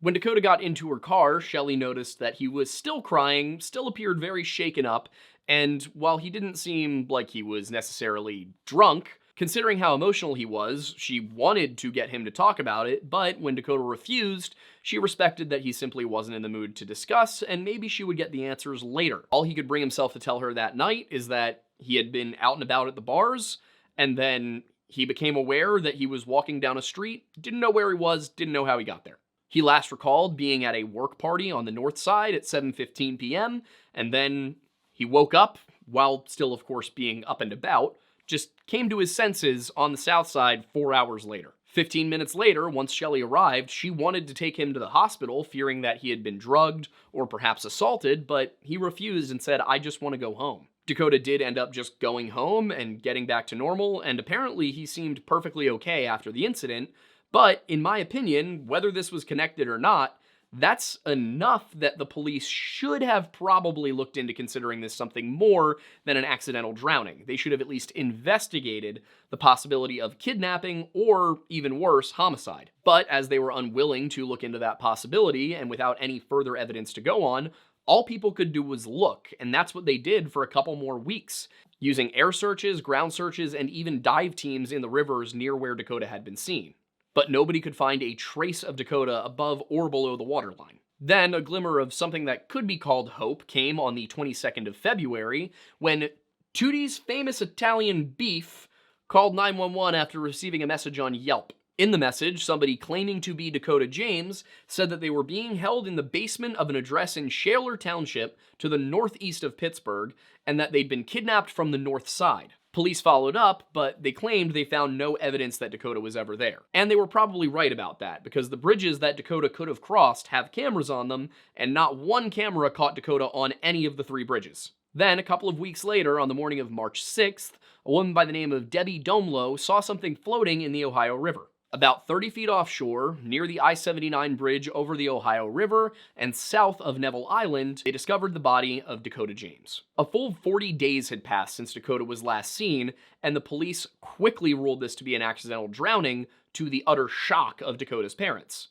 And the James family weren't wrong to suspect foul play, or at least want more of an investigation, because this case is a lot more complicated than the police were letting on. Clues in either direction were pretty scant, so the police made the argument that Dakota had crossed Fort Duquesne Boulevard, walked to the Roberto Clemente Bridge, descended the stairs, and then went to relieve himself in the river, at which point he fell in. After just a few minutes in the frigid Allegheny River, which at that time of year averages about 45 degrees Fahrenheit, he would have entered shock and he would have simply been gone. And of course, in their version of events, he fell in because he was just beyond hammered. There was no, it was so likely. That was the most likely outcome was, this guy probably went to pee in the river and fell in. Thing is, when Dakota was recovered, he had a BAC of just 0.214, and because the blood alcohol level in the body will go up after drowning deaths, and it will continue to go up the longer the body is in the water, it's entirely possible that Dakota was under just 2 times the legal limit. The only way that anybody could possibly tell how truly disoriented Dakota would have been, because again, everyone's different when they drink. Blood alcohol content alone is really just a good indicator. It's not going to tell you the exact nature of somebody's behaviors. The only way that we could tell how unsteady on his feet Dakota would have been would be if the police released more CCTV footage, and they simply refused to do that. Additionally, whether or not Dakota even died that specific night is in question, because of a few factors, such as the state of decomposition, the state of his body itself, and the similarity of this case to other accidental drownings in the Pittsburgh area. You see, when Dakota was pulled from the water after spending allegedly 40 days in it, his body was remarkably well preserved. When interviewed by Anthony Duarte of the Smiley Faced Killers team back in 2018, the Swiftwater response team that recovered Dakota's body claimed his facial features looked like what we saw on TV for the last month. It may also be important to note that when they discovered Dakota's body, it was actually face up in the water, which is not usually how dead bodies float. At least that's if they drowned. Usually, if you drown, once the gases start to build up in your body, you will come up and you will be floating face down in the water like this. That said, it is not impossible for a drowning victim to end up face up in the water. It's just not what you typically expect to see. What I'm more focused on here is that they said his face looked the way his face looked on TV, which was when he was alive. Whereas the medical examiner's report lists his decomposition level as moderate, which would suggest bloating, blackening of the skin slippage, and some other general nastiness that it really didn't look like Dakota necessarily had. I also thought I might have seen livor mortis spots on his back, which they should not be if he drowned, but I couldn't tell. There was one singular picture available. Based on the very limited autopsy photos and report available via the various channels I had, it doesn't look to me like Dakota is 40 days into decomposing. He looks like if he is to be listed as moderate, he would be in the much earlier stages of that. And as we know from the Todd Geib case that we covered, a human body can completely decompose in water in just 20 days, let alone 40. This was displayed in the study run by Dr. Eric Benbow, which used pig carcasses to track how long a body decomposes in warm, still water. But that's the thing. Dakota was not in warm, still water. He was in cold, flowing water. As I said, the Allegheny, the Ohio, the Monongahela in this area average in the 40s during the winter months. And that is definitely cold enough to significantly slow the growth of bacteria and thus the decomposition process. And we know what kind of effect even just cool water, let alone cold water, can have on decomposition from the Luke Homan and other Lacrosse, Wisconsin cases that we covered. Essentially, if Dakota had remained submerged for most of the time he was in the river, it could slow decomposition enough that he would appear the way he did when they found him. Obviously, the big question here is, could Dakota have remained submerged for that long, for a full 40 days? Because, as we saw with the Luke Homan and other Lacrosse, Wisconsin cases, bodies in cool water tend to float to the surface after just 5 days to a week. Even with the slowed decomposition, Dakota should have gotten to the surface earlier. Now, closely connected to this question of could his body look like that after 40 days in the water is the question of could his body look like that after 40 days in the Ohio River? What I mean by that is, could his body have no post-mortem injuries after traveling 10 miles down the Ohio River? Most importantly, could it have no post-mortem injuries after going through a steel and concrete dam, as it did, or is alleged to have done? The Emsworth Dam, the one he would have passed through, operates using submerged gates that were open only 18 to 24 inches on the morning that Dakota was discovered. That meant it was very unlikely that Dakota's body could have passed through without sustaining any damage. But that's if it came through that day. Because if it came through earlier, say on the 1st, well, the gates were open up to 7 feet that day, which means he could have done that and been without a scratch. If he had gone through on the 1st when the gates were open 7 feet, however, one would expect him to be a lot further along than just 2 miles past the dam, as he was. Given the speed of the current, assuming he didn't get stuck on anything underwater after going through the dam, he should have been far beyond Pittsburgh at that point. He should have been well downriver. So if he wasn't well downriver and the gate was only open 18 inches the morning that he was discovered, chances are he didn't go through the dam at all. And according to the Swiftwater response team, Dakota's body wasn't just in good condition. A team member named Kiso said that out of the more than a dozen bodies he had pulled from the river in his time, this one was in the best shape of all of them. The Smiley Faced Killers team also asked, does this look like a body that went in by the Roberto Clemente Bridge, through the dam, and ended up down here in the condition that it was in? To which Kiso responded, I think the condition is consistent with a body that didn't travel that far. Additionally, there is a spot on Neville Island where somebody could easily drive a car right up to the water line and dump a body into it, and that spot is beneath the dam. It is below the dam further downriver. There's also the issue of the medical examiner's report, which, while not publicly available, was reviewed by the Smiley Faced Killers team, and they took issue with the fact that it lists no antemortem, that is, pre-death, external or internal visible injuries. They brought the autopsy photos that had been shared with them by the DA to Dr. Cyril Wecht, who is a renowned forensic pathologist. He has also served as a coroner in his past. When he looked at the photos, he determined that there was absolutely evidence of foul play, and more specifically, there was evidence of a very obvious external injury. Looking at a set of red markings on the back of Dakota's neck, Dr. Wecht came to a conclusion. He said, "They are strongly suggestive and entirely consistent with a ligature having been applied around the neck. This death may have been due to ligature strangulation." And a ligature is a rope, a tie, anything used to bind something or tie something off. In addition, he said he saw distinct difference in the coloration of the fingernail beds of the fourth and fifth fingers on both the left and right hand, consistent with somebody fighting against ligature strangulation. Basically, if somebody had wrapped a rope or a cord or something around his neck and he was trying to pull it away like this. For that reason, Wecht argued that this should not have been listed as an accidental death, but as an undetermined manner of death, or even further, possibly a homicide. Now, you might be wondering, what was the medical examiner's reasoning for saying this was not a ligature strangulation? The medical examiner claimed that there was dried blood on the back of Dakota's neck that he had simply washed off. And there is allegedly a second picture that was not shared by the Smiley Faced Killers team, which shows Dakota without that red mark. Until one or the other party releases both photos so that people can compare, it's going to be really hard to tell who's telling the truth. However, all of this leads me to ask the question, how is it that a body spends 40 days in running water and still has superficial blood on the neck? Unfortunately, little more can be said or done for the physical evidence because, at the request of Dakota's parents, his body was cremated. So all we can really go on is what else we happen to know about that night. Dakota was seen at 3 different bars on the night of January 25th, 2017. He and a female coworker went to Diamond Market Bar and Grill.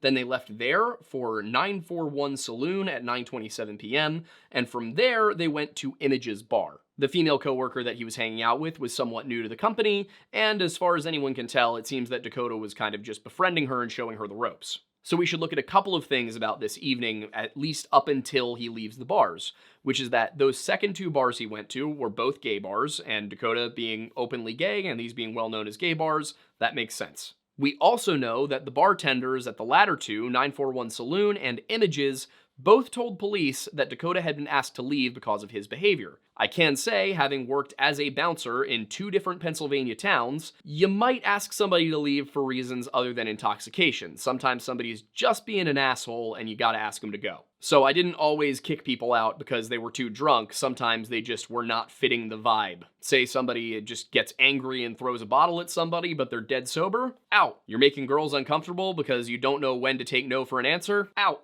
That said, it very well could be that Dakota was drunk and he was kicked out because he was too drunk. So the best way to tell precisely why it is that Dakota was kicked out, what his behavior was, beyond hoping the bartenders remember well enough, would be using interior footage from these bars. And while they did have interior security cameras, by the time police requested the footage, it had been recorded over. The police said that this wasn't a problem because Dakota had gone missing outside, and they could put together enough information about what happened inside from witness statements, and it probably didn't matter what was on the film anyway, because he went missing outdoors. Now, I vehemently disagree with this, and in my personal opinion, the police said that it didn't matter what he was doing indoors and what those security cameras may have caught, because they simply failed to act quickly enough to get their hands on the footage. You see, Dakota was first reported missing on a Friday. He had gone missing on a Wednesday, and the police did not get to it because they said his parents needed to wait 24 hours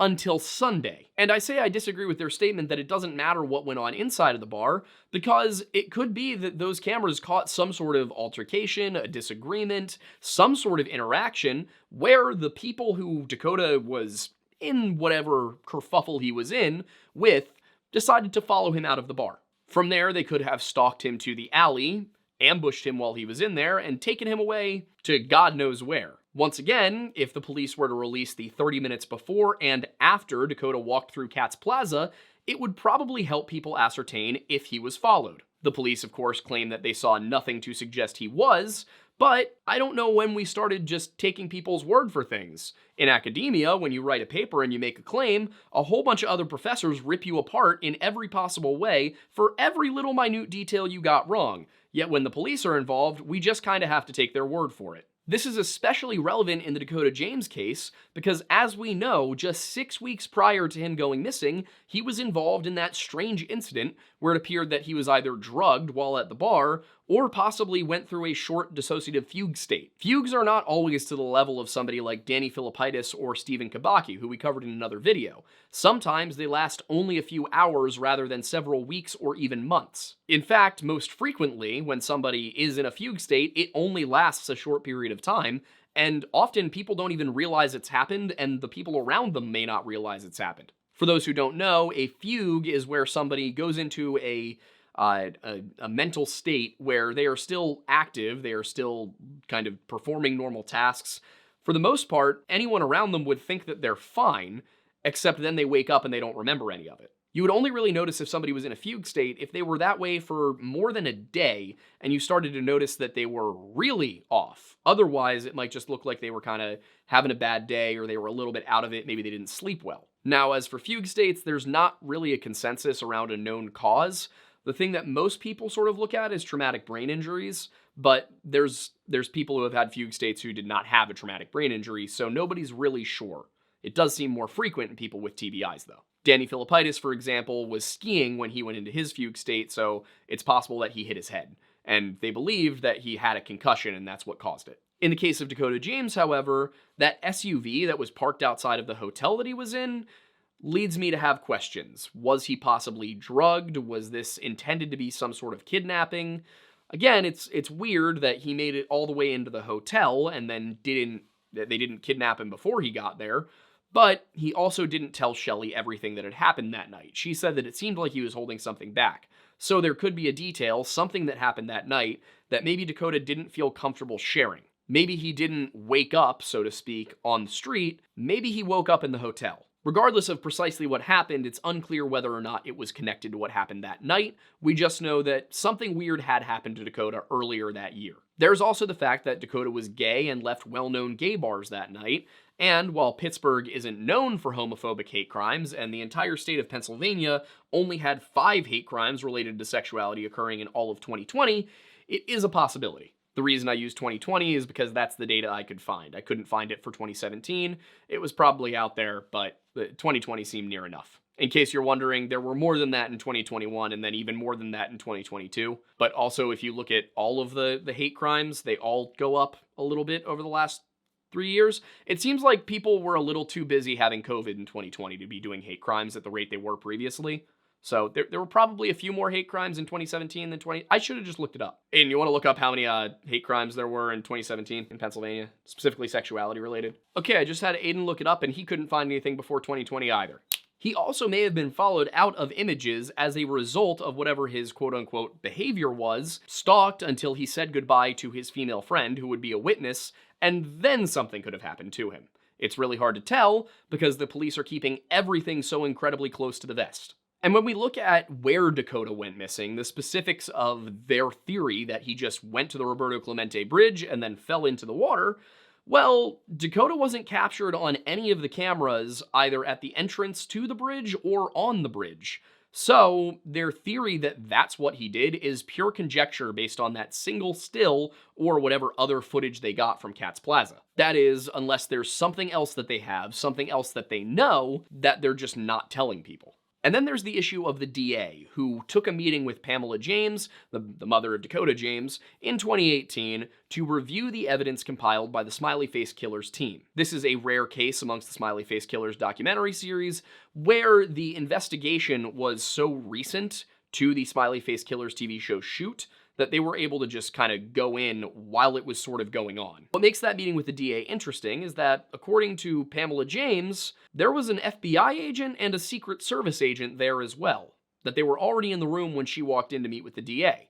That's weird because the FBI and the Secret Service is a whole nother animal here, but the FBI at the very least does not investigate missing persons cases unless the missing person is a minor, taken across state lines, thought to be a victim of organized crime, or thought to be a victim of a serial killer. As for the Secret Service, they typically don't get involved in missing persons cases unless the missing person is a member of the presidential or vice presidential family, or in some very specific cases, they will look into missing minors.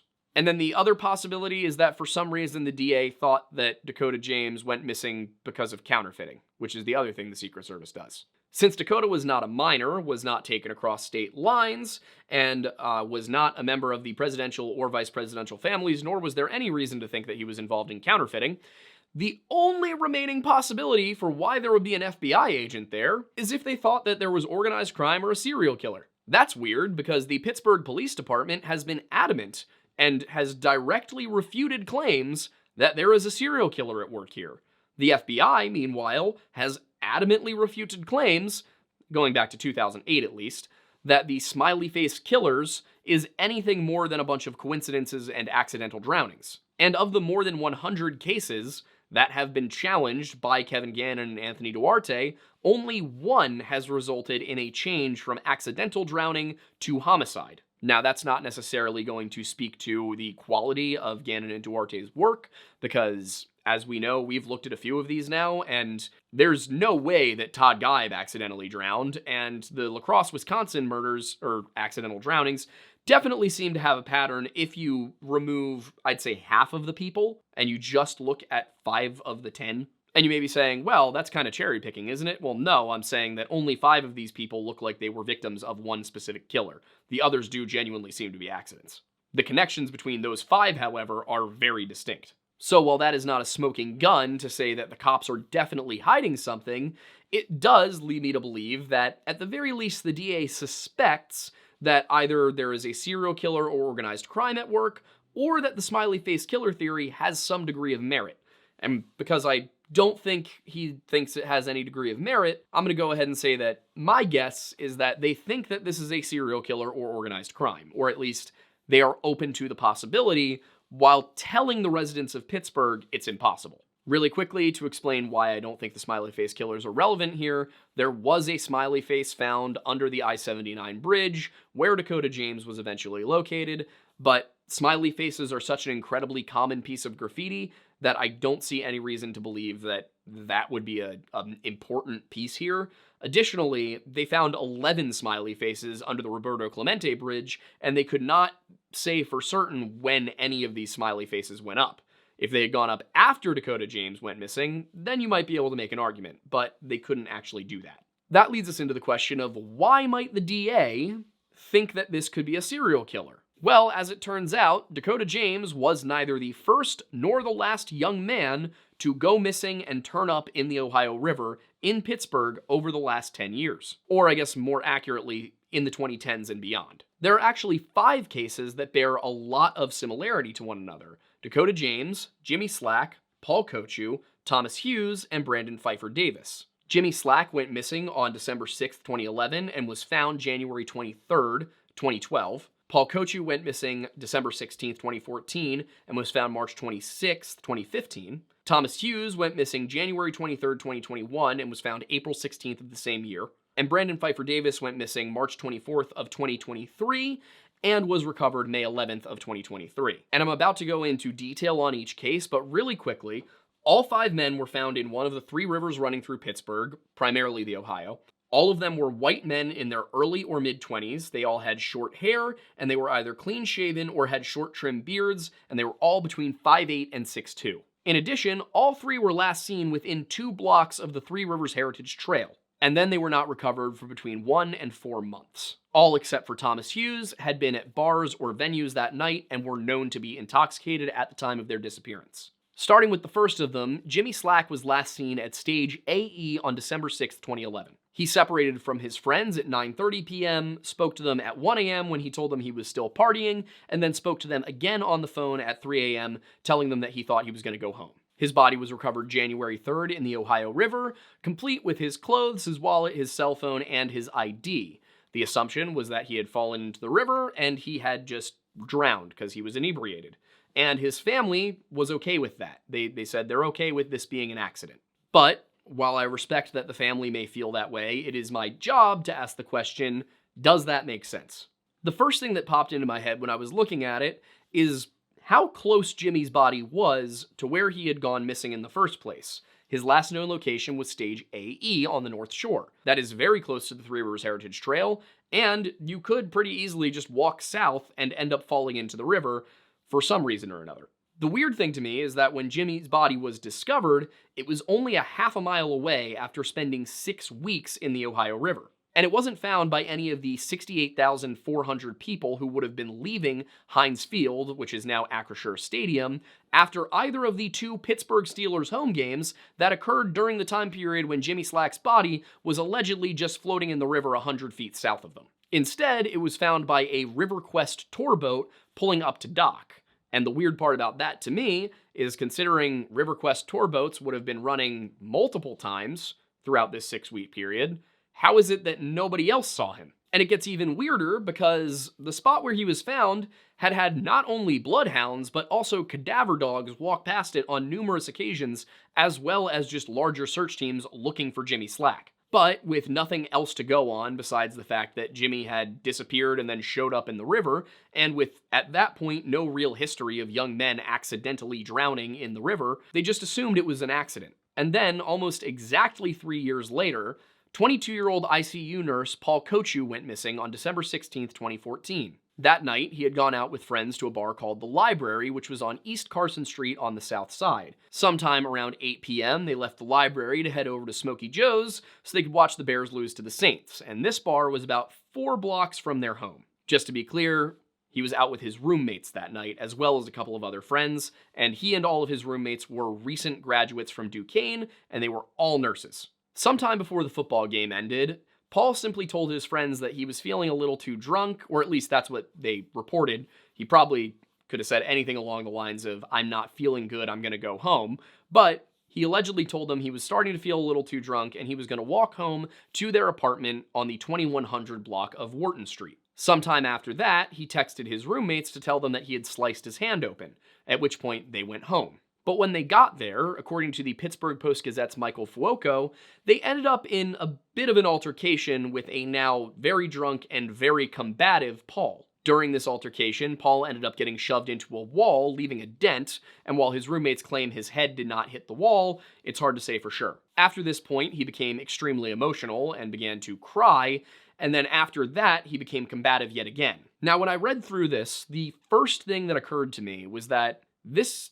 sounds like Paul was drugged. And when you look at people's statements about what Paul was usually like when he was drunk, they said he was never physically combative. One thing that might make a drunk person physically combative is being slipped benzodiazepines. But there's also other drugs that would do this that might be slipped into somebody's drink at a bar. I'm just familiar with benzodiazepines as I was prescribed them for a while, and we also covered the Aaron Hedges case, where when he was withdrawing from alcohol but also drinking alcohol while on his trip, he was on benzos for the purpose of treating the anxiety that comes with alcohol withdrawal, and as a result, he became combative. So that was what stuck out to me there.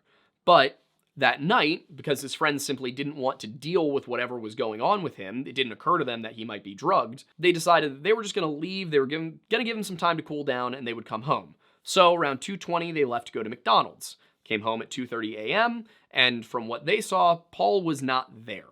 They assumed he'd gone to bed, they went to bed, and it only became clear to them the next morning, when Paul was not in his room, and neither were his belongings, that he probably wasn't there. They called Paul's brother, who called his family to ask around if anybody had heard from Paul, and when nobody had, his family called 911 and reported him missing. A search was launched, and it included dogs, divers, boats, professional and volunteer groups, ground crews, the whole 9 yards, but no sign of Paul could be found. Then, about 2 weeks into the search, police managed to scrounge up some CCTV footage from down the street, which appeared to show a man with something white wrapped around his hand, holding it close to him, and walking strangely. His gait was off, as if he was in pain. And it caught him passing the Giant Eagle supermarket, which has an entrance on Wharton Street, as he walked down the 1900 block of that road to the west. What was interesting here is that was captured at 2:47 a.m. Would not have taken him 17 minutes to walk from the 2100 block to the 1900 block.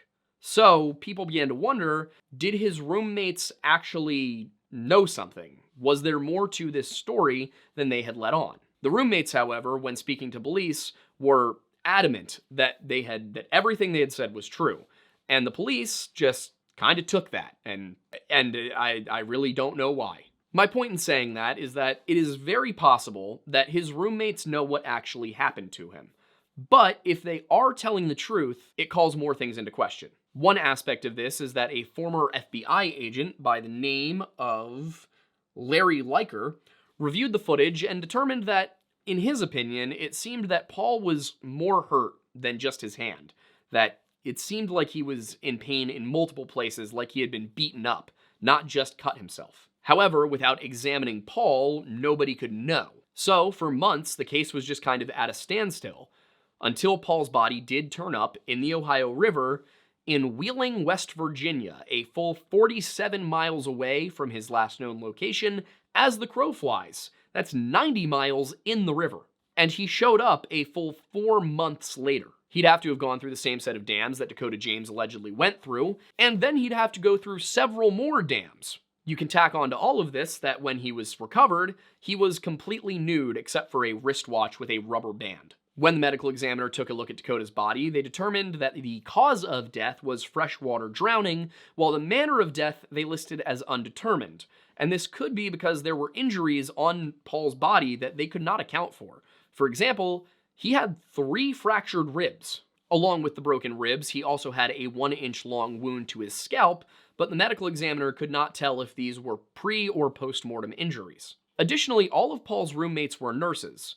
So, had the altercation, when he got all combative from being drunk, resulted in him breaking his ribs, they certainly would have known. So the question that I have for this, just because it doesn't make sense to me that they would have killed him on purpose, is did they say that this altercation happened before they went to McDonald's, when in reality it had happened when they got home, and they were just trying to mask that so that it didn't look so bad for them if something bad did happen to him? Because they may have realized, they may have known he was more hurt than just the cut on his hand. They may have realized that he had broken ribs. And they may have known that if he went out that night drunk with broken ribs and a hand bleeding as it was, something very bad could have happened to him, and it could have legally ended up being their fault. So when I look at this, my assumption based on the evidence available is that if they did lie to police, they probably did so not because they had killed Paul and thrown him into the river, but because they were worried their actions had led to Paul's death. And part of the reason I say that is because they spoke to police and gave the police their story before Paul's body was recovered. So who knows really what happened here. If they didn't directly cause his death, then there are still further questions to be answered. For example, the medical examiner said it was completely possible that the river could have removed all of Paul's clothing by the time he was recovered. Dr. Cyril Wecht also reviewed Paul's case, and what he determined, looking at the evidence, was that it was unlikely the river would manage to remove all of Paul's clothing. So while the medical examiner said that that was possible, Wecht disagrees. When Paul's body was recovered, they did test his blood alcohol content, and it came up as a 0.15. As we've discussed, blood alcohol content will elevate after death if you die and remain in water, so he was actually even less inebriated than we thought. While his BAC at recovery was basically twice the legal limit, he could have been much closer to the legal limit. So, because of that, a lot of people doubt that Paul would have just simply fallen into the river. And since there was no reason to believe that Paul would choose to end his own life, that really only left one possible option, but homicide has never been proven. 7 years after Paul's death, another young man, a 25-year-old who was 6'1", 260 pounds with blonde hair and blue eyes by the name of Thomas Hughes, also disappeared. And not only did he disappear near the river, but he disappeared just 2 blocks from where Paul Kochu was last seen. Thomas was in a steady relationship with a girlfriend who had been a longtime friend, and he was content with his job. He was basically taking on a surrogate father role, and Reagan Ruff, the girlfriend, had said afterwards that he had recently come to her and said how nice it was that when he came home at the end of the day, Her 3 kids were so excited to see him. That weekend, Thomas and Reagan were actually in from out of town. He was visiting his parents, whereas he and Reagan lived together in Ridgeway, which is up in northwestern Pennsylvania. On January 23rd, 2021, Thomas and Reagan were visiting Thomas's family, and they were at his sister's house in the Beechwood neighborhood of Pittsburgh. That neighborhood is well off from the river, and a very large Appalachian ridge stands between the neighborhood and the south side of Pittsburgh. As far as the events of that night go, everything seems normal until after dinner, when, halfway through his first beer, Thomas abruptly went upstairs into the bathroom and locked himself away in there for 1 or 2 hours until approximately 10:15 p.m., at which point he ran down the stairs and before leaving, looked at his father and said, "Why can't you trust me just once?" After that, he got into his 2012 Volkswagen Routan, which is a minivan, and he just sped away. Sensing that something was very clearly wrong, and this being wildly out of character for Thomas, they immediately called 911 and reported him missing, and it seems that the Pittsburgh Police Department got the memo after the Dakota James thing because they immediately sprung into action. As the police launched their search, Thomas's family also hit the road so that they could drive all over Pittsburgh trying to figure out where he would have gone. Problem, of course, being Pittsburgh's not a small city, and there are a lot of places he could have been. So it took about a day and a half for anybody to figure out where he may have been, which in this case came in the form of finding his car, and it was parked on the side of 18th Street near that road's entrance to the Three Rivers Heritage Trail. The keys were still in the ignition and nothing had been taken from the car. On February 4th, it's not clear precisely when they obtained this footage, but on February 4th, the police then released a CCTV camera feed that showed Thomas Hughes walking through a convenience store somewhere in Pittsburgh on the north side.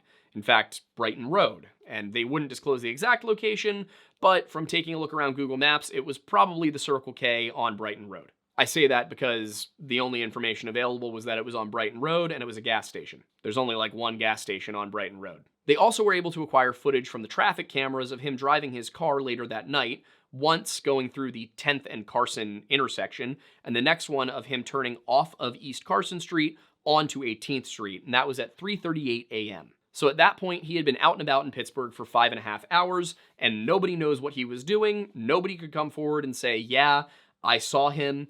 It was just total blank. Once again, searches by land, by air, and by river turned up nothing at all about Thomas Hughes' whereabouts, and then 4 months later, his body was found in the Ohio. Except this time, it was all the way in Monaca, which is 26 miles from where his car was. This also meant he would have had to go through the same set of dams and locks as both Dakota James and Paul Kochu. Now, I will say the real reason that those dams and locks are relevant is related to the state of the body when it was discovered.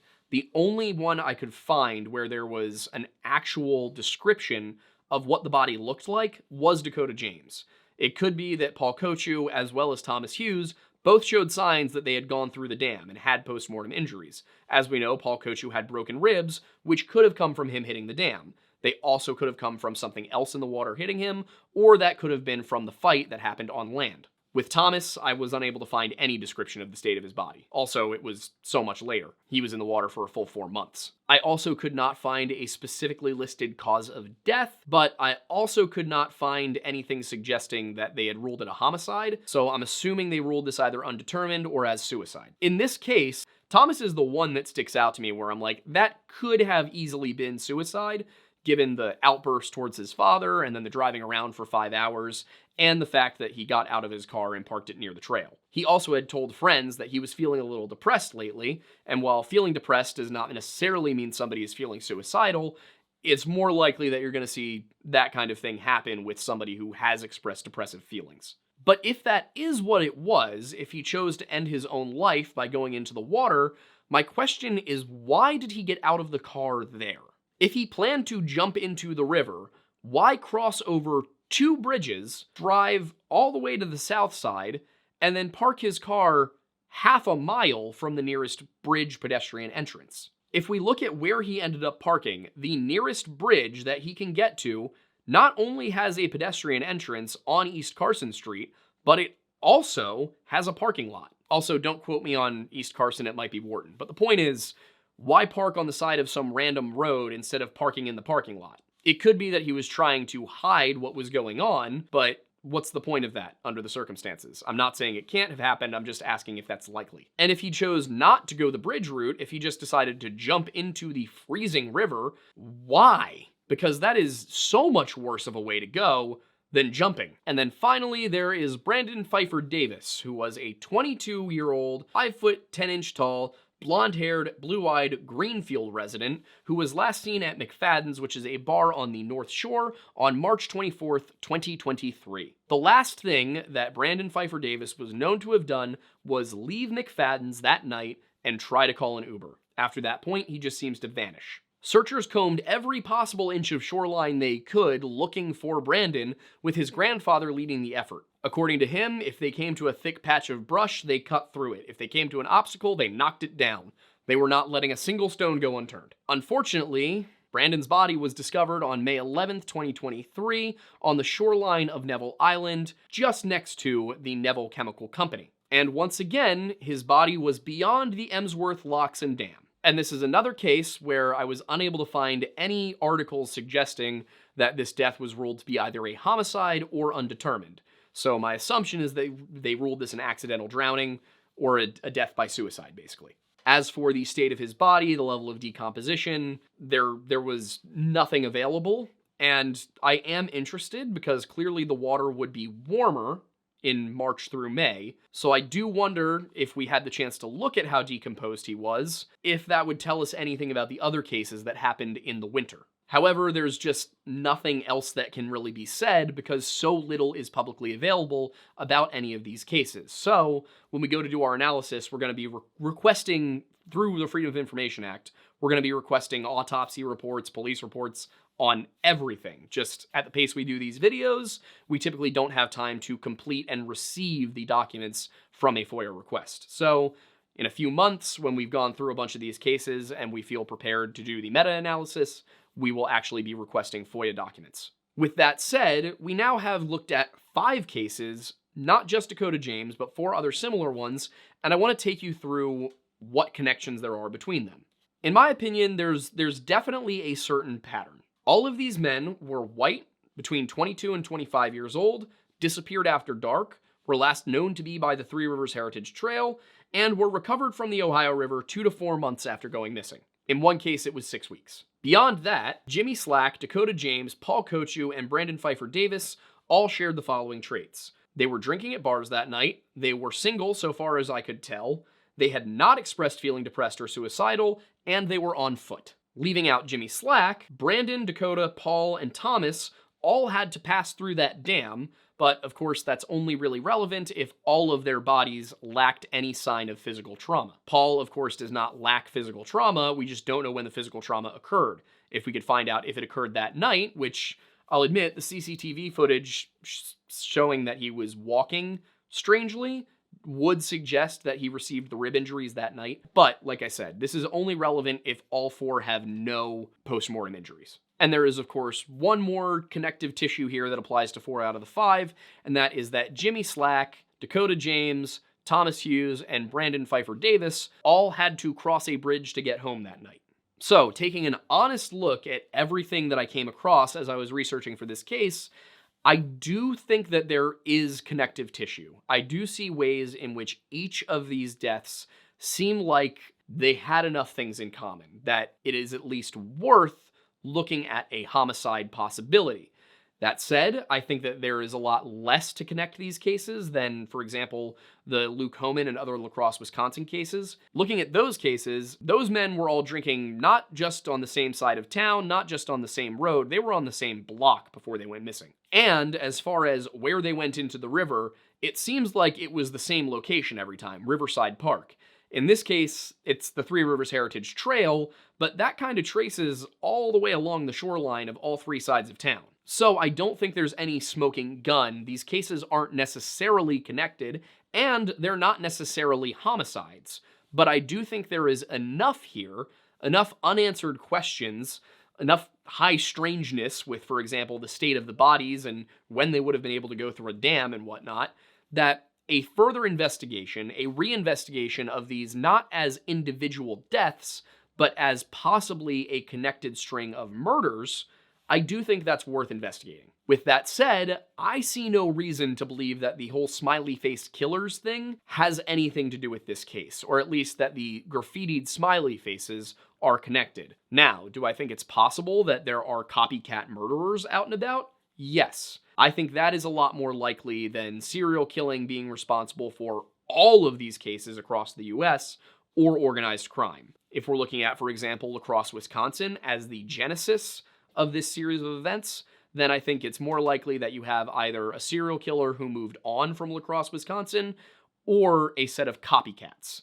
Based on how many of these there are and the variation in location, I'm leaning towards copycat, essentially if these are actually connected, which again, not going to say they are, just trying to look at the evidence. Now, with this specific set of cases in Pittsburgh, Pennsylvania between 2011 and 2023, with the knowledge that there was an FBI agent present at the meeting between the DA and Pamela James, I do have to wonder a couple of things. First of all, are they genuinely considering that this may be a serial killer? And second, is this something that Pittsburgh residents need to be concerned about right now? Because unlike the Lacrosse, Wisconsin cases, the most recent of these was 2023. I understand that it is easier for the FBI to look for a serial killer when the public is not aware that there is a serial killer out and about. But on the other hand, I think it's important for the public to be aware if there's a serial killer out and about. Of course, it could very well be that all of these were accidents, and that the evidence exists to prove that they were accidents. But until the police are willing to work with private investigators and the media and journalists and everybody who can kind of devote resources they don't have to it, it's going to be very hard to get the public to trust them. The police need to be forthcoming, they need to be transparent, and in my opinion, for the most part, local police forces, when these kinds of things happen, have bitten off more than they can chew when they start to investigate them. That's why the FBI gets involved. It's because they have resources that these guys don't. But even the FBI has its limits, and something that could fill those gaps would be sharing relevant case information with private entities, with private groups like us, like the media, who can devote more time to it. And I'm not saying that that's what it should be the moment somebody goes missing. But when you're looking at almost 10 years since Paul Kochu disappeared and no understanding of what happened, in my opinion, that's when you start to maybe give out what you know. So with all of that said, obviously, lots of information here. You guys, on many occasions, have given us stuff that we didn't know about in the past. So if you have thoughts on this case, of our coverage, any of that, please let us know. We will work any corrections into future coverage. We will follow up on any leads that you give us, and we do actually read the comment sections.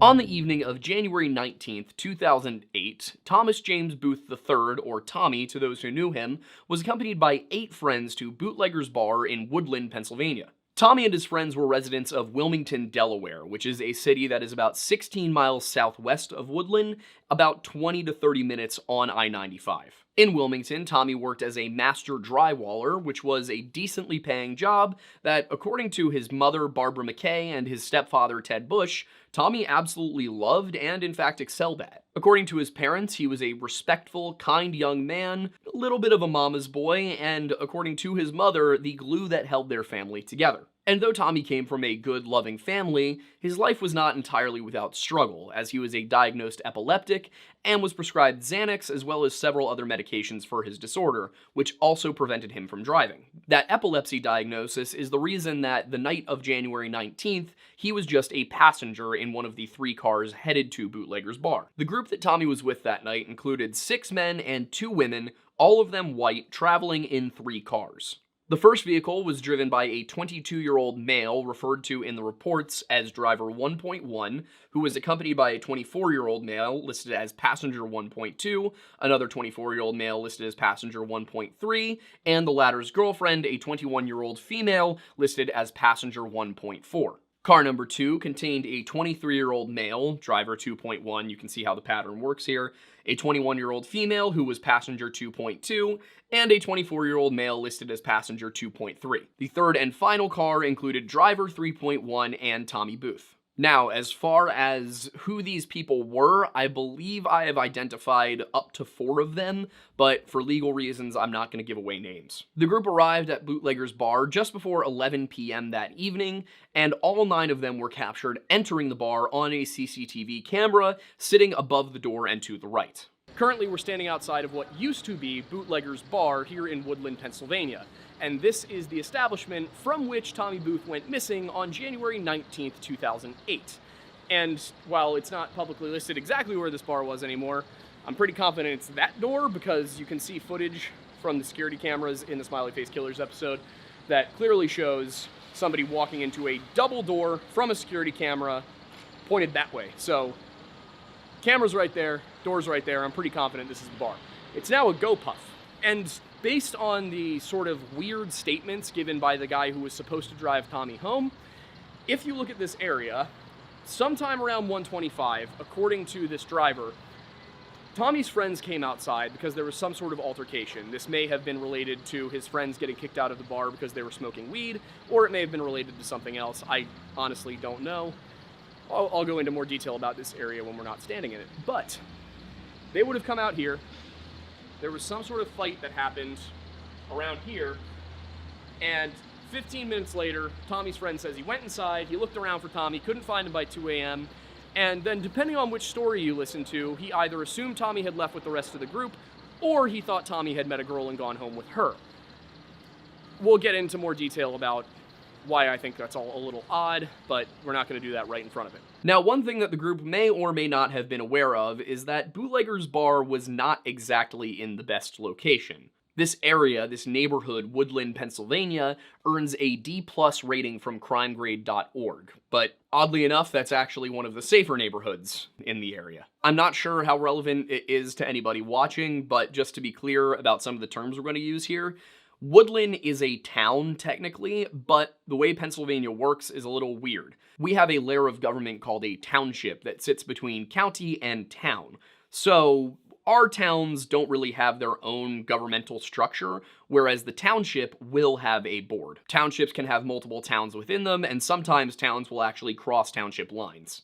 For example, where I grew up, there's a little town called Wayne, and this town straddles Tredyffrin Township and Radnor Township. What that boils down to is that if you lived in a certain part of Wayne, you would pay taxes to Radnor Township, they would handle your trash, all of the things like that, whereas if you were over on the Tredyffrin side, Tredyffrin would handle all of your utilities and whatnot. I lived on the border of Tredyffrin, Easttown, and Radnor. There was a little nexus point, so there were people who lived up the street from me a quarter mile who went to a different high school. That's not to say that every single town in this state operates that way. For example, right now we live in Phoenixville, which is a borough, which functions as its own little island. It's not part of a township, it's just in a county. So Bootleggers, which is now defunct, there's nothing there anymore, we checked, that is in Woodland, Pennsylvania, that's the town, but it is within Ridley Township. So it was the Ridley Township Police who were involved with this investigation. When it did exist, however, it sat in a shopping center at 1936 McDade Boulevard, and it backed up to Ridley Creek, a tidal creek that leads into the Delaware River.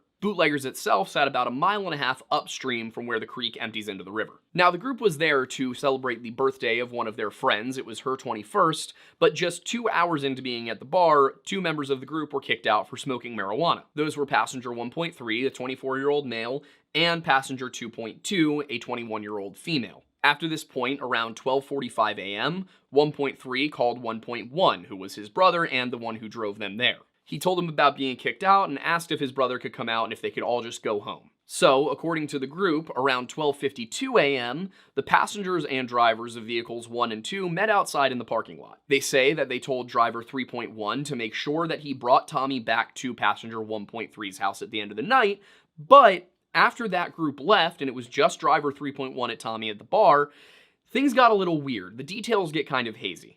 Since only driver 3.1 was there with Tommy after that point, he is the only person who has any description of events after that part of the night. And that's important because, as far as anybody can tell, sometime between 1 a.m. and 2 a.m., Tommy just vanished from Bootleggers, and he wasn't captured walking out that front door on the CCTV camera. And if the stories told by Tommy's group of friends are to be believed, nobody even realized that he had vanished until around noon the next day. And even though it was Tommy's friends who first realized that none of them could actually account for his location, it wasn't them who reported him missing. That fell to his mother, Barbara McKay Bush, who learned from her other son that something was off when he called to ask if Tommy had come home the previous evening. His family waited to see if maybe he had stayed over at somebody's house and just hadn't made it home yet, but by the morning of Monday, they realized that Tommy was missing. Tommy hadn't come back with anybody. At that point, they filed a missing persons report, and they themselves went up to bootleggers to look around and see if maybe he had passed out somewhere, if there was any sign of him. Could they find wallet, keys, phone, something that would give an indication as to what had happened to their son. So, on Tuesday, January 22nd, his parents walked up and down Ridley Creek, trying to find something, but failing. This led police to call in 4 teams of search dogs from Search and Rescue Dogs of Pennsylvania. Unfortunately, just 6 days after Tommy's disappearance, the dogs were unable to come up with anything. As far as they could tell, there was no sign that Tommy had even been back there. As for why they were searching the creek specifically, that was not the only area. They were also checking up and down the nearby highways and streets, but it was assumed that if Tommy had gotten drunk and had some sort of accident, the most likely place he might be was somewhere in the creek. So, the weekend of the 26th came and went without any updates to Tommy's case. Nobody really knew what had happened. All of his friends said that they had left the bar and they hadn't seen him, so there was really nothing to be done but keep looking and hoping something came up.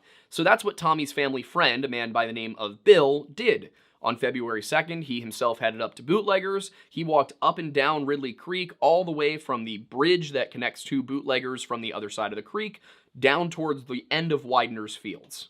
Bootleggers sat just across the creek from the Widener University Sports Complex, so it was that was kind of the extent of where he checked. Now, an important detail here is that shortly after Tommy's disappearance, during that first week, a winter storm had blown in and frozen over certain sections of the creek. Because of this, it was thought possible that Tommy had fallen into the creek, but he had sank to the bottom and was trapped there by the ice coating the top. So when those search and rescue dogs first got out there to look, there was a layer of ice on top of the water. But on February 2nd, when Bill got out there, all of the ice had completely melted. There have been highs in the 40s as early as the 28th of January, and on February 1st, the high was in the 50s, so you were seeing that snow very rapidly melt. And because Bill had gone down after the ice had melted and had checked a long stretch of that creek, it was seeming more and more likely that Tommy had never ended up in there at all, because if he had, somebody should have located his body by now. Because of that, everyone was pretty shocked when just the next day, Sunday, February 3rd,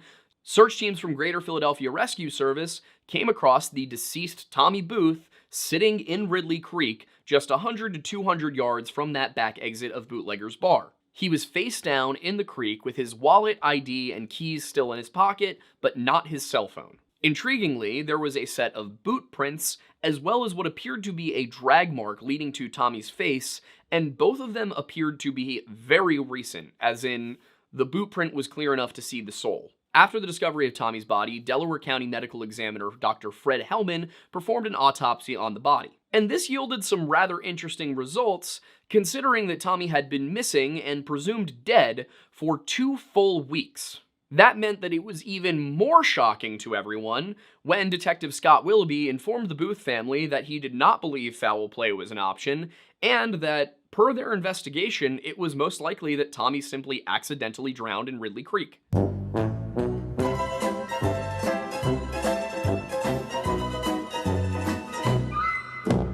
And when I say the level of decomposition, the level is none. There was no skin slippage, no bloating, no discoloration. It appeared that Tommy had not been dead for all that long at all. The only place on his body that showed any signs of decomposition was his lower right abdominal quadrant, which is the first place that will start to discolor after death. Now, according to police, the reason he hadn't decomposed at all was because he had been underwater in a frozen creek for the full extent of the 14 days, which would have stalled the process. My immediate issue with that is the timeline and the weather history. I say that because on the night that Tommy went missing, the low was only 17 degrees, but it would only stay below freezing until the afternoon of the 22nd. After that, the average was about 32 degrees until the 28th, at which point averages climbed up to about 40 degrees, while the highs sat around 50. At those temperatures, the creek almost certainly cannot have remained frozen beyond February 1st. In fact, when we got down there on January 24th, 2024,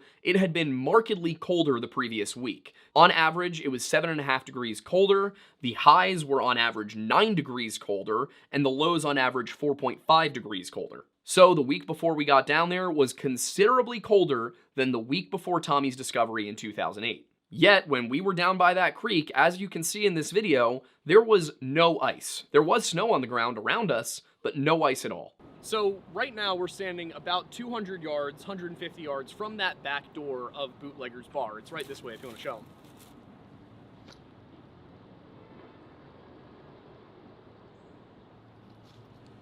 Obviously, everything looks a little bit different than it would have in 2008. This is a creek. The bed's going to change. The way that everything looks precisely is going to change, but it's still going to follow the same general pattern.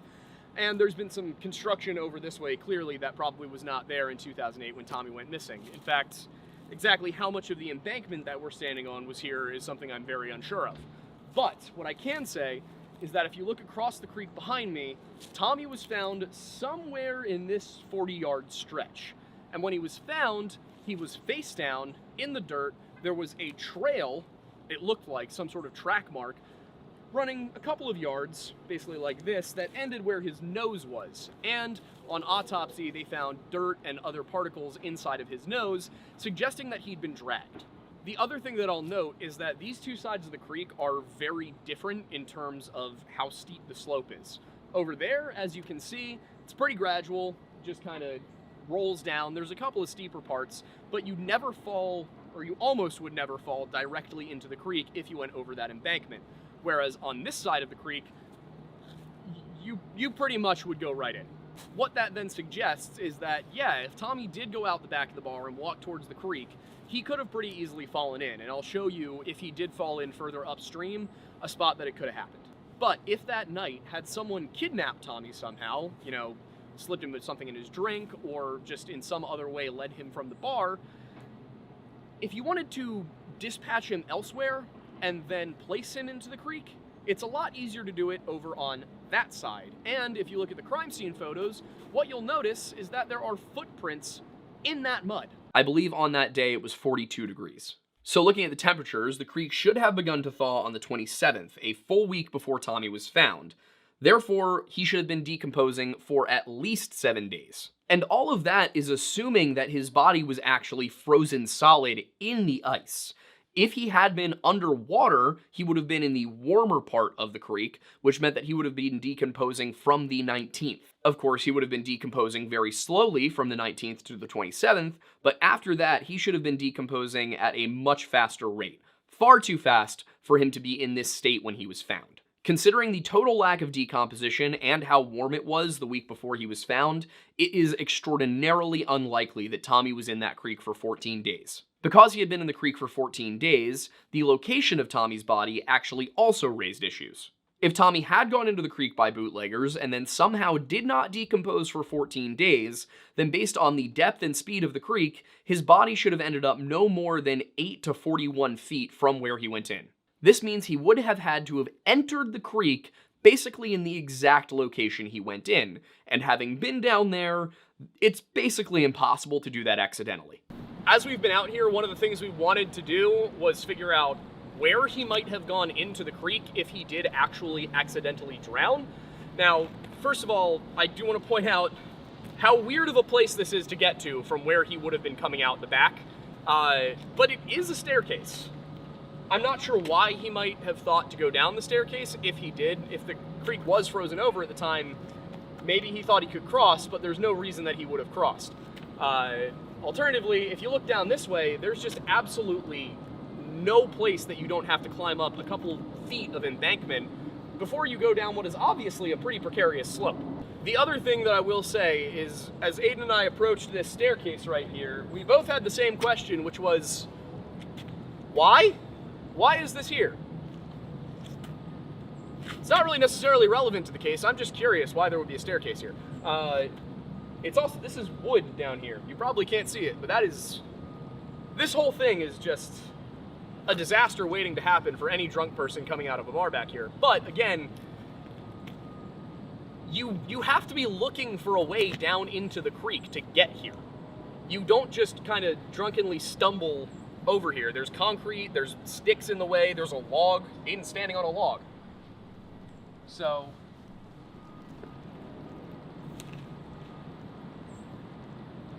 yeah, I have no idea.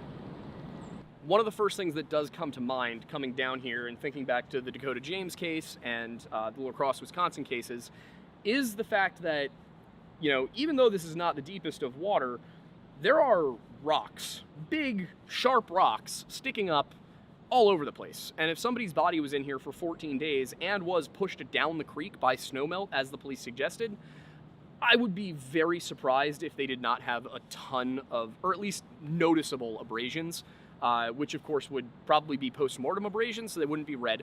But again, just there's a lot about that that does not add up to me, especially given the state in which his body was found, but we'll get into that more later. One other thing that does stick out to me that I want to mention before we move on, though, is it's not just rocks. There's also a ton of debris in here, and it is very visible, so somebody really would need to be under the water to be invisible here. You would very easily see them otherwise. Also, again, I mean, I can see rebar down there, like, and it's maybe 12 inches from the surface when the creek is high, so I just would be very surprised if somebody could be pushed down this creek and not sustain a number of post-mortem injuries. But once again, you know, there's the autopsy details to look at.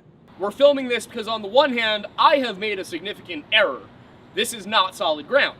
The other thing is, we found a second spot that perhaps Tommy could have gone in where there's a little rivulet, but at the same time, if we look back that way, again, just no reason that he would have come this way, even if he left out the back of the bar, unless he was trying to get back to the parking lot. But if he was trying to get back to the parking lot, this is very obviously not a parking lot. It's over there. And that appears to be a kindergarten. Kind of creepy. It's actually super creepy, but moving on. This is by far the easiest spot we have found that you could fall in, and what we kind of did here was we walked towards the back door of the bar, then walked down to where he was found and kind of worked our way back up, as you can see, to figure out where the hell this guy went into the water. But the big problem is, while this is clearly the easiest place you could fall in, you know, it's just a simple slope down, it's very clearly sloping downwards, and it's not really steep enough to fall down it without catching yourself on something. It's not impossible, but we deal entirely in gray areas on this channel, so you know what, this is a gray area. But what's not a gray area is the fact that the parking lot is right there. Like, if he got this far, it's really hard to get to right here and go there instead of there if you're trying to get to the parking lot.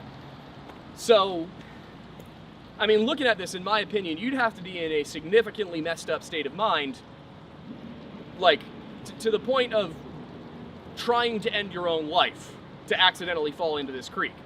Not necessarily 100%, you could accidentally get in there. It would just be a weird series of coincidences.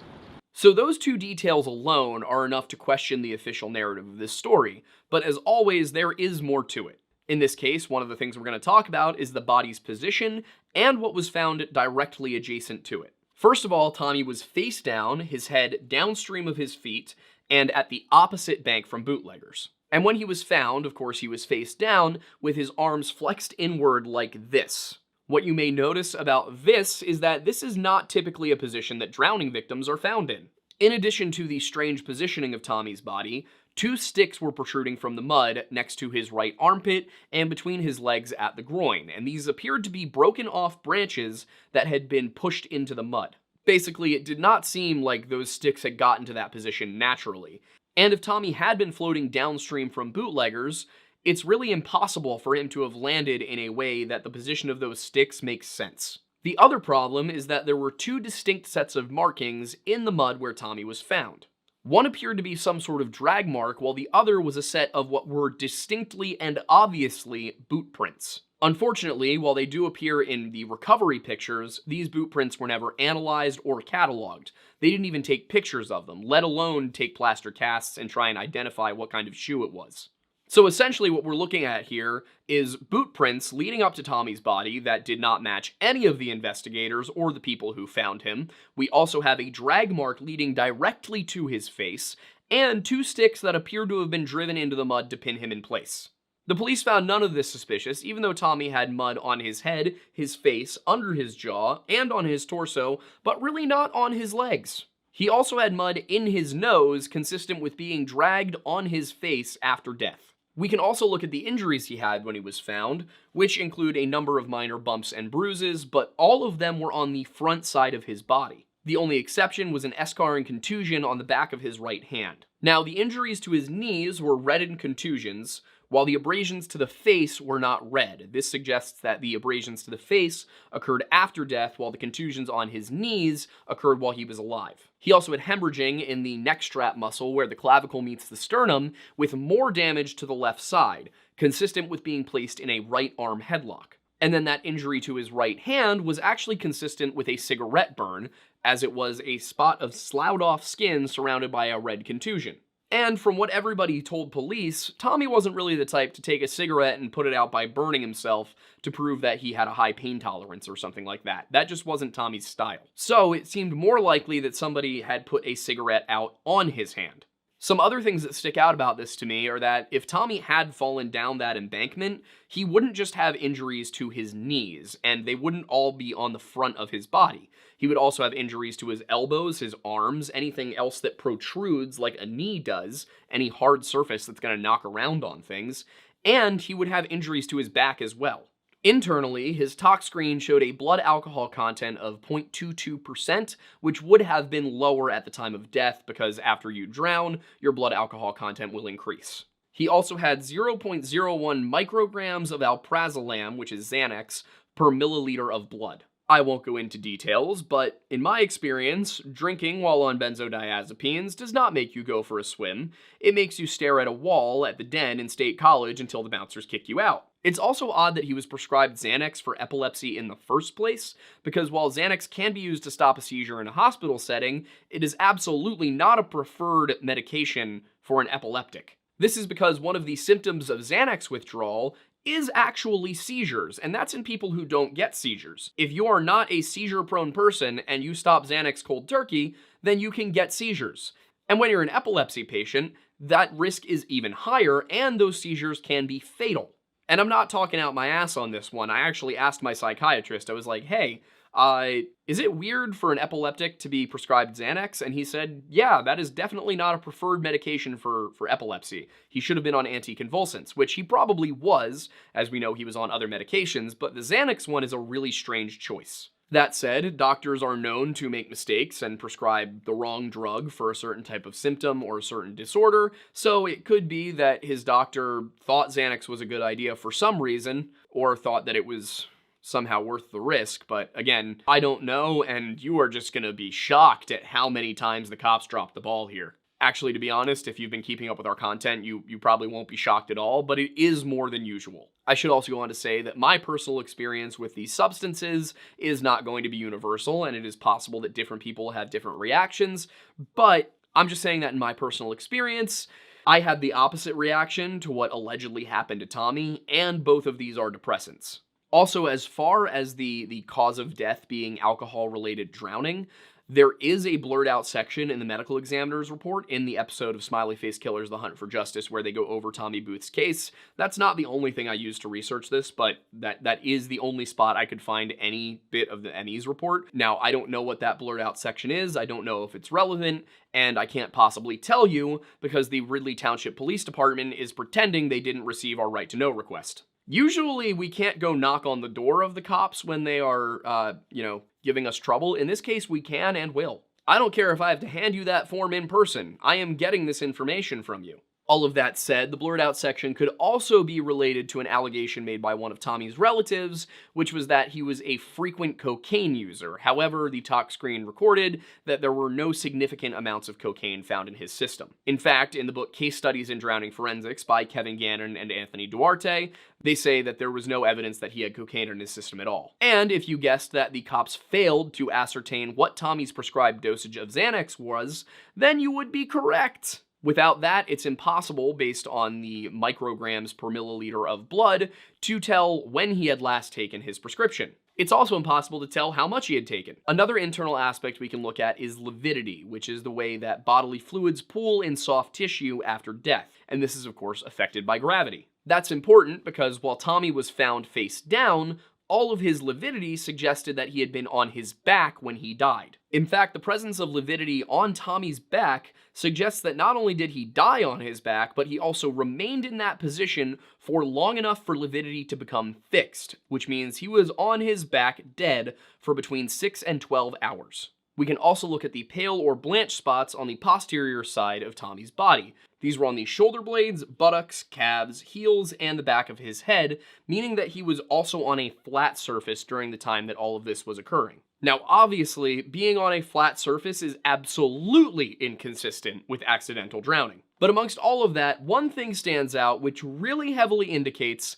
that Tommy was not in the water for 14 days, and that's that he was in full rigor mortis, which usually dissipates within 36 to 48 hours after death. Cold can delay it, but even then, unless the body is completely frozen solid, rigor mortis will still dissipate within 72 hours. For context, the time between the presumed death of Tommy Booth and the autopsy was 369 hours. Based on the temperatures that previous week and the medical examiner's findings, Tommy Booth cannot possibly have been dead more than 72 hours, or since the morning of February 2nd. And the morning of February 2nd is several hours before Booth family friend Bill walked up and down that creek. That means that he almost certainly would have seen Tommy's body sitting in the water, but he didn't. It's also worth mentioning that Tommy's eyes were cloudy but not opaque, which again indicates he'd been dead for less than 24 hours when he was found. Putting all of that together, Tommy's situation at the time of recovery was as follows.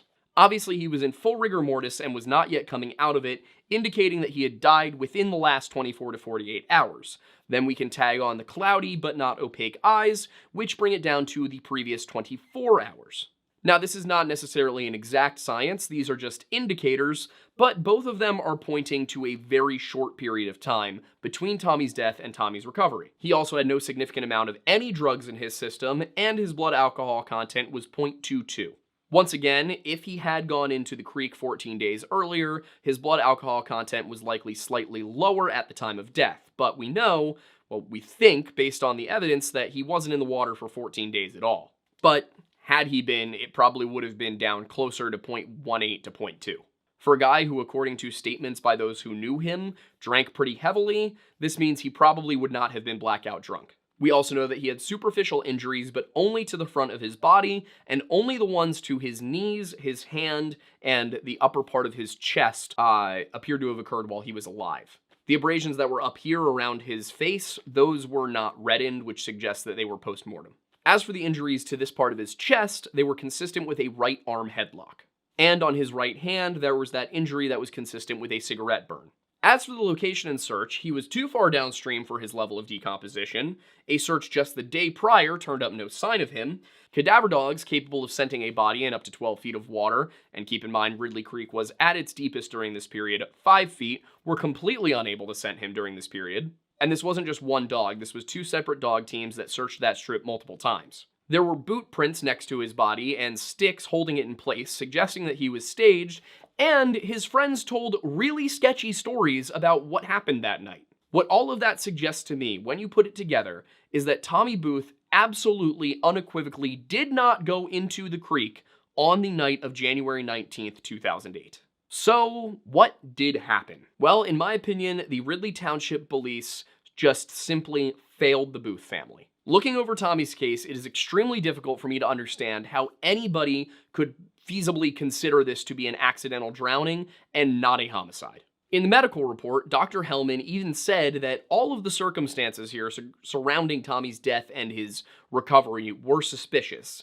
And in March of 2009, he told the Smiley Faced Killers team that he was 99% certain that this was a homicide, he just couldn't quite explain how it happened. That said, his report did say that it was most likely, or that it was probable, that his death was the result of an alcohol-related accidental drowning. Looking at the medical examiner's report, Dr. Hellman said that all of the circumstances regarding Tommy's case were suspicious, and he told the Smiley Faced Killers team in 2009 that he was 99% sure that this was a homicide.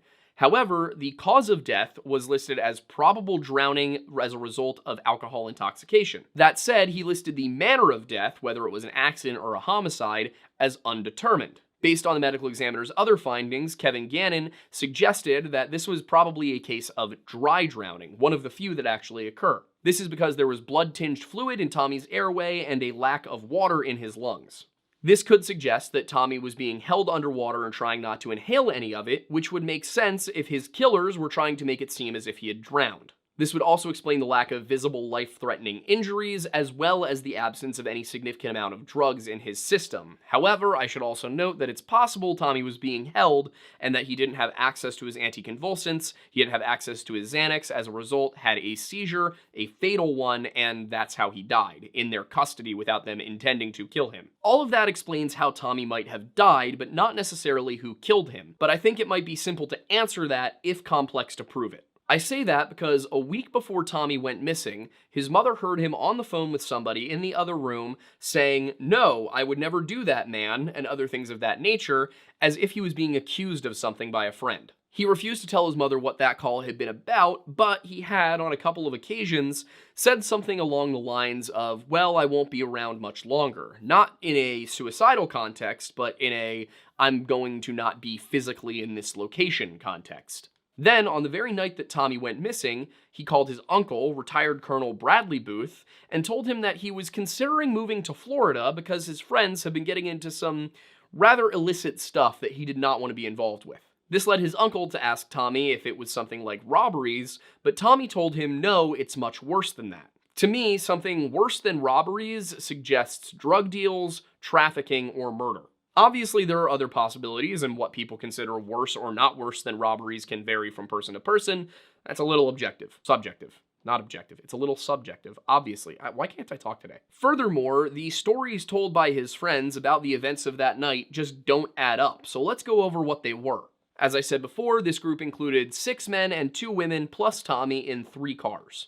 That first car, of course, was driver 1.1, who was a 22-year-old male, a 24-year-old male listed as passenger 1.2, another passenger who was a 24-year-old male listed as passenger 1.3, and 1.3's girlfriend, who was only named as 1.4.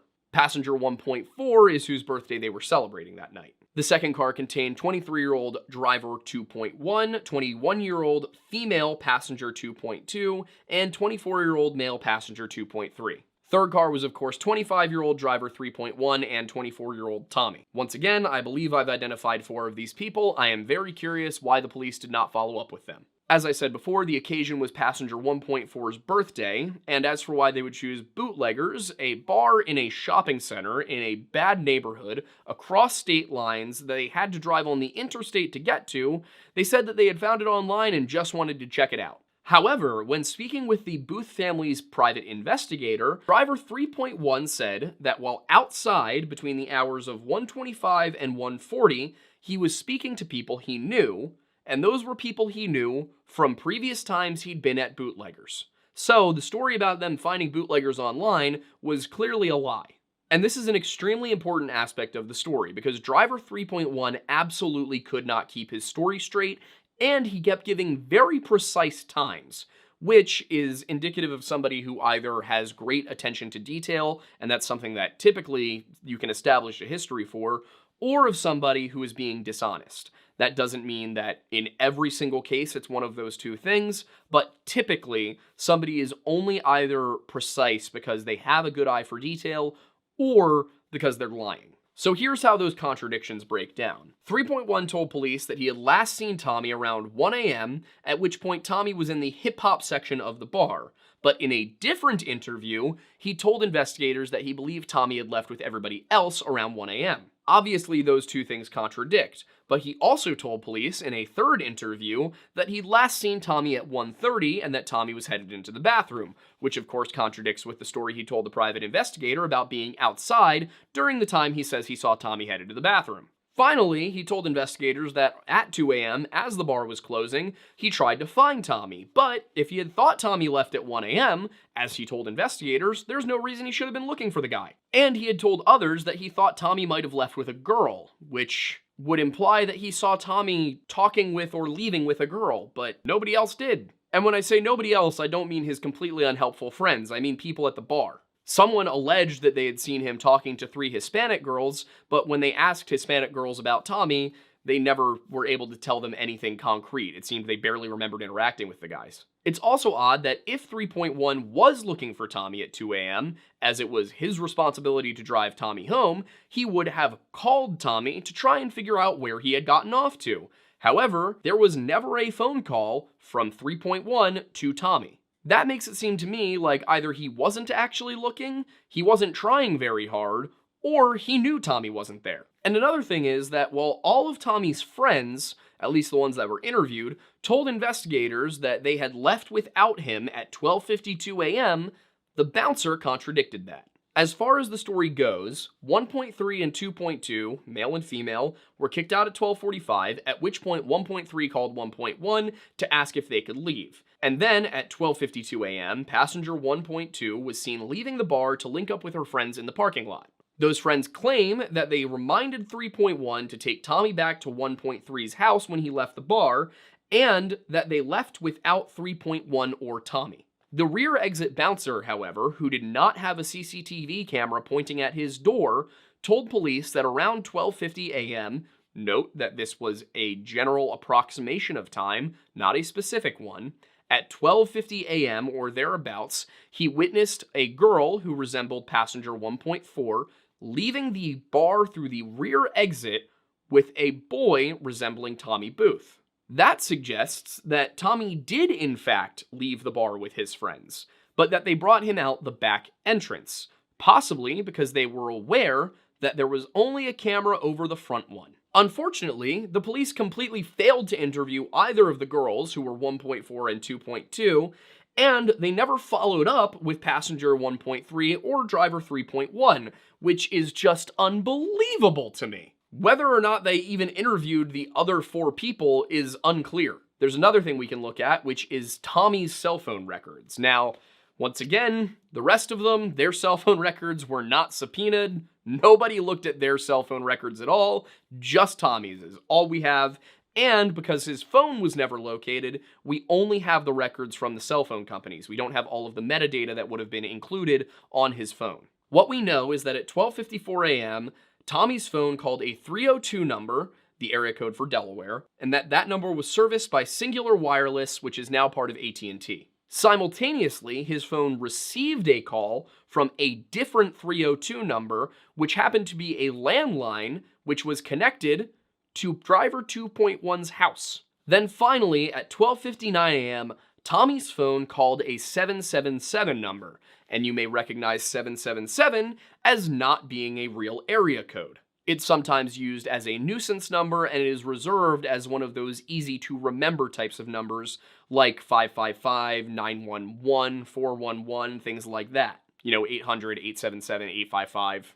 But if you call a 777 number from a mobile phone, you're probably just going to get dead air, even though your phone will actually send a signal to the tower. When Tommy's phone called that 777 number, it connected to one of 3 nearby AT&T towers, but there is a problem there. The 3 towers were not equidistant from Bootlegger's bar, and the way that cell phones work is that they send the signal out in a bunch of different directions, and whichever tower picks up the signal first will perform the service, unless that tower is either obstructed or too busy. This was basically at 1 a.m., so it's unlikely that any of the towers were too busy to receive the call, and there were no obstructions between Bootlegger's bar and any of the 3 towers. So under these circumstances, you would expect that the call would be picked up by the nearest tower, but it wasn't.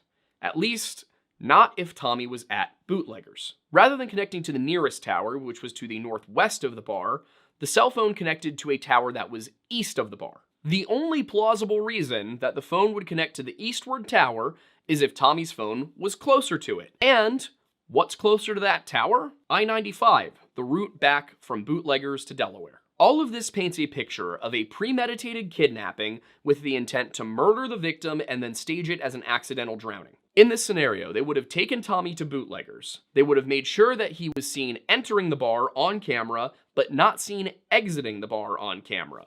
From there, they abducted him, made a few cell phone calls to throw the police off the trail, took him somewhere, held him there, forced him to get drunk, then they drowned him, either in a bathtub, with a bucket, who knows, but they drowned him, they placed him on his back while he died, and all of these lividity spots arose, his rigor mortis set in, all of that. They then drove him back to bootleggers and dumped him into Ridley Creek, placing those sticks to make sure he didn't float back into the river and out into the Delaware, so that the police would find his body and assume it was an accidental drowning. That only leaves one question, which is why, but I think that's pretty obvious. Either they were doing illegal stuff, he wanted out, and they killed him to keep him quiet, or they thought he had already snitched, were holding him to interrogate him and hope that he would, come clean and tell them who else they needed to go after, and then he, died in custody, or they decided they were tired of it and just decided to, end his life. Obviously, these are pretty broad stroke versions of events, and the details might differ, but in my opinion, this case is completely solvable. It may actually be one of the most solvable cases we have ever covered. At the same time, I don't think it has anything to do with the smiley faces. The biggest issue with this case is that the police in Ridley Township just failed every single step of the way. And when I mean every step, I mean every step, because they didn't interview half of his friends, they didn't search homes or cars, they didn't check traffic cameras, they didn't subpoena phone records, they didn't analyze or even catalog the footprints at recovery, they didn't check the fluids in his body for microorganisms, they didn't ascertain if those microorganisms matched the microorganisms in Ridley Creek, they didn't check his prescription, they didn't check what food he'd eaten against what food was in his stomach, they didn't ask why somebody had prescribed Xanax for an epileptic, and they also just kind of didn't investigate at all, if you look at the entire case. It appears they never even went to Delaware to interview these people. I think they ruled this as an accidental drowning for one of three reasons. They may have looked at this and said, we are a small township, we are a small police department, we know this was a homicide, but we simply do not have the resources, and the people who did it, or probably did it, are from Wilmington, Delaware. So this is not a local problem. This was a group of people from out of town who came in, committed a crime, and then went back to where they came from. It's not our problem. They also may have recognized it was homicide, but believed that they were not well equipped enough, didn't have the resources, or just didn't have the manpower to go and solve it in a way that would get a conviction. So maybe they said, all right, well, if we call this a homicide, then we have to show people who did it. Otherwise, it goes on the books as an unsolved homicide. Whereas if this is an accidental drowning, well, tragedies happen. And then there's the third possibility, which is that they really are just that dumb. No matter what the case, I am confident, based on us being there, us looking at this creek, having grown up in this area, that this is not an accidental drowning. Tommy did not accidentally fall into that creek. He did not fail to decompose for 14 straight days. He did not enter rigor mortis just before they found him because he had been under the water that entire time. There's just no feasible way in my mind that Tommy Booth went into Ridley Creek on January 19th, 2008, or I guess January 20th, 2008. Given the circumstances, given all of the available information, the police absolutely had probable cause to bring these people in, to ask them questions, maybe even to search their homes and their vehicles. They chose to not do any of that. They chose that. All of that said, we do occasionally get things wrong. Maybe we missed something here. Unfortunately, the Ridley Township Police Department didn't want to provide comment, decided that they didn't need to respond to right-to-know requests or emails or really anything, despite the fact that, we're actually local and just across the county line. But we're pretty confident about our course of events here. We're pretty confident that this cannot have been an accidental drowning, which really only does leave the homicide angle. Maybe we don't have the right answer for how it happened or why it happened, but as we always say, if you have ideas, if you want to let us know what your thoughts are, anything we should take into consideration, because of course with this we are going to do a meta-analysis at the end, we very much appreciate it. Feel free to leave those comments. We encourage you to do so. We encourage you to discuss amongst yourselves, because the way that we find answers for these unsolved mysteries is by putting all of our brains together and using the collective power of this community to come up with the evidence needed to make a determination.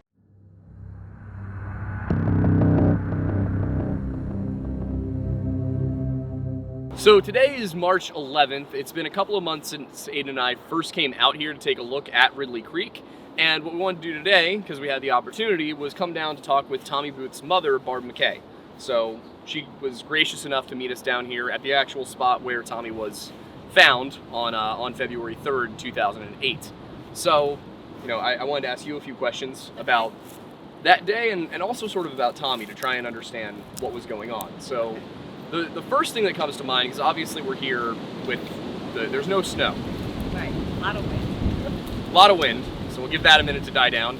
So we'll have Aiden take some shots of the creek behind us, but when you guys were here looking for him, one of the things that was repeatedly said in all of the interviews I saw with the police was that there was, and all of the documentation, was that the creek was completely covered in ice. Was that your experience when you were down here, or was it sort of a mixed bag of ice and free-flowing water? Both, yeah. Both? It was like that. Yeah, we were up here almost every day. Mm-hmm. And we had people walking up and down the creek. So there wasn't ice all the time. Mm-hmm. So in that 2-week period, were there days then that you feel like if something was in the water, you should have been able to see it? Oh, yeah.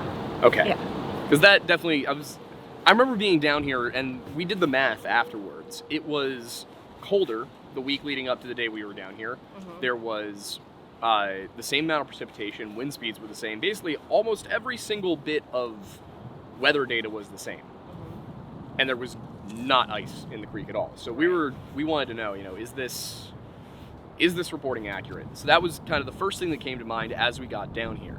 The second thing I wanted to ask was, in that time period, as you were walking around looking, did you guys get down this far? Did you go farther than that? We didn't go down further. Mm-hmm. I mean, we walked where we could. As you can see, there's a lot of trees and stuff. And, right. But I kind of remember standing like around one of these spots and looking into that creek, and it was flowing. And Mm-hmm. I was thinking, God, Tommy, where are you? And we had our dog with us, and he was running all around, and there wasn't a lot of ice that day. Gotcha. So we came up. We did the one search on the first Saturday, with, family and friends, and then the next Saturday was the grid search with the Philadelphia Search and Rescue, and they're the ones that ultimately found him. Right. But if he had, of course, he wasn't there when we were here. Mm-hmm. But otherwise we would have seen him. Yeah. So, I don't know. I think somebody just put him there that day. That's kind of what we're thinking too. And we think it's not the first time that's been what happened in one of these. Oh, yeah. Yeah, we Right. we have the exact same opinion with Todd Geib, that Right. It looks like he was put in the water the day he was found. Right. And for the same reasons that I remember, the name is escaping me right now, but I know one of your family friends came down here and walked this exact route up and down looking the day before. Yeah. That was and didn't see anything. my husband's friend, Bill. Yeah. And Yeah, because he lived in Eddystone, I think. Someplace around here. Yeah. Cut that part out. Yeah, it's fine. Yeah, his friend Bill said he walked up and down. Tommy's boss, Harry, him and some of Tommy's co-workers walked up and down this creek during the week. So they say it's deeper in some parts, and maybe it is. Okay, but I've only seen it where you can see the bottom.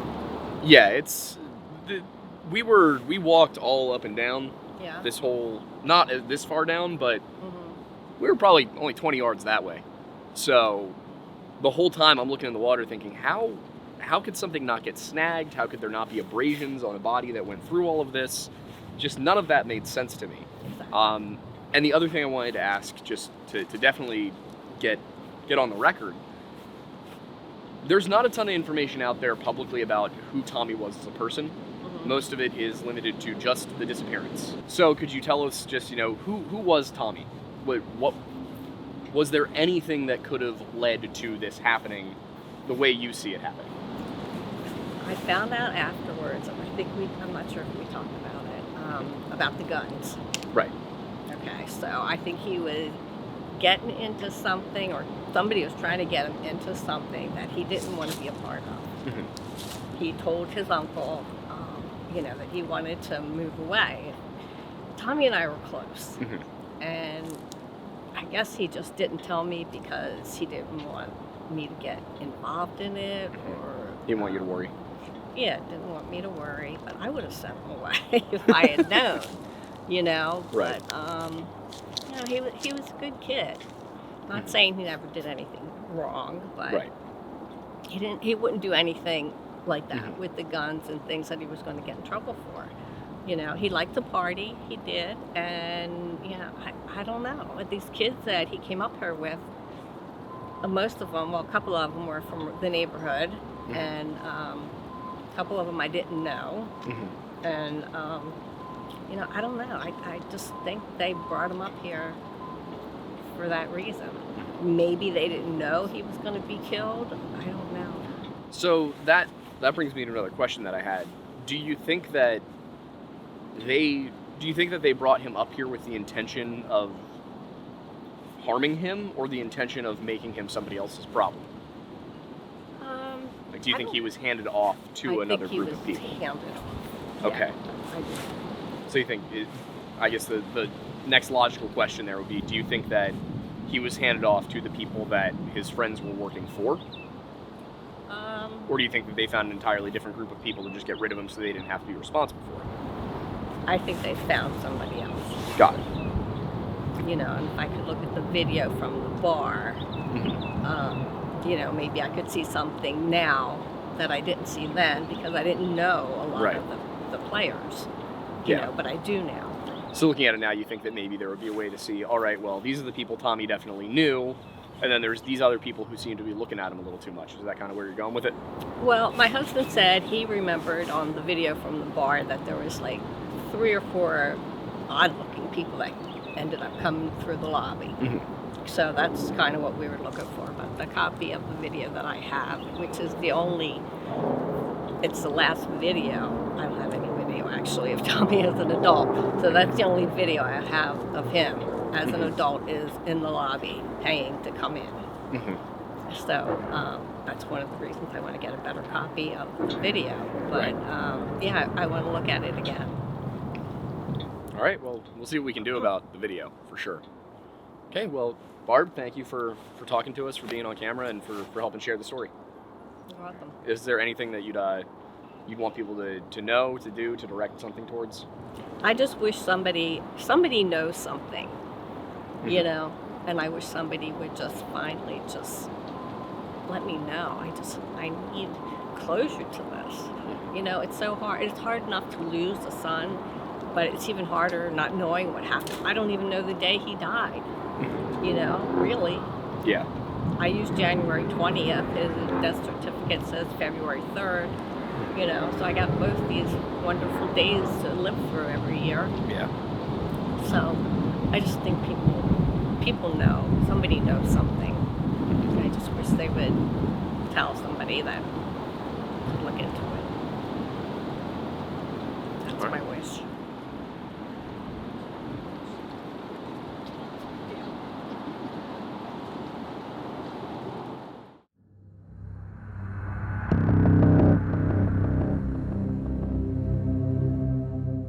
The disappearance of Brian Shaffer is one of those incidents that just kind of boggles the mind. There's a ton of write-ups on this on the internet. There's a ton of YouTube videos about it, and in every single one, everyone seems to come to the same conclusion. There's no explaining what happened here. The gist of it is that a 27-year-old man, walks into a bar, is seen on camera entering the bar, speaking to people just outside of the bar, but never leaving the bar. And yet, Brian did not show up in the bar in any of the ensuing days. You might think, maybe he fell asleep in the bathroom and somebody found him the next morning. Nope. Not only that, but he wasn't found anywhere on the Ohio State University campus, Wasn't found in his apartment. In fact, he wasn't found anywhere in the city of Columbus, Ohio. Probably most importantly, he was never found at all. But this mystery isn't as simple as man is seen walking into bar but not walking out of bar. There's some more to it. There's some intrigue, some infidelity possibly. There are a lot of questions and a lot of things that went into what has become one of the most curious disappearances on the internet. So, on the night of March 31st, 2006, it appears we have a question from someone in the audience. Colonel Tavington? Tell me about Ohio.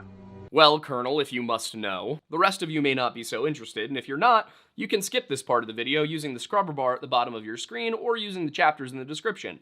Anyway, I guess we should explain to the good Colonel what's so special about Ohio. Way back in the late 1600s, when Europeans were first beginning to arrive in the Ohio Valley region, they came across something rather interesting, and those were mounds. And the reason they were so interesting is because they hadn't been built by either the Algonquian or Iroquoian tribes that the Europeans found living along the Scioto River. Furthermore, they had not been built by those people's ancestors either, as both the Algonquian and Iroquoian-speaking tribes who moved into the region seem to have done so in the last 500 years, while these mounds date to 1,000 to 2,000 years old. At the time of contact, there was really no frame of reference for people to figure out who it was that built these mounds, but over the centuries since then, modern archaeologists have been able to identify at least 3 distinct cultures that inhabited the region prior to the migration of the Algonquin and Iroquois peoples. The first of those, the Adena culture, occupied the region from around 1000 BC to 200 AD.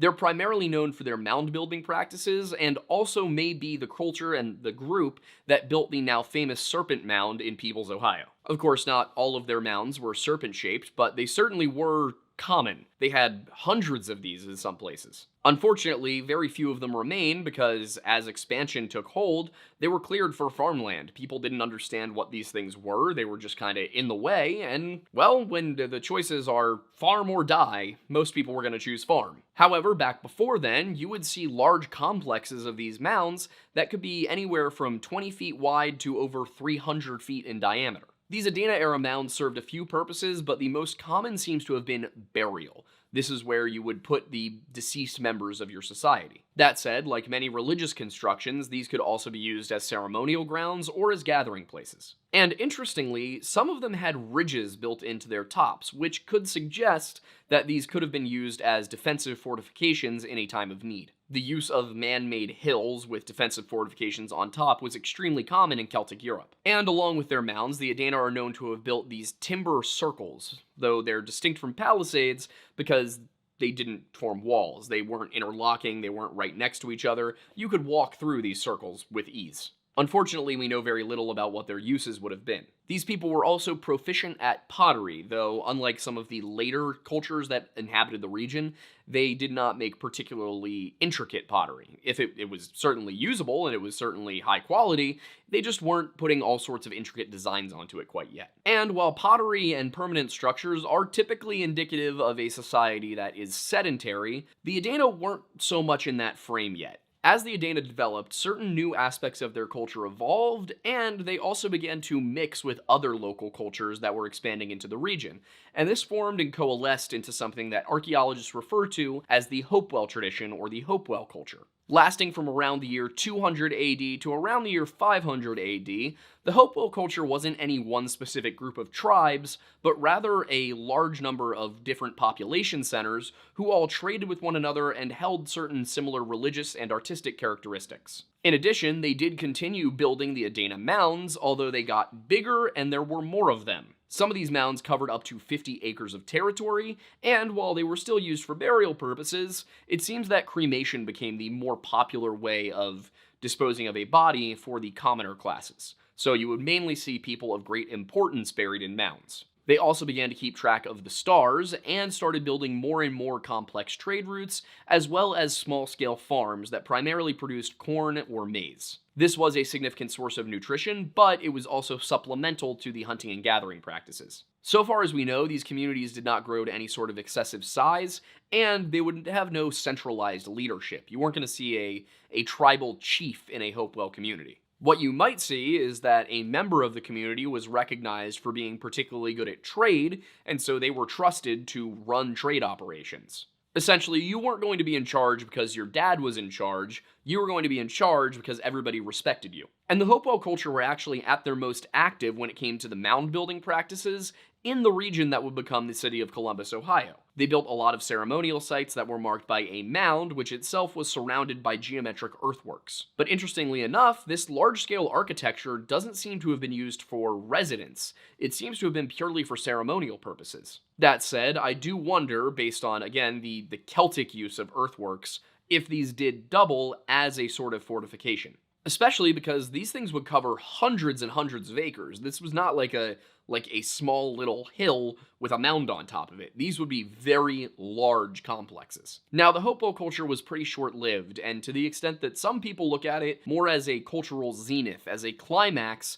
of the Adena culture, rather than being its own independent thing. After 500 AD, it started to go into decline, and while the people remained, the things that made them the Hopewell culture fell to the wayside. And in that vacuum, a new people, the Fort Ancient people, arose. Named for an Adena-built site, the Fort Ancient people are a mystery to some extent, because we're not really sure who they were and who their descendants are today. We know they're distinct from the Iroquoian and Algonquian peoples, but we're not sure that they're something like Siouan either, though there are a couple of Siouan-speaking tribes today, I should say, that do possibly match up with the Fort Ancient. The site of Fort Ancient itself does tell us that the Adena and the Hopewell were tracking the stars, that they were keeping track of things like the solstices at the very least, because there are mounds that are set up perfectly to match sunrise on those days. And the Fort Ancient people were there from around 1000 AD to 1750 AD, just before you start to see Anglo-American expansion west of the Appalachians.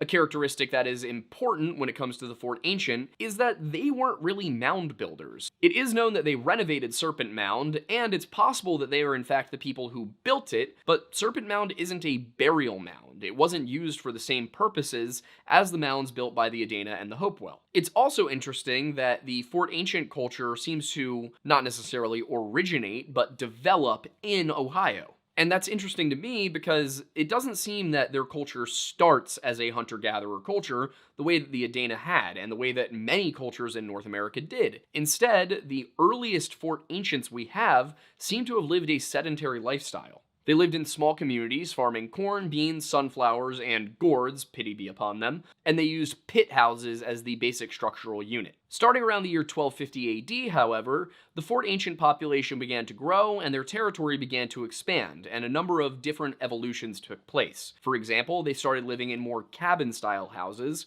that were distinct from the Iroquoian longhouse, but were a little bit more structurally sound than the pit houses. And once you had larger populations with more wealth, well, you tended to need to protect them, which meant that their formerly undefended villages suddenly had walls. Of course, these were palisades, they were just large logs stuck into the ground, but it was significant enough to be an improvement. And these were necessary improvements because in the later phase, they had to contend with migrations of both the Algonquian and Iroquoian peoples. The Algonquins came from the east and they set up shop in the Great Lakes area, and the Shawnee and Lenape moved into what is more central Ohio. When it came to the Algonquian, you have groups like the Anishinaabe tribes to the north who moved down into the Great Lakes region, and you have some of those more southeastern Algonquin tribes, like the Shawnee and the Lenape, who moved west out of Pennsylvania. They may have had to contend with the Iroquois twice because it's believed by some that the Iroquois actually came from the west, from the Mississippi River, and then made their way up northeast until they got to New York. And then during the 1600s,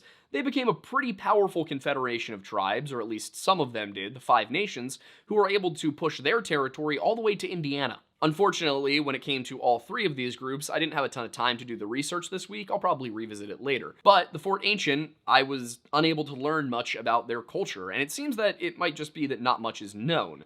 We do know that they had pretty basic gender roles. Women typically had domestic responsibilities, whereas men were typically the ones out hunting, building, fighting, farming. It's also believed that, similar to the previous Hopewell and also to the Iroquois to their east, the Fort Ancient people had an egalitarian style of leadership, where, once again, authority wasn't passed down in a hereditary sense. You didn't have a king who passed it on to a prince. You had a leader who was replaced by another leader, possibly while still alive, possibly after his death. There are some things that do certainly differentiate them from the Hopewell. For example, their pottery is more intricate. It also seems that their pottery may have been more advanced. It was a little bit thinner, it was tempered, it just seems to have been of a higher quality, which would make sense given the much later dating. Primarily, it featured either animal or geometric designs. They also seem to have been very fond of serpent imagery on not just their pottery, but also apparently their mound. Unlike their predecessors, the decline of the Fort Ancient people seems to have been largely affected by outside forces, by the militaristic expansion of the Iroquois. When the first colonists were arriving in central Ohio along the Scioto River, they were not running into the Fort Ancient peoples. They were coming across Algonquin groups like the Shawnee and Lenape, and across Iroquoian groups like the Mingo and the Wyandot. And unwilling to migrate yet again, these groups decided to stay and fight against the colonists. The resulting series of wars ended in an American victory, and by 1795, Ohio was firmly within American control. 2 years later, a Virginian by the name of Thomas Sullivan founded the village of Franklinton. After Ohio became a state in 1803, it needed a state capital, and they figured that somewhere in the center of the state would be best. So, the town of Franklinton donated about 10 acres, which would eventually become the 14th largest city in the United States of America and home to the worst fans in college football, the city of Columbus, Ohio. In case it wasn't caught, that was a dig at Ohio State. All of that is relevant, somewhat,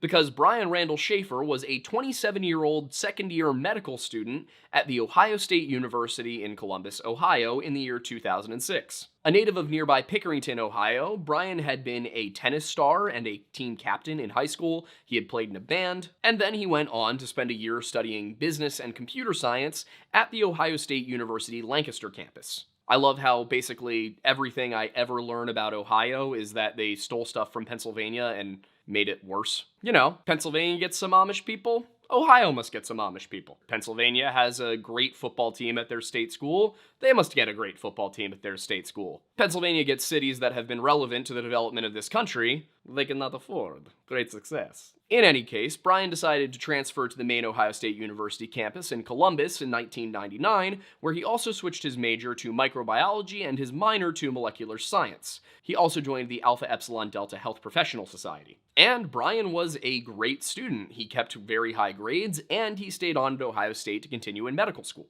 But while medicine was Brian's intended career, it certainly wasn't his life goal. It wasn't the thing that he felt was going to satisfy him. In his mind, this was something of a stopgap until he could get his music career going. That may sound like the kind of thing somebody might say off the cuff at a bar, you know, I'm going to be a doctor of music's my true passion. No, he wrote on his MySpace page, I really love music, and this whole doctor thing is really just a job, only temporary, until I get my band together and put out a record. Which I will say, as far as backup plans go, doctor is a pretty lucrative one. But while Brian's life was generally going very well, it wasn't without its own little bit of tragedy. His mother, with whom he was extremely close, passed away from cancer on March 6, 2006. Her death hit him pretty hard, to the extent that it even caused him to question some of his relationships. But it did bring the surviving family members, those were Brian, his little brother Derek, and his father Randy, a lot closer together. On the night of March 31st, 2006, which was the end of midterms and the first official day of spring break,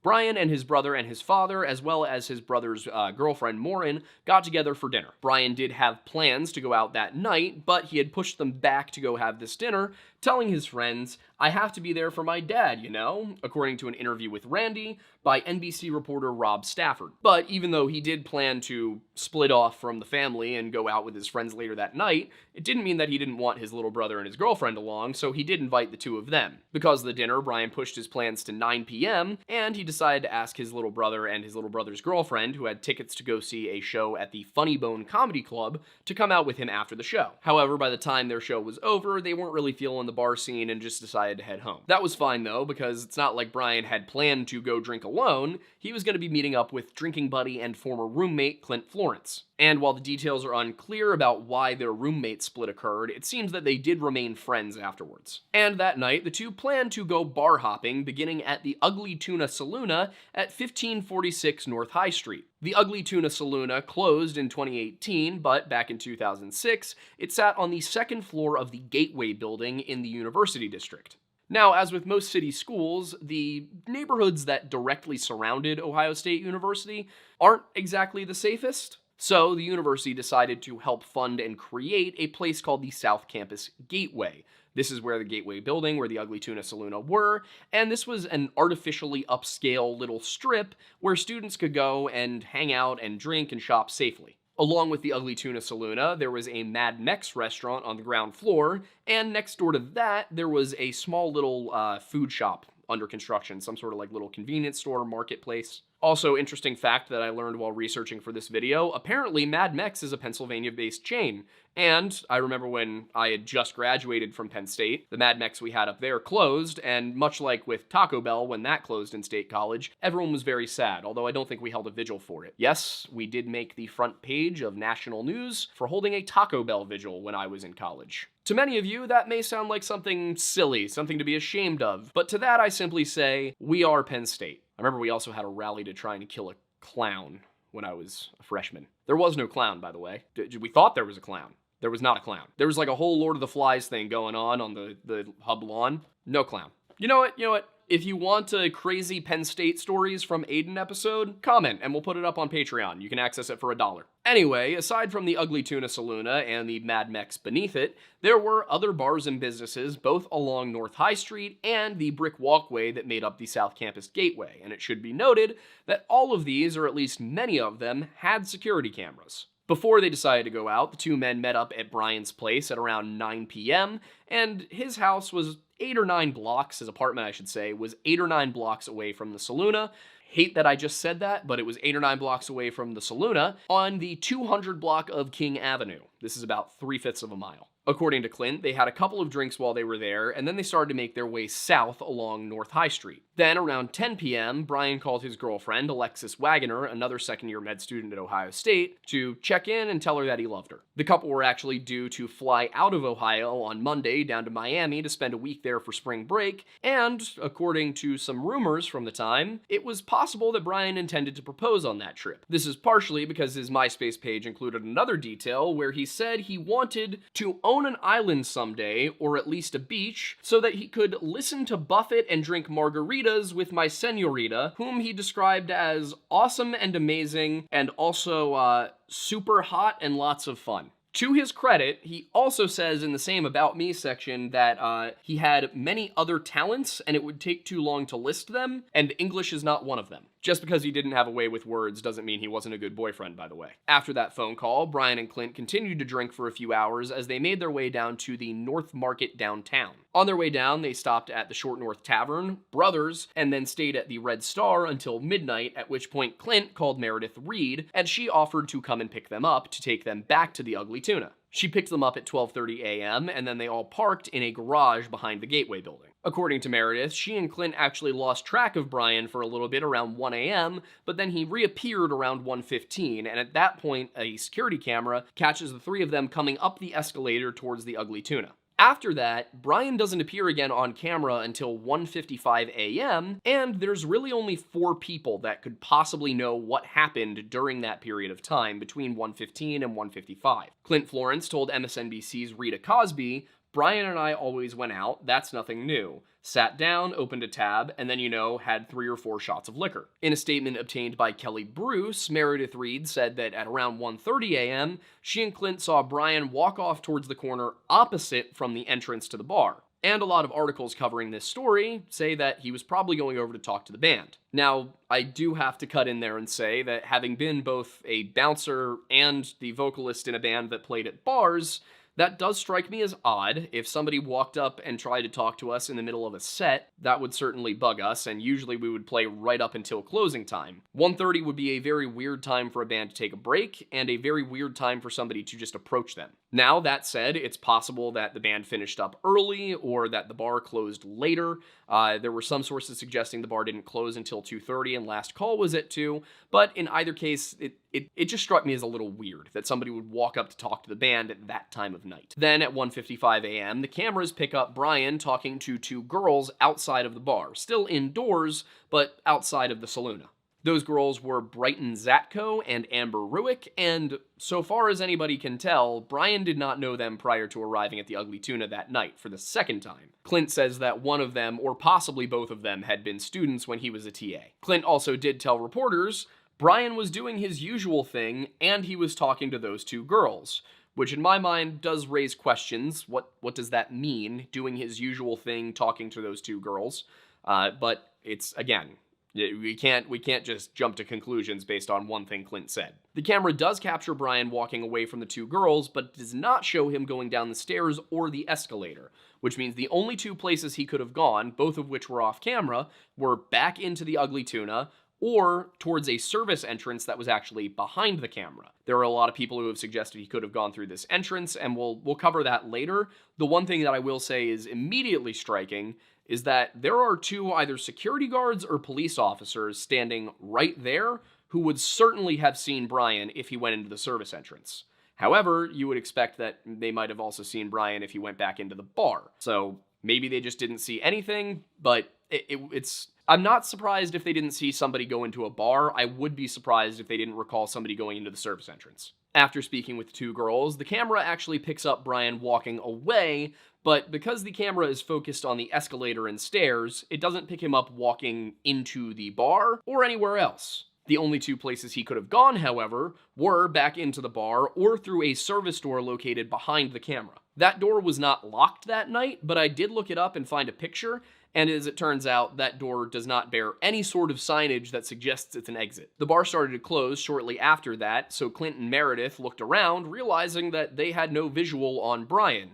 So they said they walked all around the bar looking for him, even checked the bathrooms, and then just kind of had to assume that he had left on his own, maybe with one of the girls, maybe just, because he was going back to his place. At some point, somebody had mentioned that Brian was planning on throwing an after party that evening, but the point is, they looked for Brian, they called him a few times, but he was just nowhere to be found. Meredith did leave him a message telling him that if he needed a ride home that night, he should just call her, but then she and Clint headed out. They went to a home where Clint was house sitting, and they just stayed the night there. It was about 1.7 miles to the north in Clintonville. Most of the articles from this time do refer to Clint and Meredith as friends, but I do think it's worth noting that in Meredith's statements, she suggests on numerous occasions that she and Clint were spending a lot of time together, staying over at each other's places. It seems to me that these two were more partners than friends in some form or another. And at 10 a.m. on April 1st, Meredith drove Clint back to Brian's apartment from the house he was staying at. Clint picked up his car,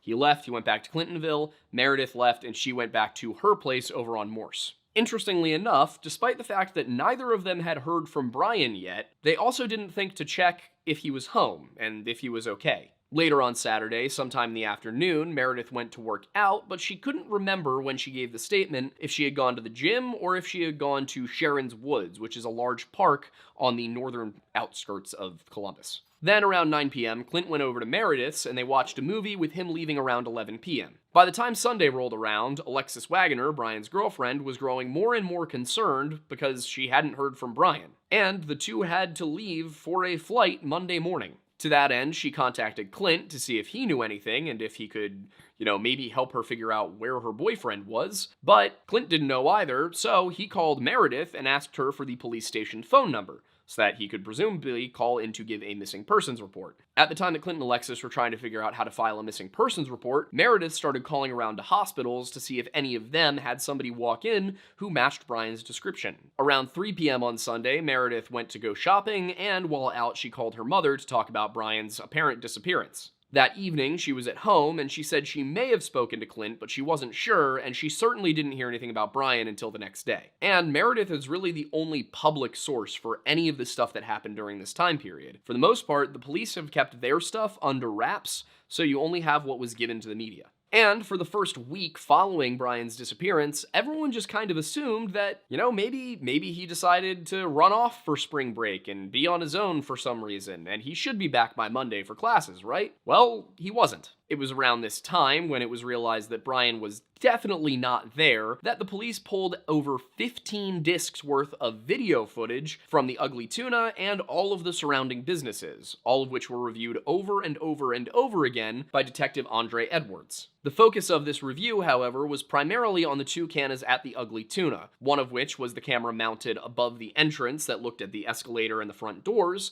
and the other was one that sort of panned around in the bar itself and could have the emergency exit in frame. On the escalator camera, Brian is seen only 2 times, and he is wearing an olive green polo over a white long-sleeve t-shirt with jeans, white Adidas sneakers, and a yellow cancer awareness bracelet, which was probably the Live Strong campaign given the time. As I think I mentioned, he can never be clearly seen re-entering the bar on that camera, but Detective Edwards said that he is positive that Brian did not go down the stairs or escalator, and he even considered that Brian may have changed clothes. As I said before, the second camera was inside of the bar and panned left to right, and I did see some suggestions that when the emergency exit door was opened, it was set to pan over to that door. However, I was not able to absolutely confirm that, so it may or may not be true. Sergeant Hurst, the detective in charge of the case, spoke to Kelly Bruce in an interview in 2022, may have been 2021, but it came out in 2022, and he said that the footage made it look as though the camera was about to pan, but was manually overridden by a security guard. Some people have described this as seeming like it was a jump cut. I don't think that that's necessarily what he was saying. It sounds to me like the camera in the footage he saw looked like it started to pan before stopping, and then panning back to the other side, or just stopping in general. Again, I haven't seen the footage myself, so all I can go on is the things that Hurst said. Either way, the fact remains that Brian was never seen on camera leaving the bar. In trying to understand where Brian could have gone, how he could have gotten out, police made sure to check what every possible exit was, and they noted just 3. There was the main entrance, the emergency exit, and the service door. He definitely did not leave through the main doors out to the South Campus Gateway. He would have been seen on camera, and Detective Edwards said he is positive he was not there. The emergency exit camera didn't see him either, and no employees saw him leave through that exit, not even the security guard stationed at the door. And the third way, those service doors, those would have allowed Brian to get into a hallway that on one side, I think it was if you went left, then it would lead you to a construction site downstairs, and if you went right, it would lead you to the rear service doors of several other buildings and an elevator. If Brian had gone through one of the rear service doors to any of the other businesses and then left through their front doors, cameras would have caught him leaving. The other way, going towards the construction site, would have seen Brian walk into what was described by Hurst as essentially a unfinished concrete basement area that had a hole dug in it that was 6 by 6 feet and 4 feet deep. That was basically the base for an elevator shaft. It was the kind of thing that if you fell into, well, you might hit your head, and especially if you're 6 feet tall, 6'2", as Brian was, you might hit your head, you might get knocked out, but you wouldn't disappear. When people came back in to work there, you would be seen. A lot of people act as though, or seem to believe, I should say, that this was a construction site, that there was dirt all over the place that was getting shifted around, cement being poured all over,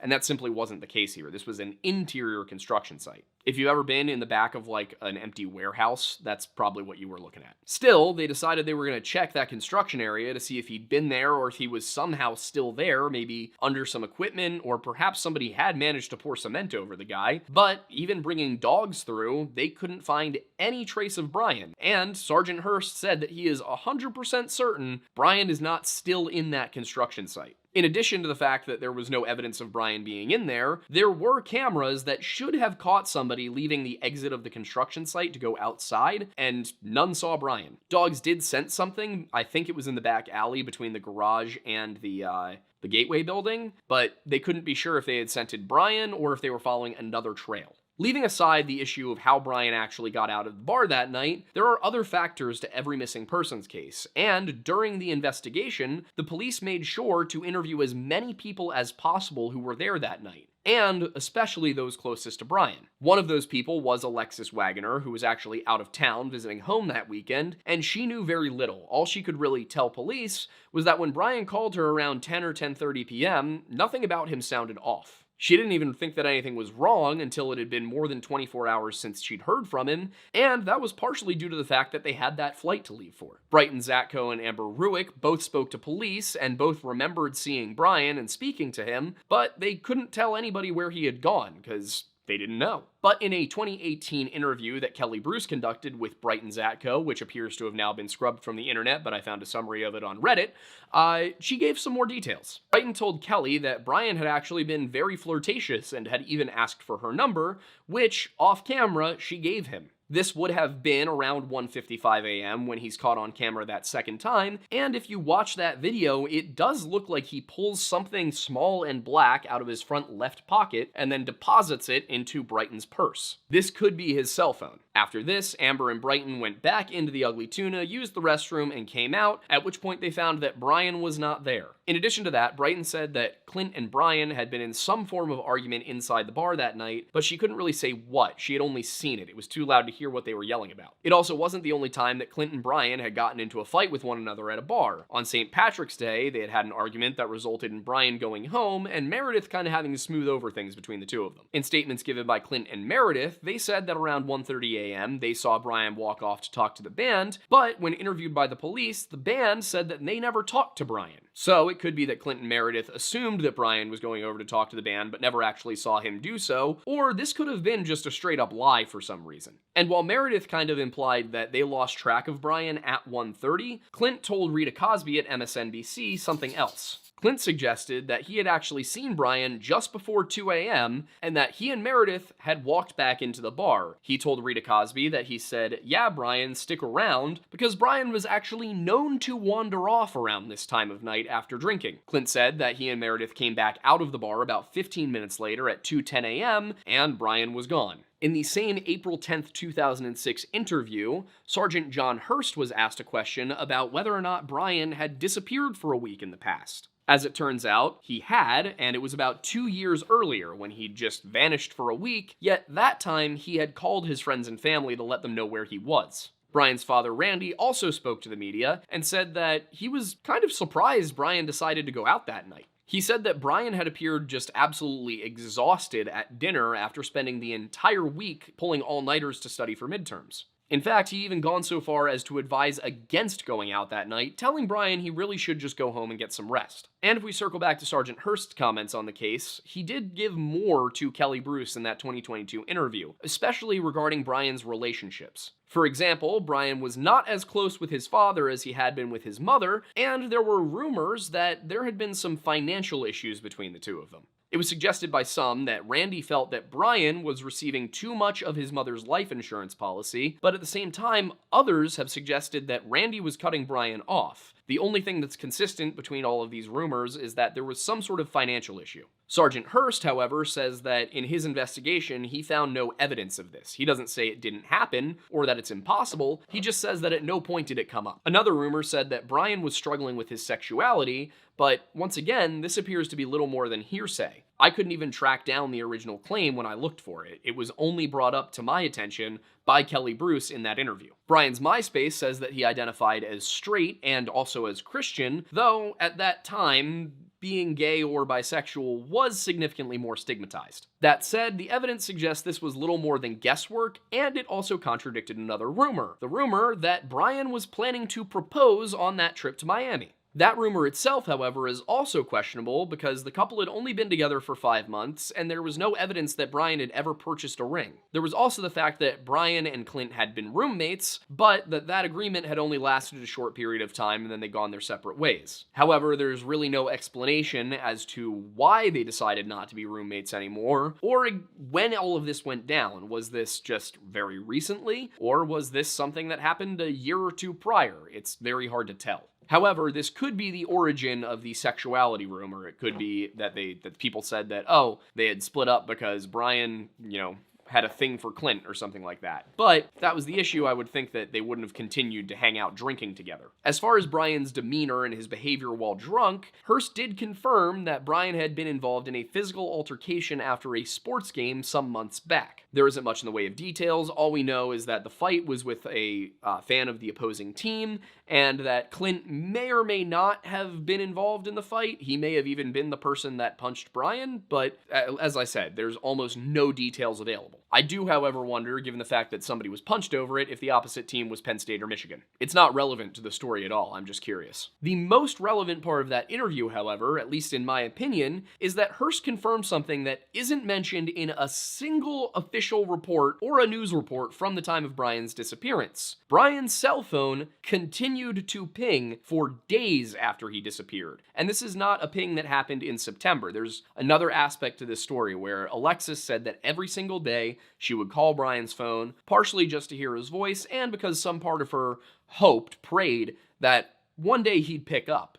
And in September, there was a spark of hope because the phone actually rang 3 times. However, when this happened in September, Singular said that this was just a glitch in their system, that sometimes when the nearest tower is too busy, that the call will get forwarded to another tower, and maybe because of the downtime as it's trying to connect, there'll be a ringing sound. In this case, they said it was most likely just a computer glitch. Singular told Hearst and the others investigating that when a tower is overloaded and the call has to shift to another, it may ring for a moment as the tower tries to connect to the receiving phone. In this case, the ping would have shown the last tower Brian connected to before his phone turned off. Again, not sure how legitimate that information is, but that's what we have. Hearst's opinion on this ping was that it's possible Brian's phone turned back on, but there really wasn't enough evidence to conclude in either direction. However, this is not the same thing that we're talking about for the previous pings. One of those was from a tower over on the west side, and the other was from a tower near Kenyon Lane. The west side tower may have been at Scioto Darby Creek and I-270, which would suggest either that Brian's phone had moved west between the pings, or that Brian's phone had gone west and then returned back east to Columbus. With these pings, there was no somebody called and it rang and that's how the system went through. Instead, with this, it seems to have been the phone just doing its regular check-in with the tower, which is set by the provider. From my understanding, this check-in time will range anywhere from every 30 minutes to every 8 hours. It may be that these pings were not reported to the media because the police at the time had yet to rule out foul play, but at the same time, they also had yet to rule it in. And Hearst says that during that search, they checked Brian's home, several buildings, the Oligotany River, bike paths, and several other places, including dumpsters. It also should be mentioned that about a month after Brian disappeared, somebody broke into his home, but the police determined it was most likely just your average burglary and not any sort of thing to do with his disappearance. That said, I trust the police about as far as I can throw them, so, 6 and 1, whatever the other part of the saying is. They also checked whether or not his credit cards had been used. They checked to see if he had checked into any hospitals, any shelters, but there was just no sign of Brian. So it put police in a very strange position. Brian was never shown leaving, but at the same time, he sure as hell was not in the Ugly Tuna Saloona. It just seemed as though the guy had simply vanished into thin air. And since 2006, there's been very little movement on Brian's case, with only a few minor developments. One of those moments came in 2008 when Randy Shaffer tragically died in a freak accident during a storm. A branch was blown off of a tree and hit him while he was in his yard. In his obituary, Brian is not listed in the predeceased column, he is listed in the survived by column. However, he is also listed as missing, so at least in 2008, the family had not given up hope that Brian was still alive. And according to articles from 2008, when the obituary for Randy Shaffer was posted by the Columbus Dispatch, they linked to a guest book where people could leave messages, their memories of Randy Shaffer. And one of the entries in that guest book read, "I miss you, Dad, love Brian," and it was marked as being posted from the US Virgin Islands. This immediately led a bunch of people to question whether or not it was possible that Brian was still alive and just chilling on a beach somewhere in the Caribbean. When they traced the IP address, however, they found that it was posted not from the Virgin Islands, but from a public computer at a public library in Franklin County, Ohio. Because of this, they determined that it can't possibly have been Brian, and it must have just been some sort of cruel hoax. However, I do stop short of assuming that and just blanket agreeing with them, because whenever you open a drop-down menu for locations for countries, the US Virgin Islands shows up right under the United States of America. Somebody could very easily, intending to click United States of America, click United States Virgin Islands instead. Of course, that is by no means proof that this was Brian posting that message, but it does suggest that it might not have been intentional deception.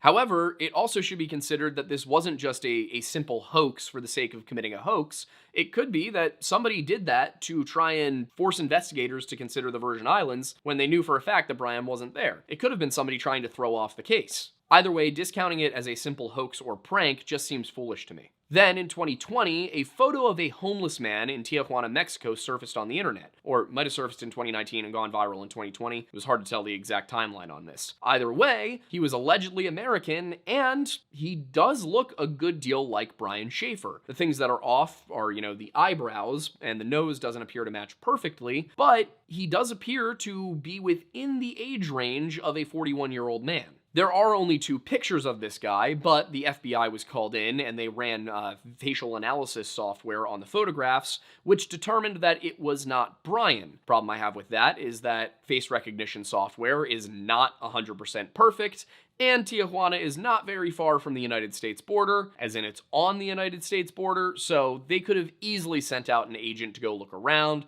They could have collaborated with the Mexican police, the federales. There were a number of avenues they could have taken to positively confirm this was not Brian, and they did none of that. So this is another thing where, in my mind, yeah, it's absolutely not definitive proof that Brian is alive and well in Tijuana, but it's also not a definitive no, that's not Brian. And since then, it's really been nothing but journalists, content creators, and private investigators poking around a little bit. And unfortunately, even 18 years later, the police are keeping the case files sealed. This becomes more frustrating when you realize that in 2014, they told reporters, "We have 3 different theories, but none that we can discuss." Which means that in the last 10 years, they've been unable to make any progress on a single one of their theories for what happened to Brian Shaffer. And I must say, this is a consistent ego problem with police departments. Time and time again, when they simply can't, they refuse to let anybody help. They refuse to ask for FBI help. They refuse to ask for private investigators to come in.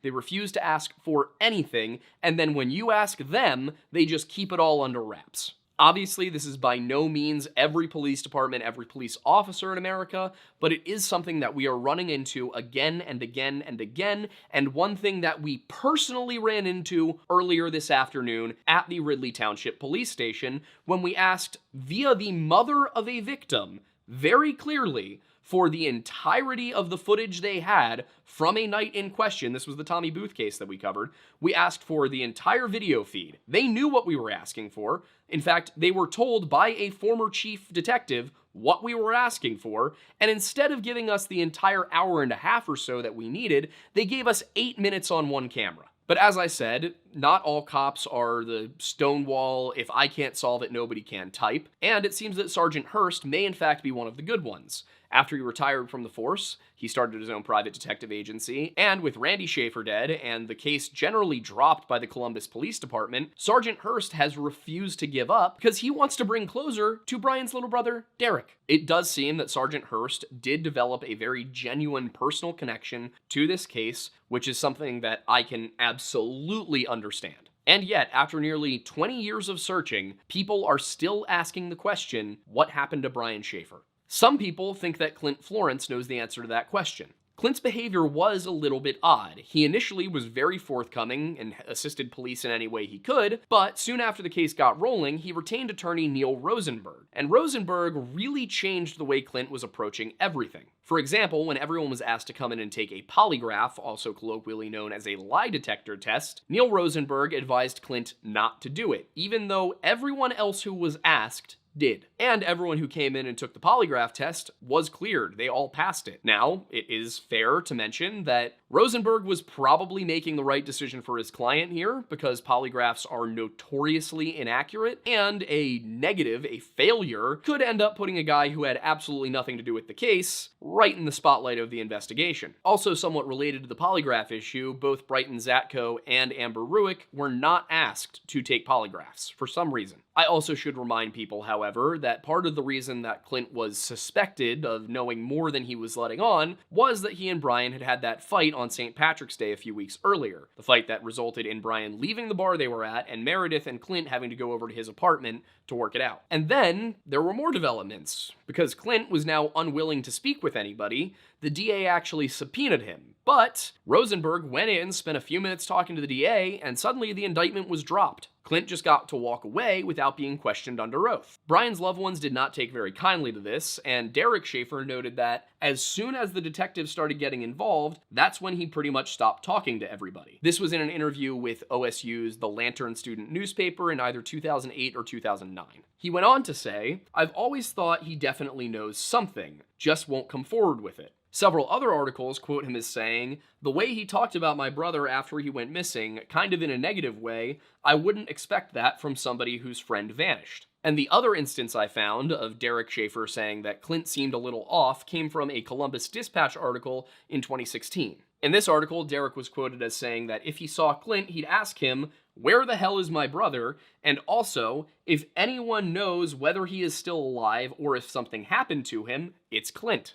Derek's sentiment was echoed by Alexis Wagner's father, Tom, who aided in the initial search effort. In 2009, he told The Lantern, "The gist of my perspective on Clint Florence is that I think basically all roads to making progress on the case of Brian Shaffer lead through Clint Florence." Clint, who now goes by William on LinkedIn, studied antigens and immune responses at The Ohio State University from 2002 to 2007, before going on to work at Vanderbilt as a postdoctoral fellow in microbiology from 2007 to 2009. Following his education, he worked for the U.S. Defense Threat Reduction Agency from 2010 to 2014, after which he took a job at Texas A&M as the technical director for the Center for Innovation in Advanced Development and Manufacturing. This was followed by a 4.5-year stint at the Tari Group as a non-clinical advisor, with his current role being a biodefense research program officer, and his work has been primarily centered on COVID-19. He works for the National Institute for Allergy and Infectious Disease.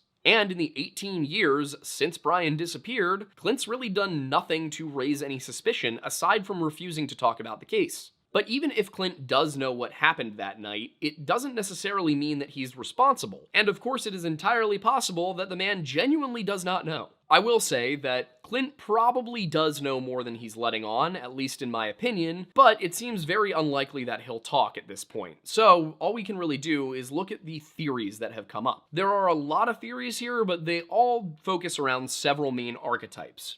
These being foul play after leaving, foul play while inside, getting trapped and dying in the construction site, and the idea that he simply disappeared on his own to start a new life. Beginning with the foul play angle, there are of course the two main options. Either he met his fate after leaving the bar, or something happened while he was there and it was covered up by the staff. Now, the latter option there does require a rather large number of people keeping their story 100% straight while speaking to police, and then nobody cracking for over 18 years. They would also have needed to hide Brian's body not only from lingering customers, but also from the security and cops stationed right outside of the bar, and then they would have had to get him out of the bar without it showing up on camera. And then following that, they would have had to have dumped the body, but they would have had to have dumped it somewhere outside of Columbus, or at least outside of the immediate area. So, when you consider the fact that not a single camera caught any of this happening, it does seem rather unlikely. There are lots of issues, not least of which being that Brian didn't turn up in any dumpsters, any bodies of water, or really anywhere in the Columbus area. Alternatively, it's been suggested that the 6'2", good-looking, intelligent, musically talented Brian Shaffer was a victim of the Smiley Faced Killers, or perhaps that he just met with a violent fate for some other reason.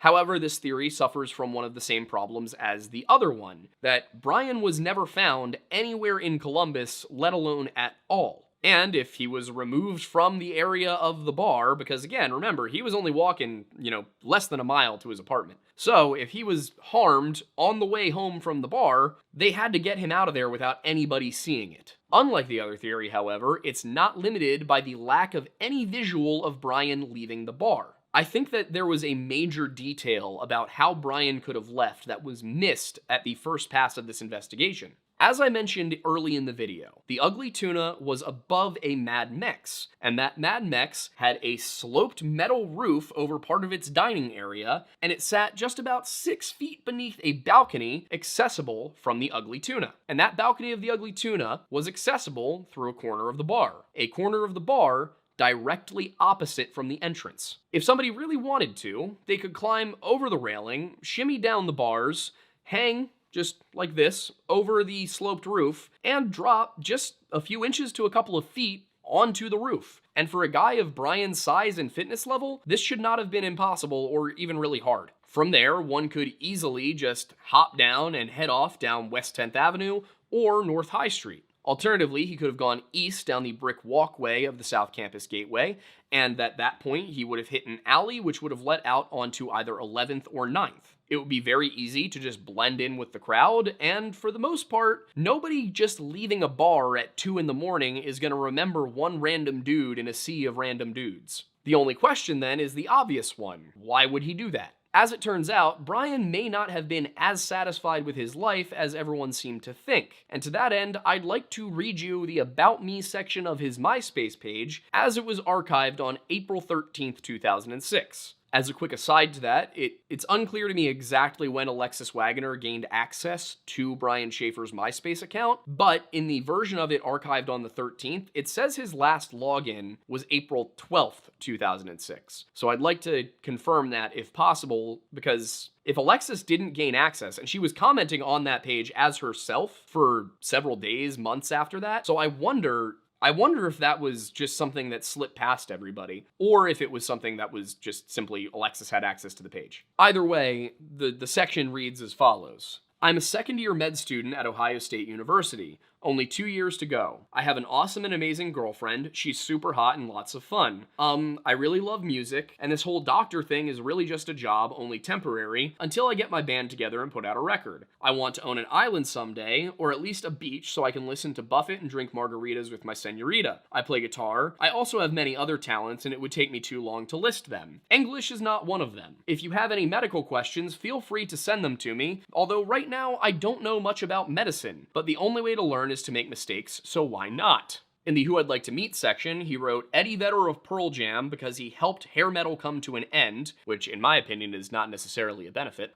That said, I do like Pearl Jam. Do not ask me to name several of their songs. I couldn't. I enjoy Pearl Jam when it comes on. I'm not a poser. I'm just a guy who appreciates when Pearl Jam comes on the radio that I never listen to anymore because who listens to the radio these days? Even Flow, Once, Jeremy, Oceans, Alive. There we go. We're good. Daughter. And that one, yeah. He continued, I would also like to burn one down with Bob Marley, which I looked up what burn one down would mean, and I believe in 2006 it would have been slang for smoke a joint. I wouldn't be so sure of that if he hadn't listed Bob Marley as the person he'd like to do it with. He also wrote, I want to be an alien when I'm reincarnated, but not the wussy kind, the kind from the movie Alien or Aliens. That last sentence is definitely a little on the weird side, but I'm not going to read too into it because I remember what humor was like in 2006. In the comments on his MySpace page, of which there were only 10 when this archive was taken, it was a rather new MySpace account, there just weren't. If you go back and look at the later archives, that number continues to go up. So I think these were just the only 10 messages posted to that point because it was a new account. But in any case, there were a few messages. A couple were from Alexis, and she had posted some compliments, a Happy Valentine's Day message,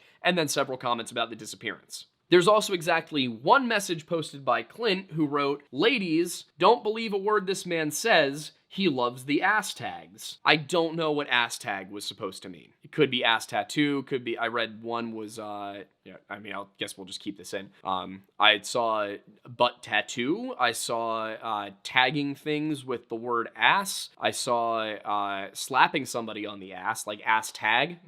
There were a bunch of different options. We should stop saying ass so much, though. The booty. Ass butt. In any case, I'm wondering how much of that was a joke versus how much of it was Clint genuinely telling people he's kind of a player. As I was looking through this, it got some gears turning because Alexis had said some other stuff that made me wonder. A couple of weeks before he disappeared, Brian had told Alexis that she should just go away with him. And she kind of wrote this off as Brian's just struggling to cope with the death of his mother. He's going to be a little crazy for a little while. We just need to get through this. And then, a few days before he disappeared, Brian, still struggling to cope with the death of his mother, told Alexis that he thought that she should just move on and find somebody else because he didn't know when he was going to get better. And then there's that little bit about him hitting on Brighton and allegedly asking for and receiving her phone number. Forces us to ask the question, was Brian really all that committed to his girlfriend? Looking through all of the articles and other people's coverage, a lot of people have written off the idea that Brian disappeared of his own volition because he was getting ready to marry his girlfriend. He was so happy with his life. He was doing so well. Why would he want to leave that all behind? Additionally, people said he would never leave his family in a state like that. He needed to be there for his father and his little brother. However, he clearly wasn't all that invested in Alexis if he was asking other girls for their numbers and flirting with them at bars. And as far as the angle that, he needed to be there for his little brother and his dad, grief can make people do absolutely insane things. So, even if he wasn't having trouble with Alexis, even if he did still want to be around for his little brother, again, losing somebody, especially your mother, that young, can drive you a little insane. It can make you do some things you otherwise wouldn't do. And we have to look at the facts here. Brian talked openly about how he didn't really want to be a doctor, and he wanted to be a musician instead. He also had asked his girlfriend just a few weeks earlier to run away with him. Then, when she said that she wasn't going to run away with him, just a few days before he vanished, he told her she should move on and find somebody else. Looking at all of that, it's really hard to ignore the signs that he was dealing with something. It's also really the only explanation that covers all the bases here. For example, he wasn't seen leaving on camera because he didn't want to be seen leaving on camera. He wanted to disappear from the bar that night and have nobody know where he went. He didn't turn up anywhere in Columbus because he didn't want to turn up anywhere in Columbus. And he didn't tell anybody where he was going because that would defeat the purpose of him leaving. There are, of course, other possibilities, and I did mention that there were several theories, and I didn't really go over the whole he's still in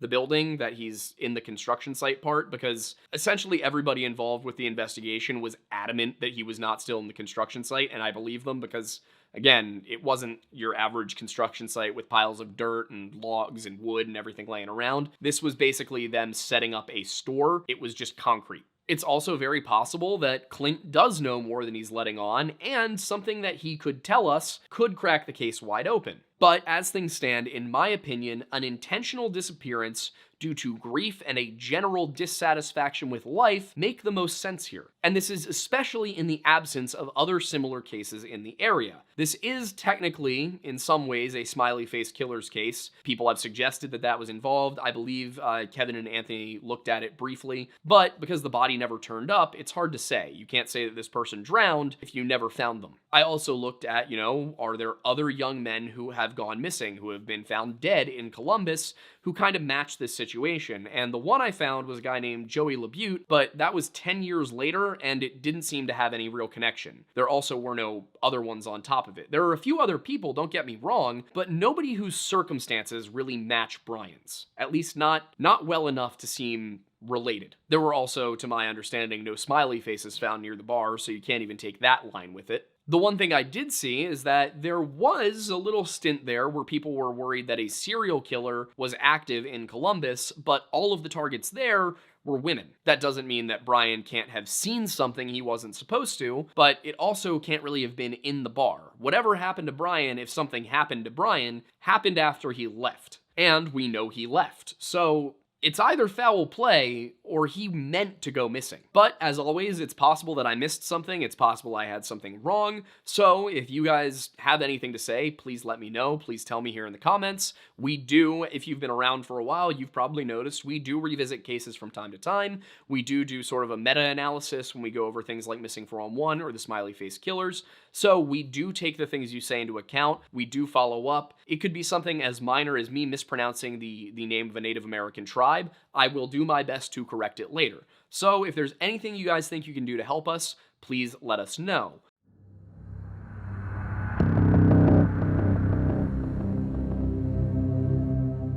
This channel typically does not cover ongoing missing persons cases, at least in the sense that If somebody has been missing a few weeks, we don't look into it because that person still may be found, and typically there's very little information to go on. So we focus our efforts, our energy on things that happened at least a few months ago, but often many years ago, where people have had time to go and look at the evidence and compile things, and maybe there were just connections that weren't made along the way. So when Riley Strain went missing on March 8th, 2024, and people brought it to our attention and said, hey, this could be related to the whole Smiley Face theory that you guys have been covering, we decided we were going to sit back and wait, that this was not something that we could talk about right now. He hadn't even been found yet. We wanted to allow things to develop first.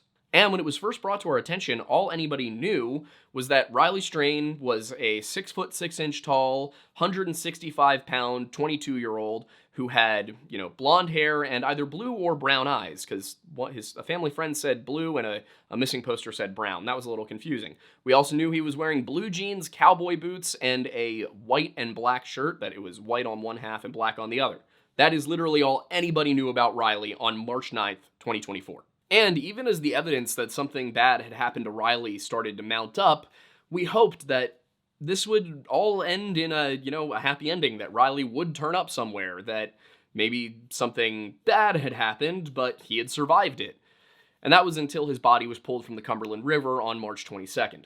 But even then, we didn't have autopsy results. There was nothing we could go on, nothing that could, be used to reasonably question what happened here.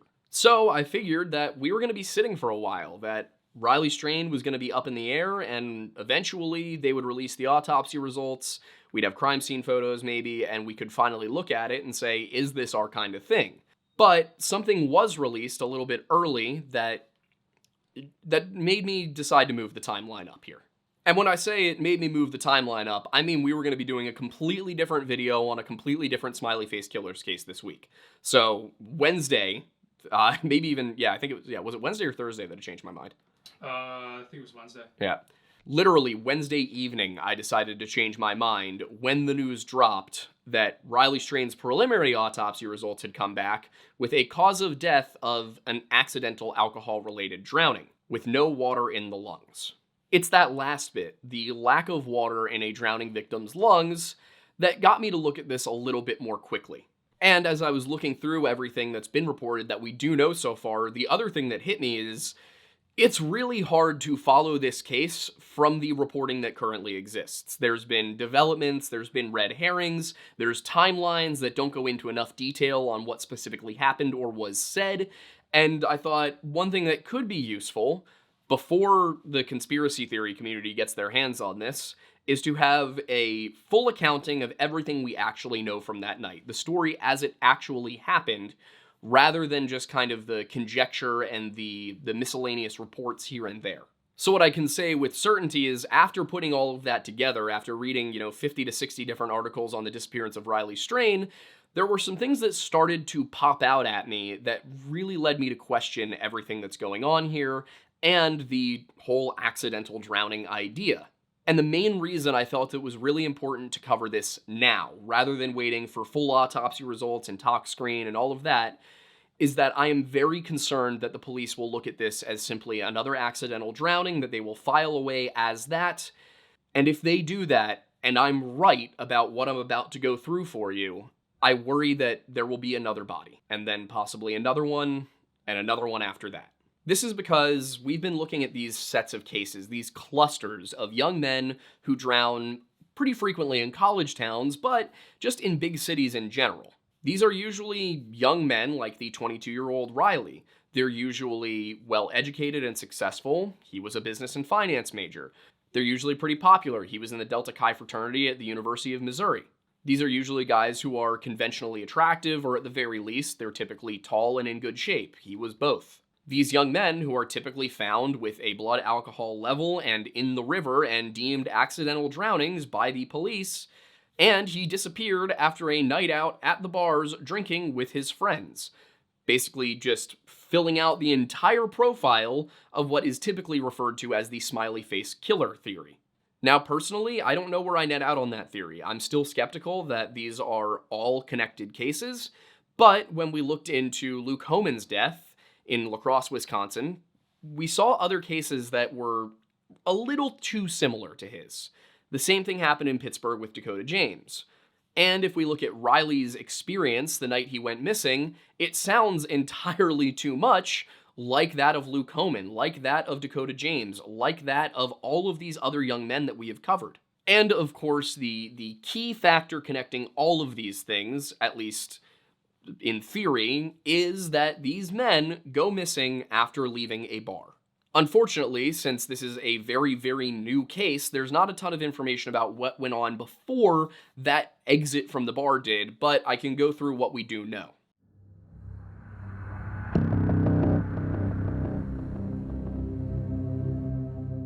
As far as that evening goes, the information that we have is as follows. Riley was staying with several fraternity brother friends at the Tempo Hotel at 127 Rosa L. Parks Boulevard. They were in town for some sort of fraternity conference or formal trip. It was hard to understand exactly what it was. Very few names have been released. So again, not a ton of detail, but what we do know is he was there for a Delta Chi trip, staying at a hotel with some of his fraternity brothers. And the hotel is not at all far from Nashville's famous Broadway Strip. I've been to Nashville twice. I spent a lot of time on that strip while I was down there. The hotel he was staying at isn't exactly, parallel to the bar scene down there, but it's also not far from it at all, a couple of blocks. It's unclear precisely how long they had been out and about on the evening of March 8th, but between 7:30 and 8 o'clock p.m., Riley called his mom on FaceTime from the Friends in Low Places bar, and he just was telling her about the night they were having. His stepdad was in the room, and he heard all of this go down. He understood what was going on. And as far as Riley had told anybody, they had started the evening by going to the Casa Rosa bar owned by Miranda Lambert, and then they had progressed on to Friends in Low Places. He had been drinking the whole time, but according to his mother and his stepfather, he did not seem like he was drunk. He seemed like he was having fun, but not sloppy, not falling over, not slurring words. Sometime after hanging up with his mother, Riley and his friends switched bars and they went over to Luke Bryan's 32 Bridge. Bar records show that while there, Riley purchased 1 alcoholic beverage and 2 waters, and then at 9:35 p.m., he was escorted out of the bar's front entrance for behavioral reasons. They said that he had violated their behavioral code of conduct. What exactly they meant by this has not been released. They have not given a just straight reason for Riley's removal, at least not to the public. The police may have one. In any case, security escorted Riley and one of his friends down to the front entrance of the bar, at which point Riley left while his friend returned and went back inside. Now, the reporting on this entire episode is a little bit unclear. I found some references to a statement given by Riley's friends, but I was unable to track down the statement itself. The way things appear to be, Riley's friends told somebody, either the family of Riley Strain or the police, someone, that they were not allowed to leave the bar with Riley. That, I guess, they had a tab, so they weren't allowed to leave with him until they paid their tab. The bar, however, said that there was no tab keeping them there, and that it was not the bar's policy to prevent people from leaving if they failed to pay their tab. Having worked in bars in a couple of different towns in my life, I can confirm that we never had a policy that somebody was not allowed to leave without paying their tab. We never stopped people at the door to ask if they had paid their tab. So if this is actually something Riley's friends said, I've also been drinking in Nashville in multiple bars. Not this specific one, but I've gone to probably over a dozen different bars on Broadway, and not a single one stopped me at the door to ask if I had paid my tab. So if this is actually something that his friends did tell investigators, did tell the family, then it's most likely, in my opinion, that they were lying about it, especially since the bar said that they had no such policy. There are a few different reasons that I could think of that they may have lied, but I don't believe they had anything to do with Riley's disappearance. I think that they likely were just afraid of being considered guilty by either the police or by Riley's family, and so they looked for some reason that they couldn't leave the bar. Because let's be realistic, these are young guys. One of their friends just, went missing and was pulled out of a river. I know that my first instinct was to say, this is your fault. This, you should have been with him, to criticize, to guilt them about it. But what I want to say is, they made a mistake that plenty of other people make, and it went horribly in this one case. But I am sure these guys are going to feel guilt for the rest of their lives. I know that the family has expressed that they're not angry with Riley's friends. So what I wanted to say here is, before you think to go to the angle of being angry at these people, these young men who are Riley's friends who let him go, yes, it's right to have some form of irritation, to feel like, maybe if they had left with him, this wouldn't have happened. That's fair.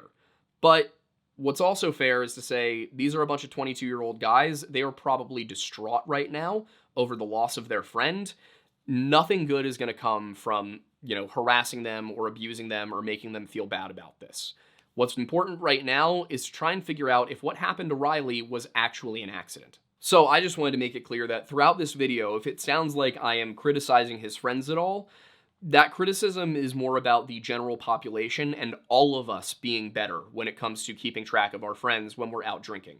We all need to be good about this. This needs to be something that you have a discussion about when you go out, especially in an unfamiliar place. Remember, these guys were in from out of town. When you are traveling, especially if you're going to be drinking, make sure that you have a plan with your friends, that you always use the buddy system, nobody goes anywhere alone, and that you have designated rendezvous points for if anybody's phone dies, something like that, preferably something that's easily recognizable, a landmark, and that's something that's in a well-lit area. I will say, in Nashville, this is extraordinarily easy to do on Broadway. Every single bar has huge glowing signs saying what it is. So any criticism that seems like it is being directed at his friends is not meant to be making them feel bad. It's meant to be a lesson. Hey, we all need to be better. This could have been any of us. And it doesn't only have to be in big cities like Nashville. I've lost Aiden in Phoenixville multiple times, and we both live here. Yeah, a little too many times where I just decided to disappear for a while. Mm-hmm. Yeah, if you've got a friend like Aiden Thornbury, just put like a tile in their pocket or like an Apple tracker thing. It'll work wonders. I'm like a boomerang, though. I always come back. It's true. He's also very small and throwable. Yes. Bringing things back to Riley, however, if you look at the situation, they were remarkably proactive in trying to figure out where he was after he left the bar. They say that they called him around 10 p.m. to ask where he was, but for reasons we'll get into in a moment, they must have called him even sooner than that. So they waited less than 20 minutes to call Riley and make sure he was still okay. And Riley told them, "I'm just walking back to the hotel. I'm fine. Don't worry about me." So the guys appear to have thought nothing of it, and based on what has been released so far, it seems like they stayed out to drink for another couple hours or so. Essentially, after Riley had left, the guys did everything right. They called, they checked in, they said, hey, what's going on? And maybe the delay in them deciding to call him was a discussion of, hey, should we just leave? Should we go get him? Should we stay here? What should we do? And they probably decided, let's call him. If he needs us to leave, if he wants us to leave, we'll go. And if he's cool, he's just headed back to the hotel, we'll stay here and chill. Which, again, that's the right thing to do in a situation like this. I probably would have left and gone to look for him, but even then, you still have to call and try to locate the guy first. And since he answered the phone and he said he was heading back to the hotel, there was no reason to location check him. Unfortunately, Riley actually wasn't headed back to the hotel, which is something his friends didn't figure out until they returned sometime before 1:30 a.m. When they arrived back at their room, Riley was not there, so they called him, and the phone went straight to voicemail. So they called again. Still no Riley. Texted. No response. At that point, they say they decided they were going to try and physically go to the police station to report him missing, but it was closed. And that's possible. I wasn't able to really check on that, but it's possible it actually was closed. It was 1:35 in the morning. They then call the police. They call 911 to file a missing persons report. And his friend Braden even says on the phone, we tried to go to the station, but it was closed, so we called you. And from that point on, things get remarkably weird.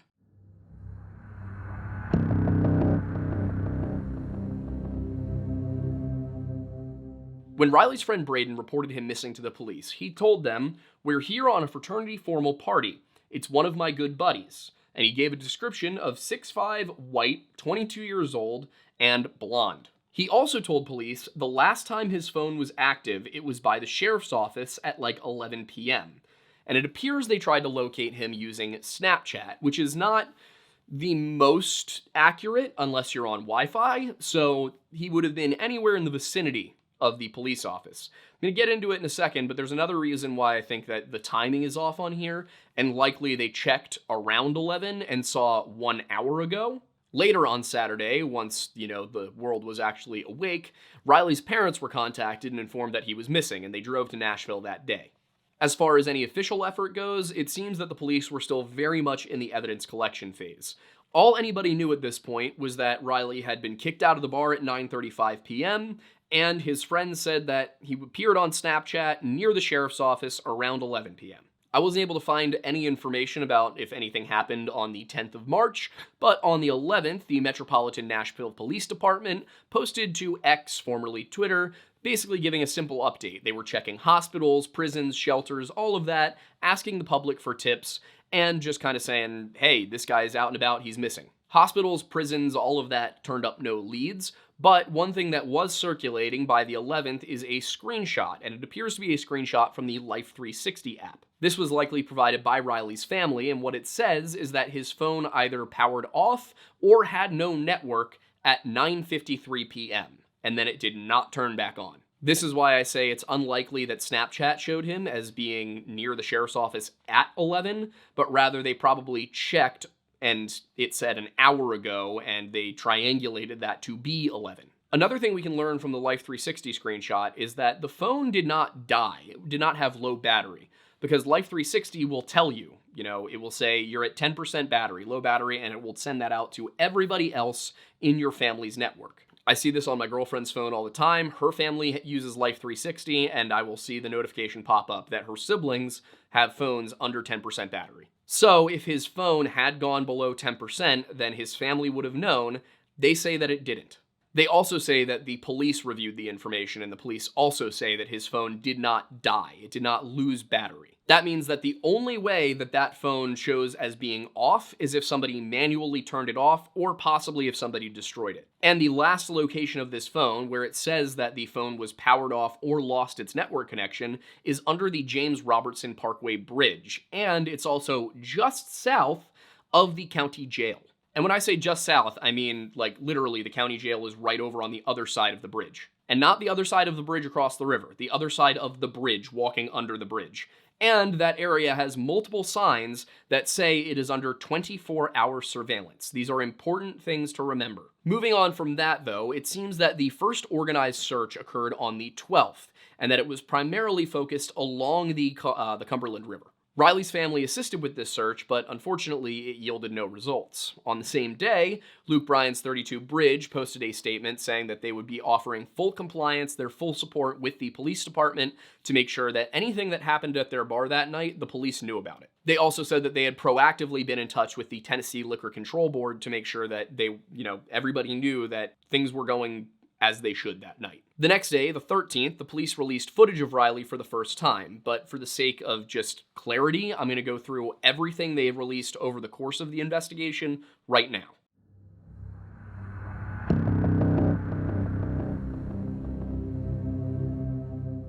The first clip is from 9:46 p.m., so about 11 minutes after Riley had left the bar. And this was from a security camera at Downtown Smoke and Vape Shop, which sits at 3rd and Church. One angle shows Riley jogging through the parking lot and then along the sidewalk on Church Street, and then it just kind of freezes with him still mid-stride. Then it comes back a few seconds later, and Riley is squatting on the ground, seemingly picking something up or putting something into his pocket. He then stands back up and starts to walk east. Just to be clear, he had been going east in the first place. He continues east, I should say. And once he gets up, it looks like he's stumbling a little bit, and then in the next frame, which is from further down Church, he's really sort of struggling to walk straight. He seems like he's struggling to keep his head up. He keeps touching his head. He just looks significantly less coordinated. I mean, the guy goes from jogging to barely being able to stand up in a matter of seconds, and it starts after whatever that little segment is that's frozen on the security camera. And I looked all over the place to find a version of that security footage where it doesn't freeze. And for whatever reason, it seems like the version of that released to the public has a freeze point there. I don't know if that's from the actual footage or if something was edited out, but as we go further through this, you'll understand why I am curious if something is being hidden. In any case, that video captures him as he stumbles across 2nd Avenue North and then goes off camera as he continues heading northeast. The next clip is from just a minute later, 9:47 p.m., and it comes from a traffic cam located at 1st and Church. It shows Riley crossing First Avenue, standing there for a moment just kind of looking confused, and then proceeding further up Church behind a small group of pedestrians. And I say further up Church, but really this turns into Gay. So we see him basically walking northeast along Church, crossing First Avenue, standing there for a moment, looking a little confused. It looks like maybe he talked to some people there, but nobody seems to respond to him. And then after sort of like wobbling for a second, he just continues up what is now Gay Street, adjacent to the Cumberland River. Then, just a few minutes later at 9:52 p.m., Riley actually passes a police officer, and he even briefly converses with him.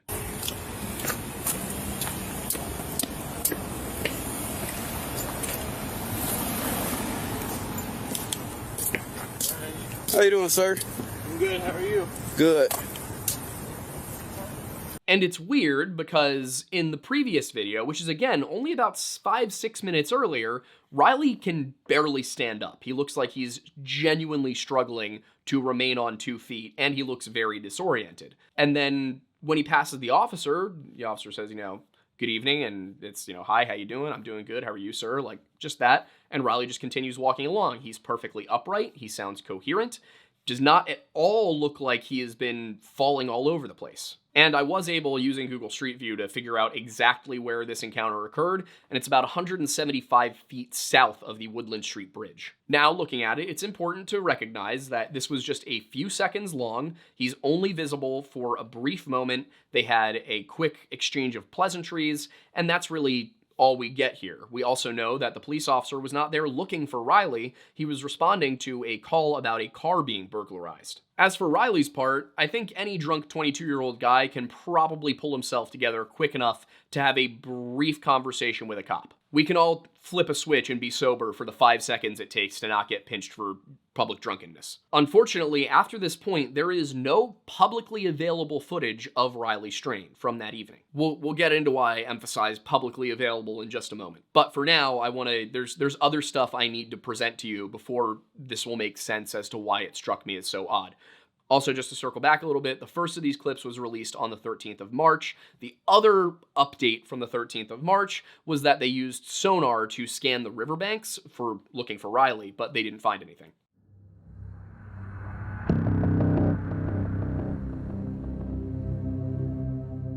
On the 14th, the police issued another update. They said that they were speaking to the people living in homeless encampments along the river, that they were gathering phone records, and that as of that point, they did not suspect foul play. They thought that whatever happened to Riley probably was just an accident. They also gave the update that there was no record of him using a taxi or rideshare service. Moving forward to the 15th, Luke Bryan's 32 Bridge posted another update, and they said this is where they revealed that Riley had only had the one drink at the bar, that he had ordered 2 waters, and he had been kicked out in accordance with their behavioral conduct standards.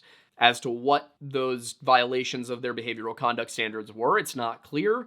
Basically, every source says that he was just overly intoxicated, which means that it could just be that they kicked him out because he was too drunk to serve, at which point they can make no money off of him, and all he can really be is a liability. The only information we get further is that his stepfather told the media that Riley was trying to do a good deed, and the bar felt like maybe he had enough. He also made it very clear that there was no sort of argument or altercation, no male or female involved. It seems like whatever happened, Riley went and spoke to a bartender or a bouncer. That bartender or bouncer decided that he was too drunk to be there and said, hey, you need to leave. My guess is he probably saw a guy and a girl having a discussion and thought maybe the guy was a problem and went and tried to tell somebody, and they decided, this guy is just drunk and needs to go. But I don't want to speculate. I don't know what happened. Only Riley's friends do, and it seems that they have been instructed not to talk to the media by the police. And before anybody jumps to anything, I am aware that that could sound sketchy,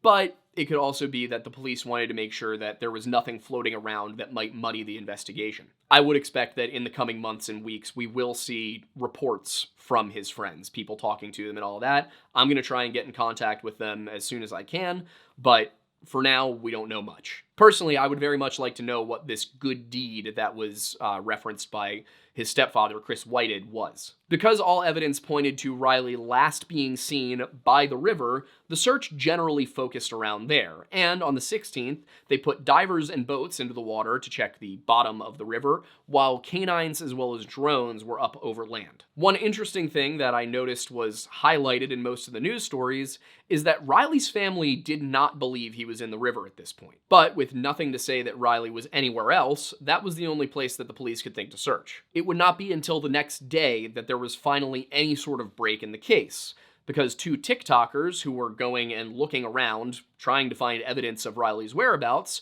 came across his debit card laying in the banks of the river, and it was, as they said, covered by some leaves. Now, to be clear, the TikTokers had the permission of the family. They had already gone and spoken to him about it. This was not exploitative. They were genuinely trying to help, and they came across the debit card bearing the name Riley Strain, as well as another card, it said it was a common access card, that was labeled with the name Caden. None of the articles I was able to find gave the precise location of where this debit card was found, but based on the other information that we have, it's possible to deduce a general area it could have been. The articles say that it was found on an embankment between Gay Street and the Cumberland River, so we know that it has to be before Gay Street becomes First Avenue North. We also know that we saw Riley very much not on the bank of the river, talking to a police officer just a couple hundred yards to the south. So if you'll look to the map that's currently on your screen, that's why I've suggested the debit card is in the marked location. And if you look at that location, it's not exactly easy to get to. This is a steep embankment, there is no ramp, there's no staircase,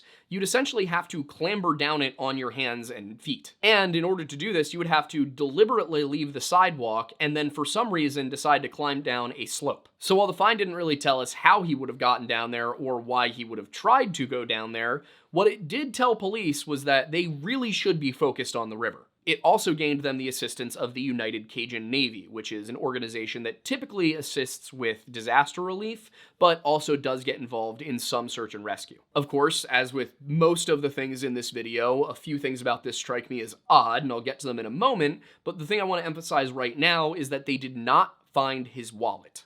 They only found his debit card. The next updates to come were on the 18th, and we got two of them. This is the day that the body cam footage showing Riley walking up Gay Street was released, and it's also the day that a family friend by the name of Chris Dingman told the media about Riley's last text message. A girl that is described as somebody Riley has been seeing, or a friend, but not a girlfriend, texted him to ask how the night was going, how the trip was going, how he was doing, and he replied, "Good lops." Text message, this good lops, actually got a fair amount of people buzzing on the internet because nobody really knew what it meant. There were a lot of people saying maybe it was some sort of obscure slang where he was saying, good, low on power, sorry, which of course would make it odd that his phone never gave a low power notification through Life 360. Personally, I think that they may be overcomplicating it a bit. If you pull up your phone and you go into your keyboard, you'll probably see that L and P are right next to each other. You should see the L and P are right next to each other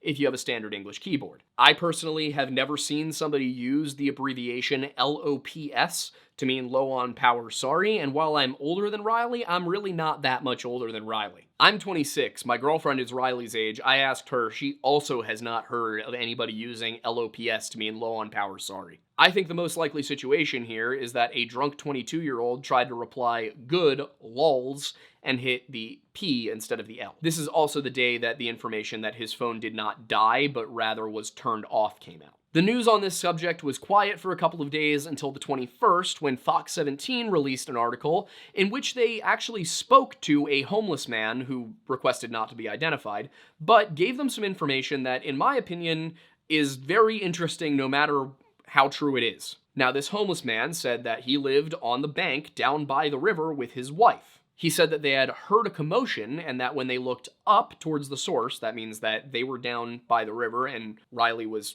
up there, that they saw Riley, and they described it as follows. He almost fell over. The last bush right there caught him. He was very, very intoxicated. I've never seen anyone stumble like that before. Now, this right here, if there was nothing else, would make me immediately assume that Riley fell down, rolled into the river, drowned, and washed away. But that is not what he says happened. And what frustrates me a little bit as well is that he told detectives this. He told the investigators about what happened, And it just seems totally glossed over. They didn't, in my opinion, this right here, if it's a true statement, is something that would immediately suggest foul play. Because that homeless man said the reason he did not go up to check on Riley himself is because when he called up to ask if the person was okay, another voice came through and said, "He's just drunk. He's okay." Once again, this is a situation where we're not given an exact location of the encounter, but I think based on the evidence, I was able to say that it's definitely before the James Robertson Parkway, and it's definitely after he was seen by the police officer, because he was alone when he passed the police officer. Now, it could be possible that this occurred before he passed the police officer, between him being sighted on that traffic camera and the body cam appearance, but if that were the case, that means that this person was physically with Riley, saw him, spoke to somebody else about him, and then did not come forward to tell anybody about it. This person also did not accompany him towards the police officer, did not call him a ride, anything of the sort. So that would suggest to us that somebody came across a guy so drunk that he almost fell down a hill and died, and reported it to absolutely nobody. Again, possible, but if that's what happens, I have questions about how this is not a suspicion of foul play incident. I just think that if a person who was not involved in Riley's disappearance saw him and even watched him stumble and fall down a hill, they probably would have come forward to talk about it. So that's why my reasoning is this probably occurred after he passed the police officer, if it occurred at all, and we'll get into that later. On the 21st, there was also an interview with a Chris Salisbury, who is a Nashville-based homelessness activist, and he spoke to News Nation. And what he told them was that the homeless community had told him about another guy who they called Ross, and he was a member of the community, who had been seen wearing a shirt that matched the description of Riley's black and white shirt. And according to Chris Salisbury, this homeless man named Ross told everybody that he had found the shirt hanging over a railing by Fort Nashboro. Now, the problem with this, of course, is that Riley had never been down to Fort Nashboro that night. That was not along his route at all. So, of course, this made a lot of people suspicious of Ross. Did Ross know something? Was Ross really the last person to see Riley? Did he lie about where he found the shirt? Because he can't have found the shirt if it's Riley's, where he said he did. But again, this is one of those things I was talking about where there were a number of things that popped out at me, so I'll get to this in a moment. And part of the reason I want to get to it in a moment is because I've been waiting to get to this, which is that on the 21st, reporting came out that revealed a very important detail, in my opinion, which is that there is other unreleased footage of Riley that night. Riley's parents, at least his mother and his stepfather, told News Nation that the video shows Riley walking toward the bridge, last seeing him at a sign marked as 14-3 for the bridge's height. And according to them, this video basically shows him jogging for a little bit, walking for a little bit, passing the sign, and then he's out of frame, he's out of view. And I watched the interview. I don't want to impugn anybody's honesty. As I watched the interview, there were direct, pointed questions asked by the anchor that sort of were dodged or unanswered by Riley's parents. And I don't think that they're being dishonest because they want to mislead the media. I think that if they were leaving anything out, it was at the instruction of the police. And I say that because the police office's reasoning for not releasing the video doesn't make sense to me. They simply say that the video is low quality and all it shows is that Riley was walking towards the bridge, so why release it? It doesn't help with anything. But that description applies to all the other videos released of Riley. They're all low quality, and all they show is Riley walking. And it was upon reading that detail that it was really cemented for me that something's not right here. Something is off about this case. And again, about to get into that. We're very close to the analysis section, don't worry. But first we need to talk about what happened after the 21st, because on the 22nd, the body of Riley Strain was pulled from the Cumberland River about 8 miles downstream near the Nations neighborhood of Nashville. And specifically, it said that it was found in the vicinity of 61st Avenue.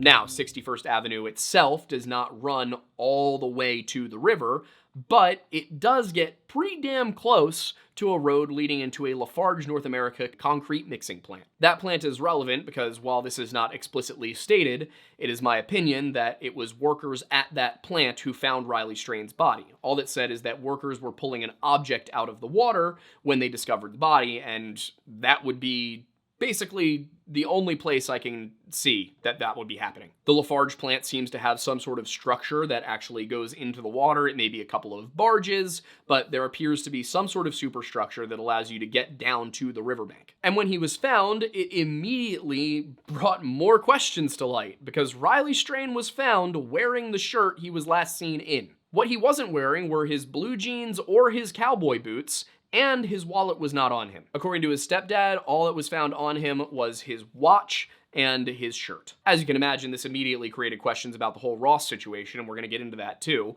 But I want to talk about the autopsy results for a minute, because as I said, this was the part that initially led me to look into the case this early, this soon. Because preliminary autopsy results declared it an alcohol-related accidental drowning, even though Riley had no water in his lungs. Now, dry drownings are a thing. They do occur, just with significantly less frequency than your standard wet drowning. Typically, a dry drowning occurs for one of two reasons. Either somebody is intoxicated, so their muscles aren't in proper order, and their throat closes up as they're trying not to breathe in water. However, the other way that a dry drowning can occur, and I believe dry drownings account for about 20% of all drownings, is if the person who drowns was resisting being drowned. Essentially, if somebody is holding your head underwater and you're trying not to inhale the water, that could also lead to a dry drowning. So what that means is that a dry drowning does not necessarily mean that you were drowned, but it also doesn't necessarily mean that the drowning was accidental. And between that and a few of the other things I noted that I said I'll get to this soon, this just doesn't sit right with me. As I said, the first thing that struck me was the autopsy and the reasoning. Police Chief John Drake told the media that they actually kind of expected this to be the case, that drowning victims typically do surface after 14 to 20 days. The problem with that is that's not true. Now, if you were to Google how long does a body take to resurface after being submerged, you probably will see a result saying 14 to 20 days. A body will typically surface in warm water in just 2 to 3 days, and then this increases incrementally as the water gets colder. In the cases we looked at from Lacrosse, Wisconsin, considerably further north and in the Mississippi, where the water was colder at the time of these drownings, the bodies took 5 or 6 days to surface. This means that this body should have surfaced within 3 and 6 days, not 14 to 20. The autopsy also bugged me a little bit, and what it says is that this was an accidental alcohol-related drowning pending a tox screen, and that he had no injuries, no traumatic injuries that would suggest foul play. Yet Riley was found with no pants and no shoes and no wallet. Typically, when a body is found with no pants, shoes, or wallet, there are a few different foul play possibilities to consider. With these autopsy results, if you say that this was not foul play, the implication is that Riley left a sidewalk, stumbled over an embankment, fell all the way down without getting caught on a single tree, branch, or bush, rolled into the water, traveled 8 miles downstream, and in that process, lost his cowboy boots, pants, and wallet. Now to this, the police said that it's not unusual for clothes to come off in water, but I simply disagree with their analysis there. In every single one of these cases we've looked at, where somebody drowned in the river, they were found fully clothed. And when we look at the actual clothes he was wearing, two things that do not come off easily are cowboy boots and waterlogged jeans. Because Riley was a tourist, he was wearing his jeans tucked into his cowboy boots, so we decided that this would be the best way to test how hard this would be. And I'm not helping Aiden to get my foot out of this shoe at all. Aiden is just pulling, I'm neither hindering him nor helping him. And these are boots that I bought in Nashville. There's no guarantee that these are exactly the kind of boots that Riley would have been wearing. He might have gotten cheaper ones, these were a little on the pricey side, but I'm not saying that it is impossible for 2 cowboy boots and a pair of jeans to slip off of somebody in the water. All I'm saying is that we've never seen boots and pants come off of a body in a single drowning case that we've looked at, And we just gave you a demonstration of how hard it is to pull cowboy boots off of a leg. Of course, it is still possible that he actually did lose his pants and boots in the river, but it brought us to another weird aspect of this story: his debit card. And as I mentioned earlier, Riley's debit card was found, but not Riley's wallet, and it doesn't make sense that he would have his debit card out in his hand at a time like this. As for the possibility that he didn't have his debit card out and in his hand, it doesn't make any sense that he would somehow manage to drop his debit card but not his wallet. But if I put on, I've been watching lots of Criminal Minds lately cap, it does make some sense that somebody trying to throw investigators off might plant his debit card there, just so that people would start looking in the wrong place. And if we look at when the debit card was found, it gets a little bit more suspicious, because the 16th is the first time that a true search of the river is conducted. And then the very next day, on the 17th, a piece of evidence reinforcing that they should be searching the river is found. If I'm a killer, I'm going to take the opportunity to misdirect the police, and I'm going to leave the debit card alone without the wallet, because it's a lot easier to see a debit card than a wallet. But that's not the only problem with the debit card. It's not just why is it not in the wallet, it's also that it's in a location that shouldn't be possible. We know Riley made it to the sign, the 14-3, that tells the height of the James Robertson Parkway Bridge. We also know that his phone, that Life 360 I should say, says that his phone turned off as he went under the bridge. Now, considering that the location given by Life 360 could be off by 50 yards in either direction, I'll give it that it could be that he never made it to the bridge, except that there is a fence immediately after that sign.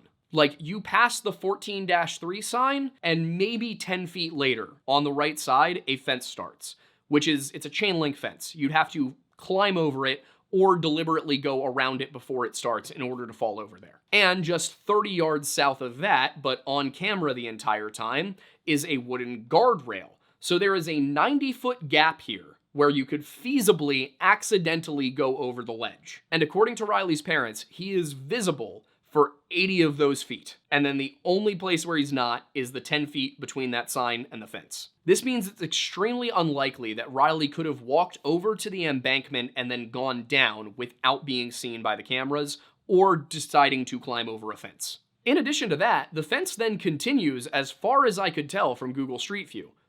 I do not see where the fence ends on Google Street View. But what I did see on Google Street View was an interesting sign, which says that the area behind the jail is monitored by a camera 24/7. And that got me thinking about the footage that the police refused to release. And the fact that they said they won't release it because it's low quality and all it shows is Riley walking. It also got me thinking about some things his parents said during their interview with News Nation, because it sounded almost like they said they had video of him walking under and out from under the James Robertson Parkway Bridge. But then another thing they said is that the last video footage they have of him is at the sign. And yet we know that the Davidson County Jail is there and that there are cameras monitoring the area on the other side of the bridge. As I said before, I have no intention of impugning the integrity of Riley's family.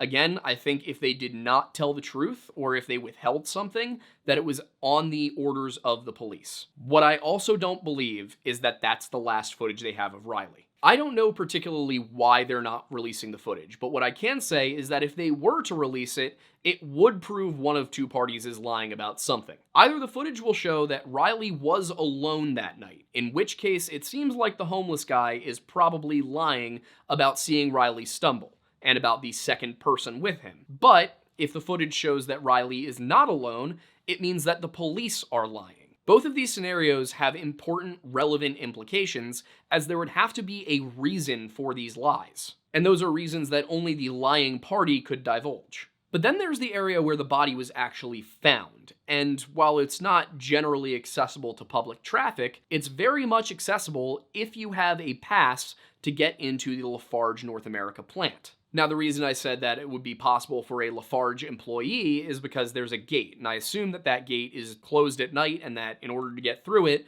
you have to be there on company business. Of course, it's also possible that access isn't monitored and that the gate is not closed at night and you can drive in and out during off hours. I don't know. I would have to ask Lafarge, I guess. And as I mentioned earlier, that Lafarge plant does have a structure in the river where someone could reasonably drive up to that structure, get out with a bag perhaps of some sort, or a wheelbarrow, roll something down to that structure, bring it down to the river, and plop it right in, and make it look like that body floated from Nashville. Of course, what I've just said in no way proves that's what happened. I just want to make sure everyone's aware of the possibility. And all of that is on top of the fact that we have absolutely no idea why Riley decided to walk in the direction he initially walked. And the reason this is so weird to me is that it's really hard to get lost on Broadway, even when you're completely hammered. I have been there, I have done that on my 25th birthday. And yet, despite the fact that Riley, even drunk, should have known that he had to walk at least a couple of blocks on Broadway, got off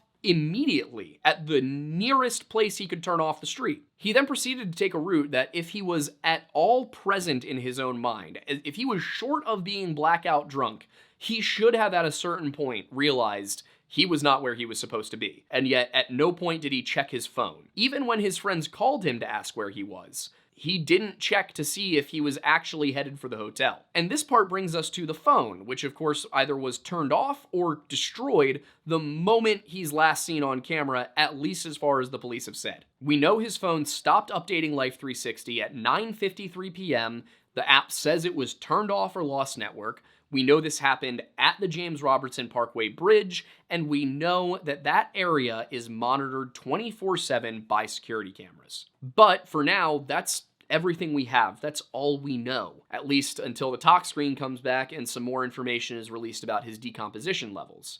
But I have a very bad feeling about this case based on its similarities to other ones we've looked at.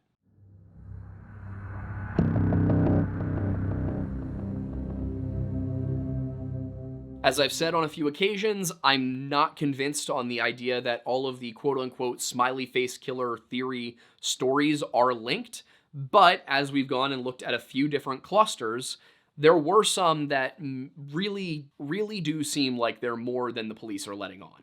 And those are primarily the ones in Lacrosse, Wisconsin, and also to a slightly lesser extent, those in Pittsburgh, Pennsylvania. When it comes to consistencies with the cases in Lacrosse specifically, we have that basically all of them had dry drownings. All of them had a BAC. In most cases, it was between 0.2 and 0.33. We don't yet know particularly what Riley's blood alcohol content was, but based on how he was stumbling, it was likely on the higher side. Riley was actually a little taller than usual, but most of these guys are between average height, 5'8", 5'9", and slightly above average. We're talking 6 foot to 6'2". They're also typically in good shape. These guys rarely look like they are overweight, even though they sometimes may be on the thinner side. And in almost all cases, these are white victims. Now, when it comes to stuff we don't know yet, aside from what I think may be the police withholding some information from the public, there's a few things that could be important. For example, the toxicology report. We need to know, did he have GHB or Rohypnol, something like that?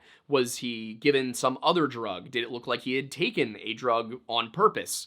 Could it be that there was something other than alcohol messing with his mental state? Another important unknown is the decomposition level. Is this a body that looked like it was in the water for 14 days, or is this a body that looked like it was in the water for 14 hours? One thing that we frequently see with these accidental drownings, as we cover them, is that the level of decomposition, the extent to which a person's body has deteriorated, does not match the suggested time of death. Probably the most egregious example we looked at was Tommy Booth, who clearly had been dead less than 72 hours when he was recovered, and yet they said that he had been dead 14 days. However, we think that Tommy was likely organized crime and a local issue not connected to the rest of this. Another case that we don't think is necessarily related to these, but that might be important to note, is the case of Todd Geib, who was in the water allegedly 21 days, and yet had decomposition suggesting he had been in less than 21 hours. So until we know what the state of Riley's body when it was recovered was, it's hard to say if this will be a factor. If he's found and he legitimately does have what appears to be 14 days or even a week's worth of decomposition on him, then I'm more willing to accept that this could have been something that happened the night of. We also don't have any real details about Riley's personality and what kind of person he was. Was he the type to get into a fight? Was he the type to avoid conflict?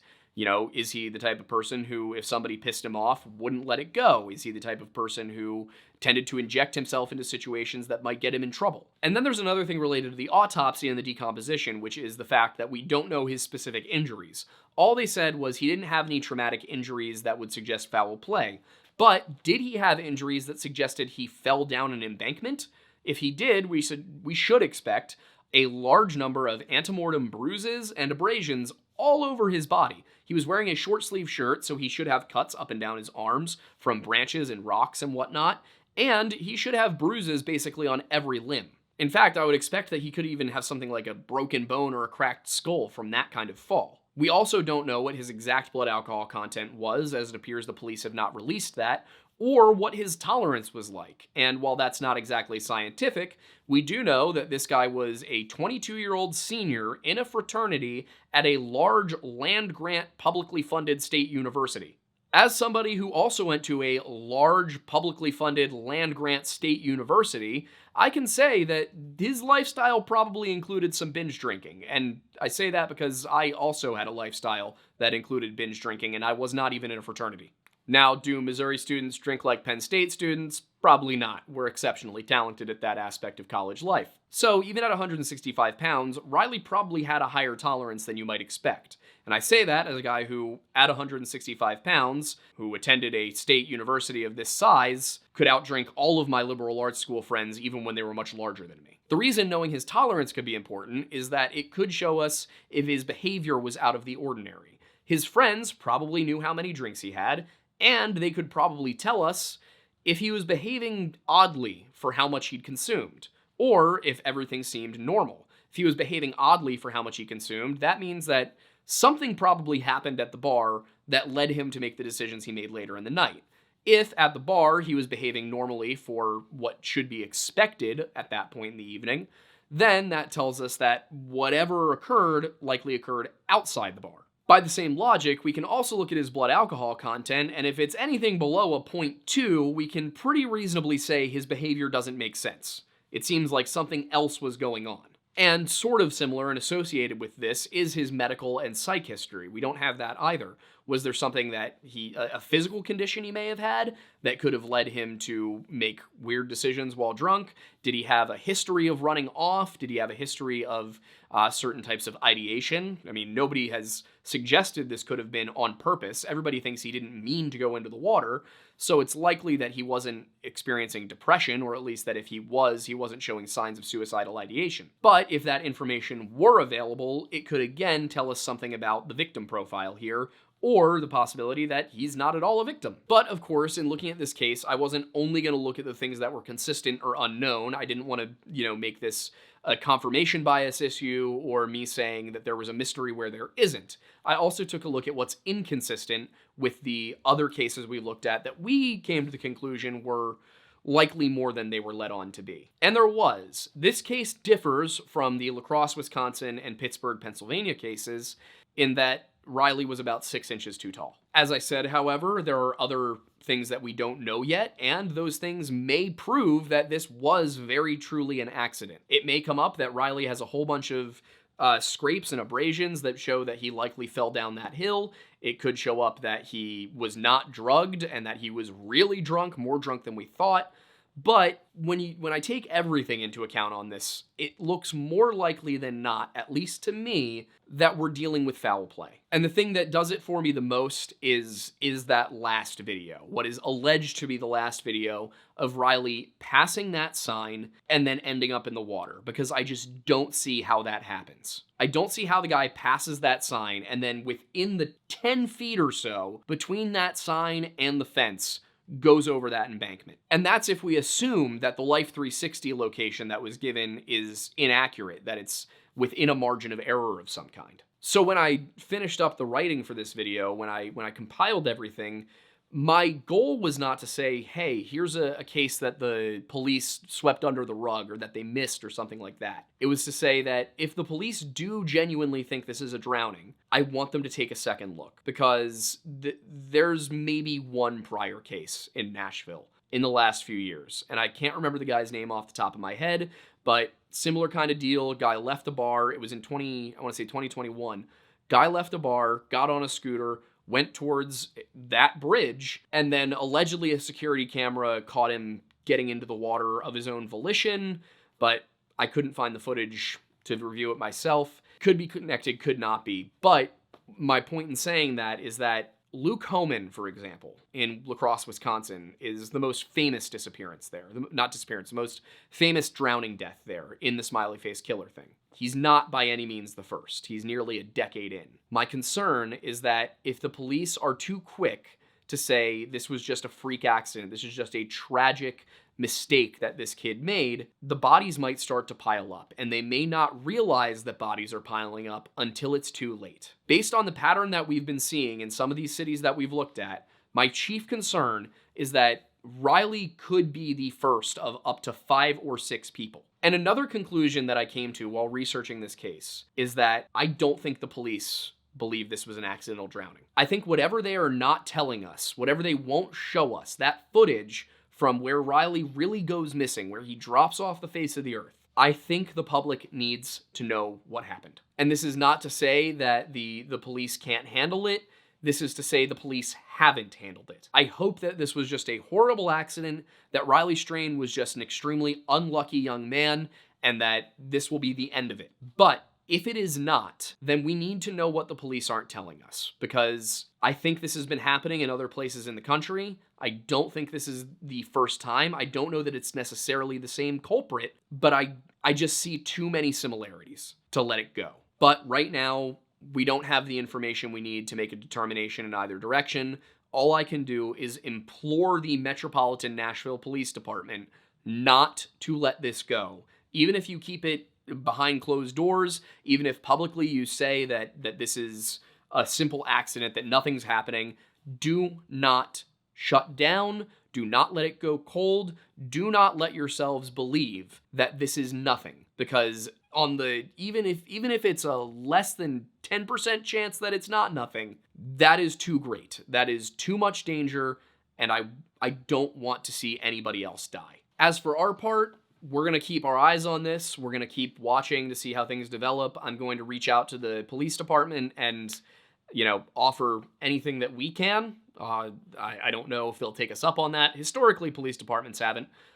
Ridley being one particularly bad group. But we're going to keep our eyes on it. We're going to keep monitoring. And as more information is released, we will find ways to update you guys, whether it's a little addendum in other videos on this subject, or whether it's when we get to do the final analysis video of the Smiley Faced Killer Theory. Either way, we will let you guys know as things progress. And, once again, I hope I'm wrong. I would rather that, a few years on, I look stupid for making this video than a few years on be telling people I was right when we made this video.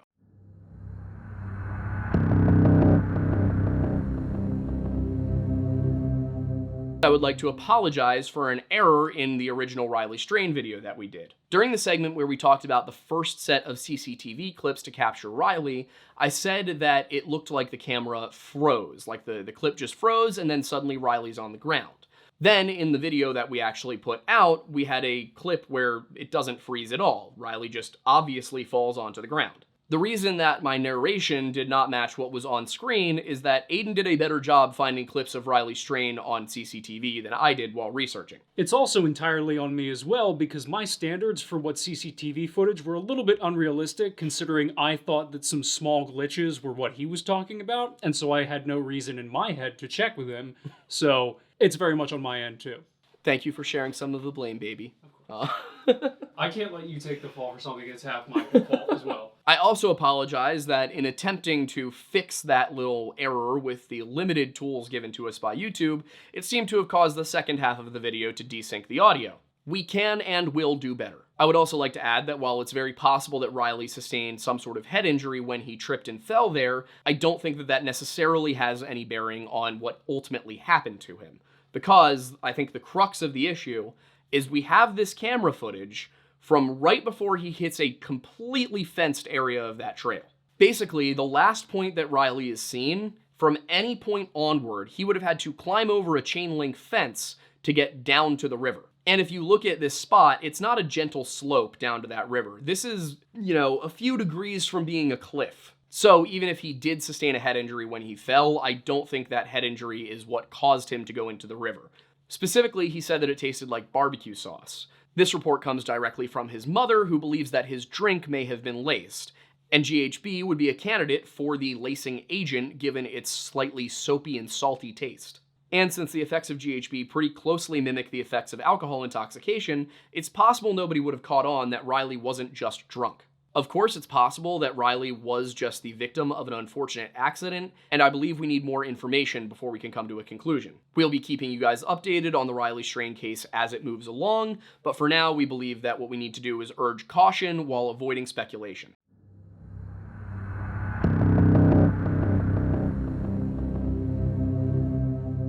In the weeks after Riley Strain's body was recovered from the Columbia River outside of Nashville, there were a few loose ends. Toxicology was a key question of mine, particularly with concern towards central nervous system depressants, and specifically GHB due to its very short half-life. So I went and found the autopsy report. Now, GHB can be processed out of the body in 6 to 12 hours, which makes it extremely difficult to catch. In this case, the toxicology report says that there was no trace of GHB, rohypnol, or other central nervous system depressants. The fact that there was no sign of GHB in his system means that either he was not drugged with GHB, or that he was alive for at least 6 hours after consumption. Either way, even without the possibility of a date rape drug's involvement, Riley was far more intoxicated than initial reports led people to believe. He had a BAC of 0.228 and was well above the reporting threshold for both delta-9 THC and 11-hydroxy delta-9 THC. The latter of these is a result of processing by the liver, which means that Riley had both smoked and consumed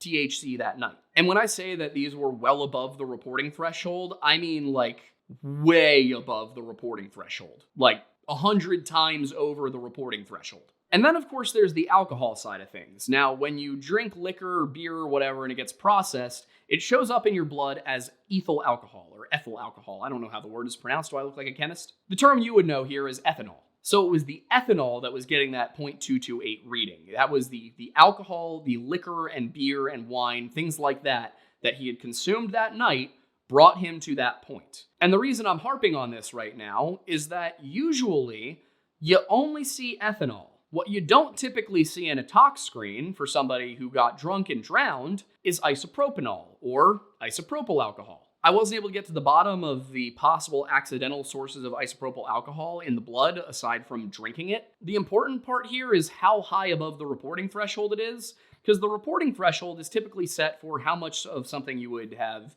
endogenously, how much of something you might have accidentally, just as a result of basic exposure. Accidentally drinking a little bit of isopropyl alcohol would not put you at 2.5 times the reporting threshold. So I'm fully open to there being other possibilities. And remember, I obviously, as we're doing right now, I do give updates on things from time to time. So if you know of another way somebody might have 2.5 times the reporting threshold of isopropanol in their system, please tell me, because right now, the only thing I can think is that he drank isopropyl alcohol, which is not something you do when you have access to regular alcohol, and he did. It's also not something you do to your friend as a prank. You don't go, hey, here, take this shot of vodka and then hand them rubbing alcohol. That will kill them. Now, I will admit, stupid people might do that. That's possible.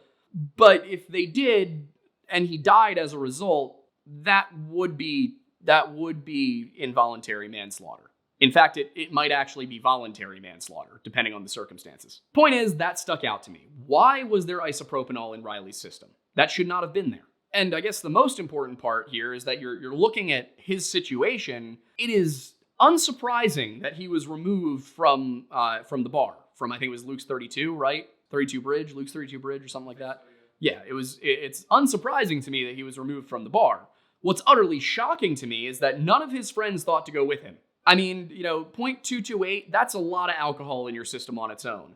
To then have that much THC in your system, on top of somebody apparently giving him isopropyl, there is a video that has come out. I'll have Aiden put it into this segment. There's a video that's come out that shows him going down the stairs. That dude should not have been left alone. It should have been very obvious to all of his friends that he was not there. And they left him there in the bar. And what's driving me a little bit insane is I feel like I remember a story about his friends saying that the bouncers took Riley out the back door. I also feel like I remember one story saying that one of his friends at least walked down the stairs to the door with him. I can't find the articles for either of those. I'm going to go back and look for them again. But I very vividly remember there being an article about one of his friends accompanying him at least to the door. I can't find it, but the video shows that's not the case, if I'm remembering that correctly. I might be remembering it incorrectly. Again, I will try and figure it out for sure. So that also bugged me, because looking at that video, there is absolutely no reason that his friends should have allowed him to leave alone. And then they also went and said that it was the bar that wouldn't let them leave. And the bar was like, we absolutely did not tell them they couldn't leave. And having worked in a bar, their excuse, well, we had a tab, they wouldn't let us leave. Bullshit. Sorry, no. I've worked at bars. Aiden's worked at bars. I've been to Nashville. I've been to bars in Nashville. I've watched people get kicked out of bars in Nashville. That's not a rule. That was something his friends made up. I remember when we made our Riley Strain video, I had said something along the lines of like, his friends probably already feel bad enough about this. I have changed my mind. This, beyond any shadow of a doubt, confirms that Riley was far too intoxicated to be anywhere on his own and should not have been allowed to leave without help. I will say the bar should have made his friends leave with him too, because they do have the power to do that. But all of that considered, it's not the only factor with Riley Strain, and it's not the only thing that's still a little weird. When I looked at the autopsy, it told me a few things. For example, that Riley was pulled from the water wearing a black and tan. He was wearing a black and white shirt when he went missing. The mud had stained it tan. Blue underwear, black socks, and a blue watch on his left wrist. It also noted 2 necklaces, 1 silver and 1 gold in color, and that all of his clothing was covered in a dense layer of mud. Most interesting, however, was the report of his physical condition, which raised my eyebrows a bit. First off, there was reportedly no sign of significant trauma to Riley's body. There were no broken bones, no spinal cord injuries, and even his fingers and toes remained unharmed. And the reason this strikes me as odd is that where Riley is supposed to have gone into the water, according to the police, there's no easy way to walk down.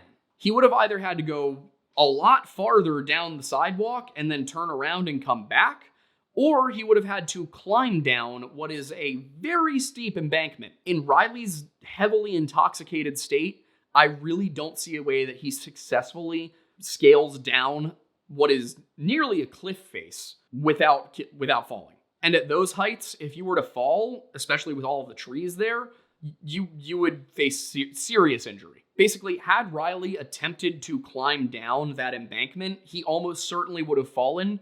And at those heights, with all of the rocks and trees all over the place, he would have sustained significant injuries. The other oddity was a line reading, "Rigor mortis is partially developed in the joints," which should be impossible if Riley died the night he disappeared. The reason I say that is that rigor mortis typically is in and out in 72 hours. It can be a longer or shorter process, depending on things like temperature, humidity, insect life, all of that.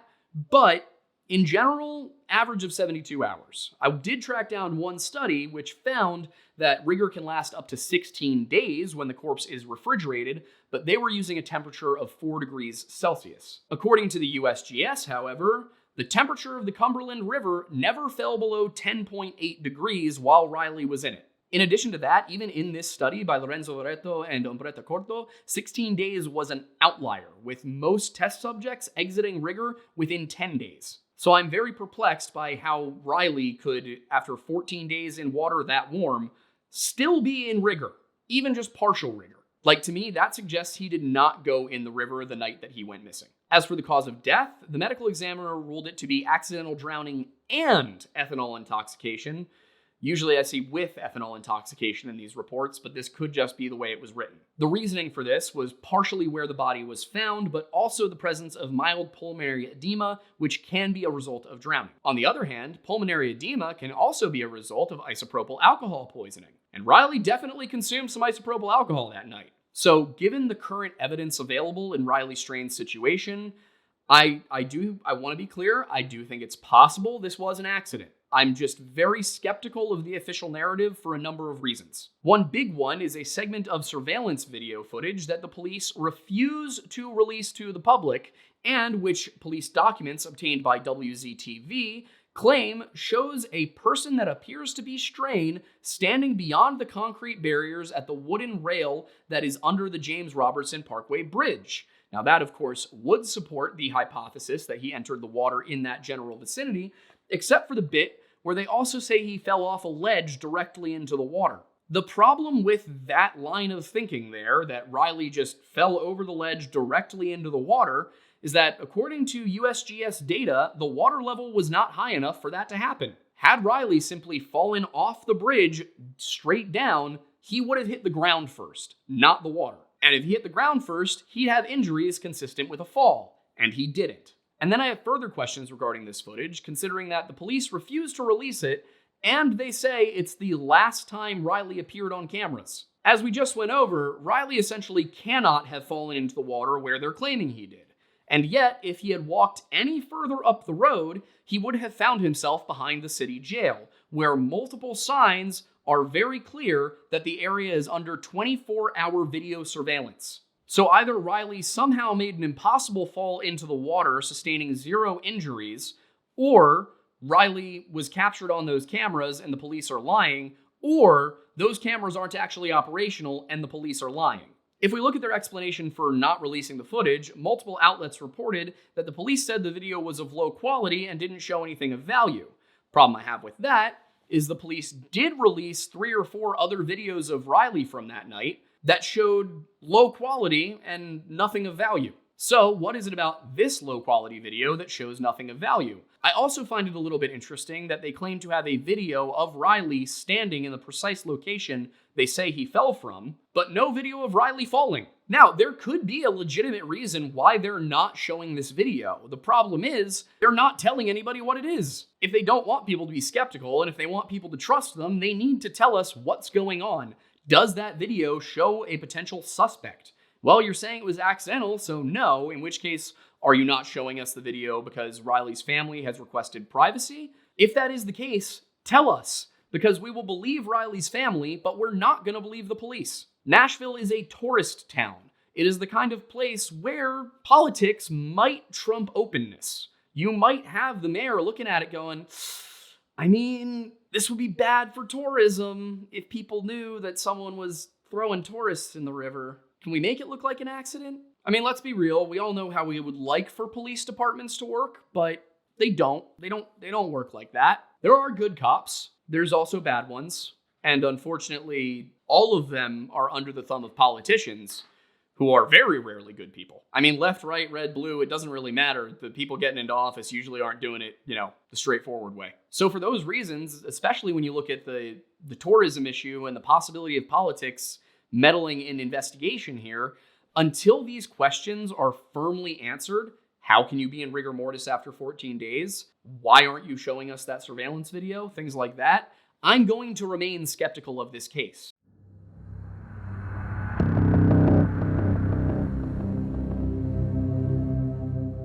On the morning of January 8th, 2006, around 7 a.m., University of Wisconsin-Madison student Cullen Forney stumbled into the lobby of Gunderson Lutheran Medical Center at 1900 South Avenue in Lacrosse, Wisconsin. He was soaking wet and shivering from the cold, but he could hardly explain to the staff why this was. All he could recall is that one minute he was dancing at a bar downtown, and the next he woke up swimming for his life in the freezing waters of the Mississippi. But as the river carried him southward, he was lucky enough to find a concrete slab within reach. He swam towards it, pulled himself up onto shore, and then collapsed. After laying on the banks for a short time, he collected himself, got up, made his way over to the medical center, and then walked in to tell them that he had fallen into the river, but he didn't know why or how. This story caught the attention of retired New York City police detectives Kevin Gannon and Anthony Duarte, who are the primary investigators of the yet unproven Smiley Faced murder theory. It caught their interest because Cullen was not the first young man to end up in the Mississippi River at Lacrosse, Wisconsin,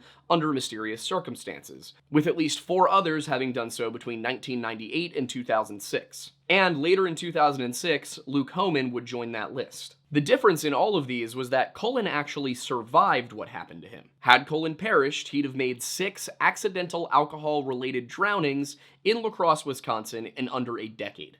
To that end, I think that it's best we start this off by recapping some stuff from that first Lacrosse video so you can understand why I think Cullen might be connected. And unfortunately, there will be no history segment in this video because we have just covered this area so extensively at this point. Like, I went back and I tried to find something new that we could put into this video about the region, and there was nothing.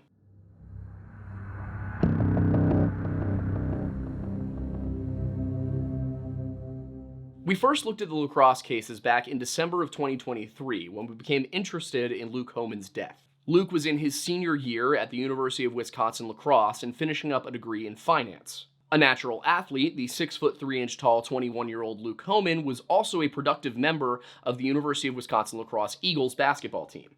On the evening of the 29th of September 2006, Luke was out with some friends just hitting the bars to celebrate Oktoberfest. He mostly stuck to bars in the area of 3rd and J, with credible witnesses last placing him at the Vibe around 9 p.m. The Vibe was the first bar Luke visited that night and possibly the only one. There were unconfirmed reports that he was at 2 different bars that night, which were communicated by his basketball coach, Ken Coble. He may have left the Vibe on the 300 block of 4th Street South as early as 9 p.m., and his friends seemed to be unsure if he left before or after they did. After leaving the Vibe, he was allegedly spotted at Coconut Joe's at 128 3rd Street South around 11:30 p.m.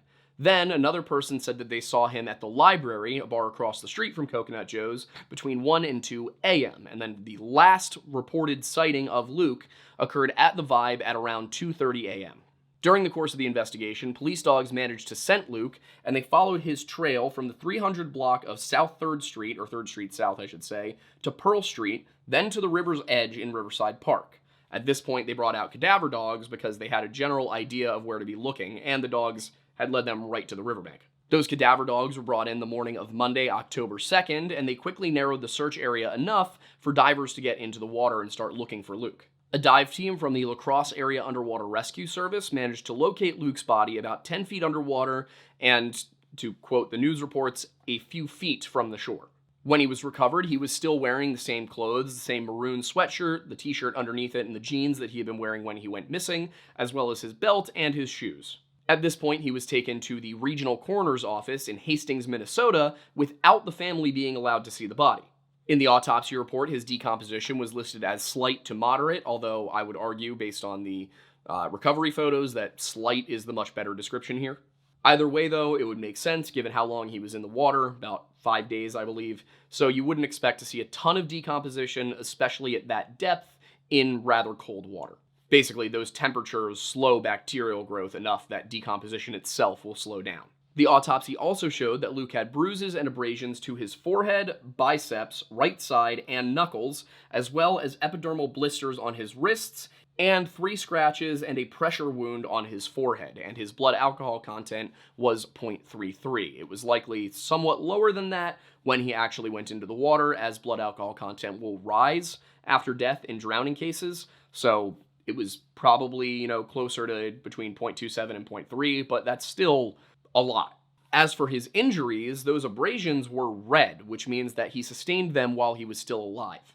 And if you look at the locations of his injuries, it was determined, and we agree with this assessment, that they could be consistent with a fist fight and then possibly with being dragged. The blistering on the wrists could have been caused by ligatures rubbing against them as somebody was dragged like this. And the bruise pattern on the forehead resembled the toe of a woman's boot. This aspect led us to hypothesize that if something did happen to Luke, if he was attacked, then a woman was likely involved. It also seemed possible that Luke was unconscious when he went into the water, which could be explained by the very high blood alcohol content, and the bindings on his wrists, if that's what those were from, could have been a precaution against him waking up. In addition to that, he also had trace amounts of GHB in his system, though not enough to say for certain whether he had been drugged. As for his clothes, they were a little muddy, he had broken belt loops, and his sweatshirt was speckled with a polish-like orange flecks. And while those could all be coincidences, they could also be consistent with someone being grasped by the shirt and belt loops as they were dragged or tossed while unconscious. So the combination of extreme intoxication, antemortem injuries, the lack of water in Luke's lungs, his recovery location, and the locations of his wounds all made me a little bit suspicious about the idea that Luke simply fell into the water. And of course, it wasn't that any of these things were inexplicable individually. It was that, put together, all of them at once seemed a little bit unlikely if this were simply an accident. So, if it were just Luke Homan, I would probably write it off as a freak accident. It would just be something weird that happened. But the thing is, it wasn't just Luke Homan. Luke was the 5th drowning death under nearly identical circumstances in Lacrosse in under a decade. It seems to have started on September 28, 1997, with a 28-year-old man named Charles Blatz. Like Luke Homan, the 5-foot 10-inch veteran and engineering student was visiting Lacrosse for the Oktoberfest celebration. He was last seen at a bar on Pearl Street, and then he was found 5 days later off the 7th Street boat landing. When he was found, he was floating face down, and he had a BAC of .31. The next in the list was 20-year-old Viterbo University student and baseball player Nathan Kapfer, who was last seen walking alone down 3rd Street after being cited for underage drinking at Brothers Bar at 306 Pearl Street. This occurred on February 18, 1998, and in Riverside Park, near where it's believed these men went into the water, they found his hat, his wallet, and his citation documents. At autopsy, Nathan Kapfer had a BAC of .22. About a year later, on April 11, 1999, 20-year-old Jeffrey Giese disappeared.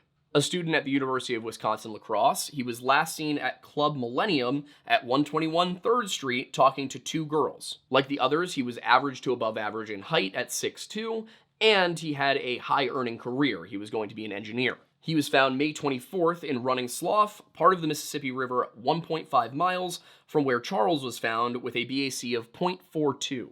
And then following this, there are 5 years until we get a similar drowning. 5' 9" tall wrestler and UWL student Jared Dion was last seen outside of John's Bar at 109 3rd Street around 2:30 a.m. on April 10, 2004. And then he was found in nearly the exact same location that Luke Homan would be found 2 years later. Also like Luke, his body did not float, and he was eventually found by divers. Near the scene, they found his hat hanging from a post, and at autopsy, his BAC was .27. So with all of that covered, let's run through the similarities. Charles Blatz, Nathan Kapfer, Jeffrey Giese, Jared Dion, and Luke Homan were all seen at bars on 3rd Street the night they disappeared, and all 5 were found downriver of Riverside Park. All of them except for Nathan Kapfer were, so far as I can tell, single, which led me to believe that maybe they were going to Riverside Park to meet up with a girl that they had first met at the bars. It's possible that Nathan could be unconnected, he could have just been in the wrong place at the wrong time, or maybe his relationship wasn't as serious as we were led to believe. Kevin Gannon and Anthony Duarte, the investigators of the Smiley Faced Murder Theory, believe that these are not a series of tragic accidents, but rather a series of homicides. And in their book, Case Studies in Drowning Forensics, they say that what they needed to prove this, or at least to make it to the next step of the investigation, was a survivor. And the question we're asking here, the same question that they asked, is could that be Cullen Forney?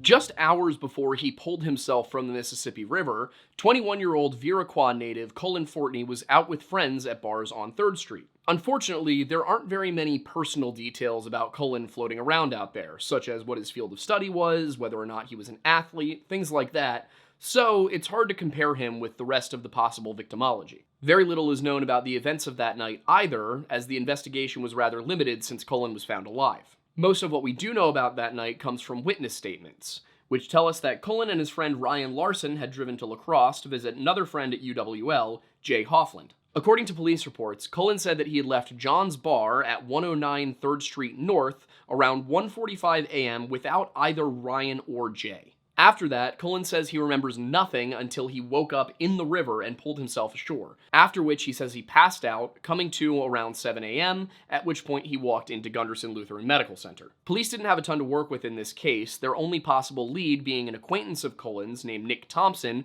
who was believed to have been at the same bar that night and showed up in the same hospital that morning. While Cullen walked himself in, it seems that Nick was found passed out in the lobby. Nick Thompson could not recall the events of the previous night any better than Cullen Forney could, and while he didn't end up in the river, his car somehow ended up not at his house. He had parked it in the lot of Whetstein Electric at 214 Vine Street, and it ended up on the 900 block of King Street.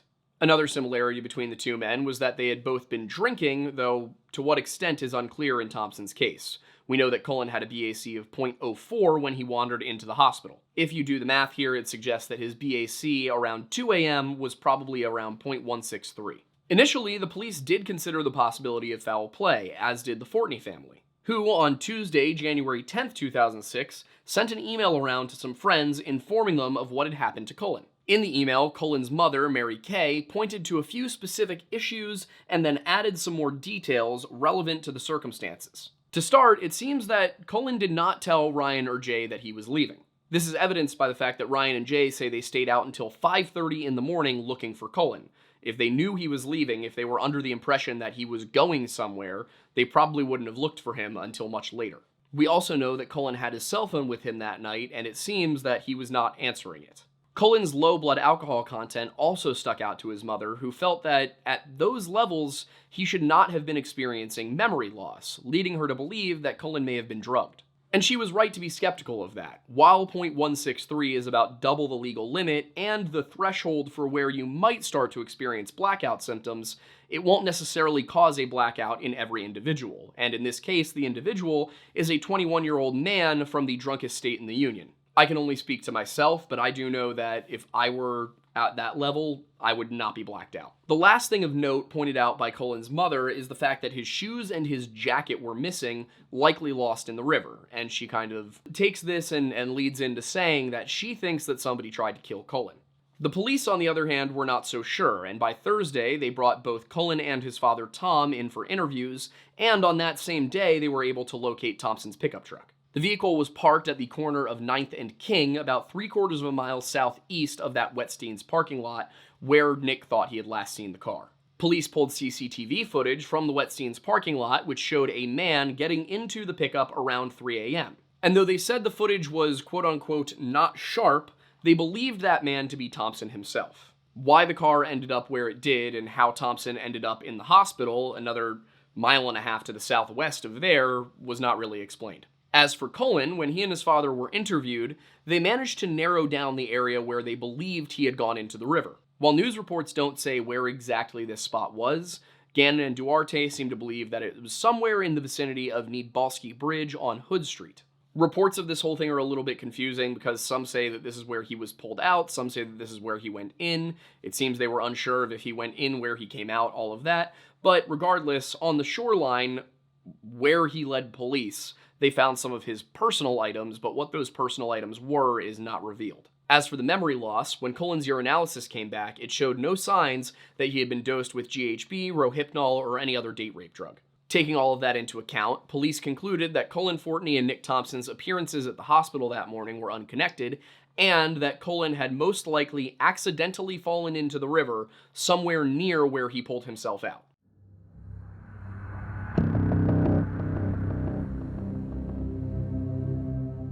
Reports from the immediate aftermath of the case suggest that the Fortneys were happy with the outcome of the investigation, going so far as to quote their spokesman as saying, "The family continues to believe the Lacrosse Police Department did an outstanding job on the investigation." Other factors, however, tell a bit of a different story. While this alone doesn't prove anything, when Gannon and Duarte went to speak with Cullen's parents back in 2006, they were told that they just didn't really want to talk about it and they wanted to put the whole incident behind them. Now, while it's totally possible that they legitimately just didn't want to be bothered, Cullen's reaction makes me question that. Gannon and Duarte managed to track Cullen to Madison, and they went to the city, sat down, and asked him to recount that night for them. Cullen said that he remembered dancing at John's bar around closing time, then waking up in the Mississippi swimming for his life, at which point he managed to swim up to a concrete slab and pull himself ashore. Then, once safely on land, he passed out. At this point in the interview, Gannon says that Cullen looked nervous, and that he admitted some people and the police thought I was making this story up. And Gannon said that as he was having the conversation with Cullen, it seemed more like he was talking to a victim than a kid who was just embarrassed about falling into the river. When asked to continue, Cullen said that he awoke after a while and that he heard the sound of the early morning traffic, and that he went towards that traffic, then when he saw Gunderson Medical Center, towards that. So basically he got up and he immediately began looking for help. As for the amount of time between Cullen going into the water and Cullen going to get help, he says he believed he was only in the water 5 to 10 minutes, and then on shore for another 10 to 15, though it must have been hours since I walked into the hospital at 7 o'clock. Once inside, he told the front desk he'd lost his hat, jacket, shoes, cell phone, and $20 in cash, though he still had his wallet. And in my opinion, this is where we encounter the first issue with the police narrative: timing. That's because in order for Cullen to have fallen into the river accidentally because he was drunk, he would have to have gone in shortly after 2 a.m. This is because after 2 a.m., he'd only be getting more and more sober, which means that with every passing hour, the chance he was going to do something that stupid decreased considerably. If he'd gone in any later than 4 a.m., for example, his blood alcohol content would have been below 0.12, making it unlikely that he would just simply stumble his way into the river any later than this point. And that's important because in freezing cold water, hypothermia takes hold in just 15 minutes or less. And with air temperatures being just as low, 32 degrees, Cullen would have been unable to warm himself up. This means that he would have died in 30 to 90 minutes. So if Cullen had fallen into the 32.5 degree water at any point between 2 and 4 a.m., he would have succumbed by 5:30 a.m. And he would have likely been unconscious or immobile for some time before that. This means that Cullen must have gone into the water no earlier than 6 a.m., otherwise he would not have survived. The problem with that is that if he went in after 6 a.m., then his blood alcohol content would have been below 0.06, making him legally sober enough to drive and therefore very unlikely to fall into the river. And this brings us to the next issue here: memory. Memory loss is already iffy at 0.163 BAC, and it only becomes more and more unlikely as you sober up. Even if Cullen blacked out at 0.163 around 1:45 a.m., he should have been coming back to consciousness by 3 a.m. when his blood alcohol level dropped to just 0.14. At the very least, he should remember falling in, and then also anything immediately preceding that. Things such as how he got there, and was he with anybody when he went into the water. But Cullen didn't remember anything before waking up in the water, which means that one of three things must have occurred.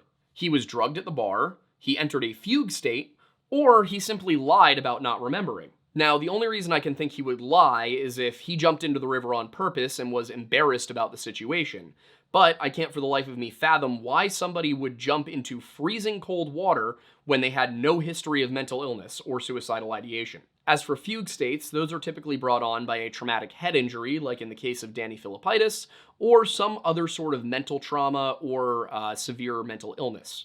Cullen had none of these. That just leaves drugs, and while Cullen's tox screen may have come back clear, GHB could have slipped by unnoticed. GHB is a commonly used date rape drug, which can cause, among a laundry list of other unpleasant symptoms, memory loss, short-term memory loss specifically. It can also cause slurred speech, feelings of confidence or excitement, a heightened sense of touch, and increased libido, making it difficult to distinguish from the effects of alcohol intoxication. And that makes it kind of a perfect storm for anyone looking to use GHB, because alcohol increases the drug's potency. And the reason I bring this up, even though the tox screen didn't show GHB dosing, is because a 2008 study published in the Journal of Analytical Toxicology found that in 81.3% of samples tested 6 to 12 hours after ingestion, levels were indistinguishable from that which your body endogenously produces. And what I mean by the levels that are produced endogenously is that your body naturally produces a small amount of GHB. The way that this study was performed, people would be dosed with GHB and then monitored to see how much was remaining in their system over a period of 24 hours. By 12 hours, in 81% of samples, the amount of GHB was indistinguishable from that which the body naturally produces. But the key here is that in samples taken 3 to 6 hours after dosing, 12.5% were below endogenous levels. This means that 1 in 8 people dosed with GHB will clear it from their system in the time between Cullen's loss of memory and when he showed up at the hospital to be tested. And if they used a slightly lower dose than what was used in the study, it would clear even faster. And then there's the fact that Cullen was able to immediately seek medical attention, which brings us to the last issue I wanted to touch on: location. When Cullen left John's bar, if he were heading back to Jay's place as he intended to that night, he should have been heading to the 400 block of 20th Street South, 1.7 miles to the southeast, and a straight shot down Main Street all the way to 20th. If Cullen wasn't drugged and he had only drank to the point of being twice the legal limit, this route should not have been a problem for him. We also know that he had his cell phone on him that night, and if he had gotten lost, he could have called for help. Since we know that Ryan and Jay were out looking for him that evening, had Cullen called for help, it's almost certain they would have answered. Something that could explain the fact that Cullen left suddenly and walked in entirely the wrong direction is if he met a girl. His loss of memory can then be explained if this girl slipped him GHB, especially if it was a lower than, expected dose. This is also supported by the fact that, in addition to Cullen, there seems to be another person who was possibly dosed with GHB at John's bar that very same evening, Nick Thompson. As you recall, when Thompson's truck went missing, the police pulled CCTV footage that showed a man getting into the truck around 3 a.m., and the police just kind of claimed that this man was Thompson himself. From there, it must follow that it was Thompson who drove the pickup truck from Wetstein's at 214 Vine all the way down to 9th and King, and then he must have walked to Gunderson's, where he passed out in the lobby. This conclusion is not without issues, considering that the truck was not near Thompson's home, nor was it near Gunderson Medical Center, and Thompson could not recall driving it at any point after he had driven to the bars. In order for it to have been Thompson, he has to have driven 3/4 of a mile while blackout drunk, while hitting nothing, and also, breaking no traffic laws that would have gotten him caught by a camera or a police officer, gotten out, and then walked 1.15 miles in a totally different direction to the hospital. Not impossible, but also not really what you'd call likely. A couple of more likely outcomes would be that Thompson is either lying about what happened that night, or he was not the one driving the truck.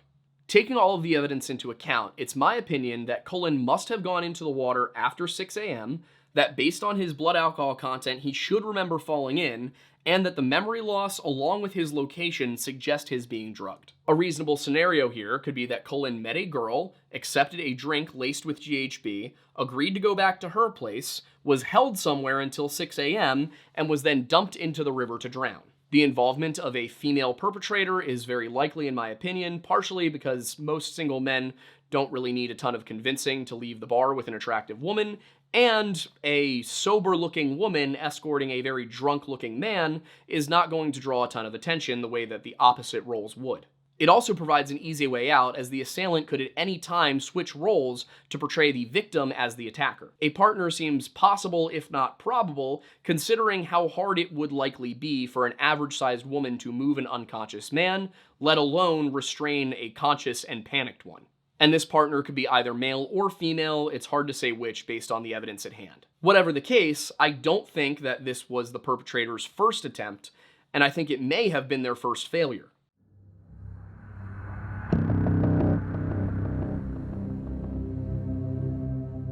Lacrosse is a focal point of the Smiley Faced murder theory, and that's actually how I became aware of these cases. And while I do have mixed feelings about the overall Smiley Faced Killers concept, I am becoming more and more convinced that during this period in Lacrosse, something was going on. If Cullen had drowned that night, he would have been the 5th of 6 college-age young men to die under nearly identical circumstances in just 9 years. All 6 of these incidents occurred during the school year, all subjects were seen at bars on the 100 block of 3rd Street, all ended up downriver of Riverside Park, and all were Caucasian men in their early 20s. Cullen differed from the rest of them in one small but potentially crucial way. He was nowhere near as intoxicated. All other potential victims were between just under 3 times the legal limit at 0.22 and just over 5 times the legal limit at 0.42.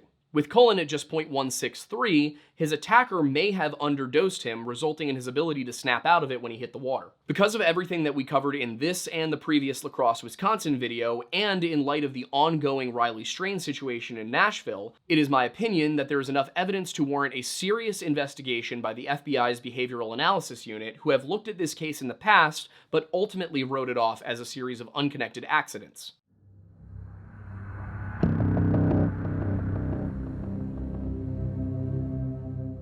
Since we started looking into the Smiley Faced murder theory back in November of 2023, we've had a chance to look at about half a dozen of these cases.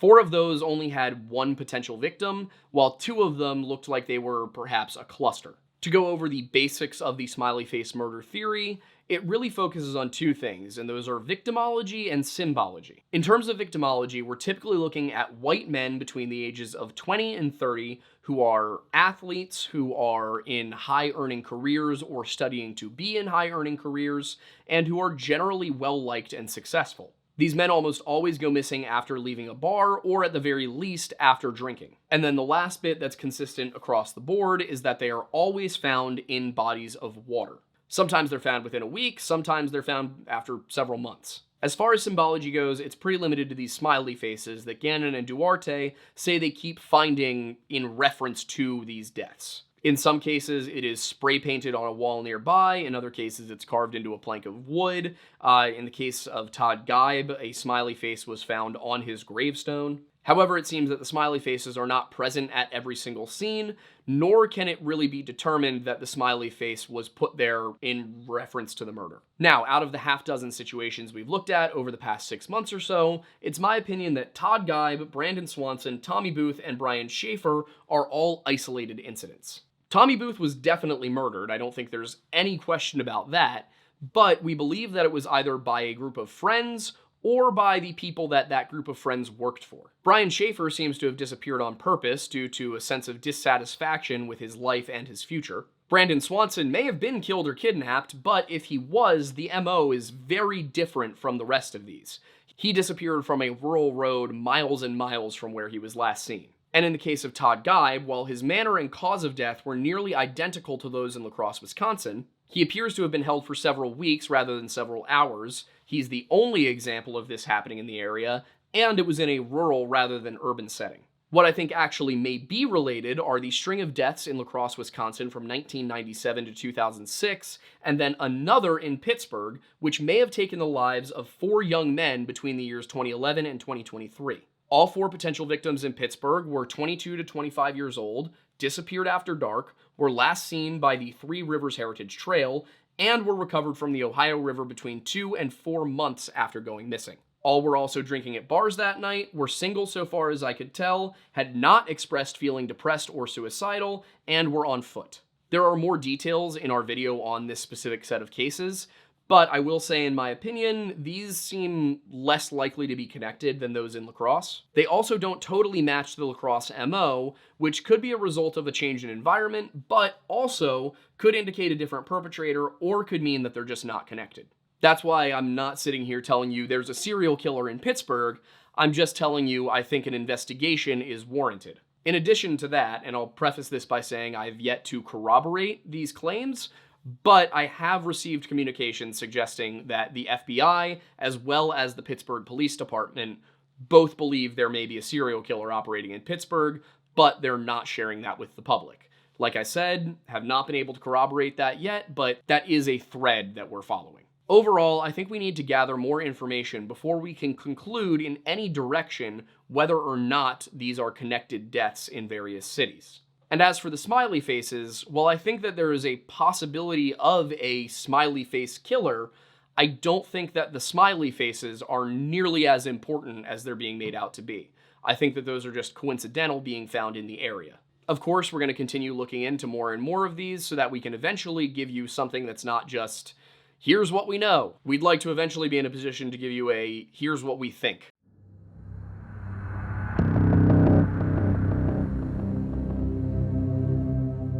Over the last couple of years, something very strange has been happening in Lady Bird Lake, a dammed section of the Colorado River in Austin, Texas. What I mean by that is that since July of 2022, at least 11 bodies have been pulled from the water. The rapidly rising body count has inspired rumors of a serial killer dubbed the Rainy Street Ripper due to the fact that many of the deceased had been on or near that street the night they disappeared. Police, on the other hand, are adamant that there is no connection between any of these deaths and that foul play is not suspected in most of these cases. So the question then is, why the persistence of the serial killer rumors? Is this a situation where the police are covering up a serial killer because they are unable to catch him? Or is this just an instance of the internet doing what the internet does and creating some conspiracy theory out of nothing? Part of the reason for the suspicion, beyond the rather startling and above average number of bodies pulled out of the water since 2022, is another spate of deaths that took place between 2008 and 2019. While the body count didn't rise quite as rapidly during the earlier time span, certain details mirror some of the more recent cases closely enough to warrant questions from a nervous public.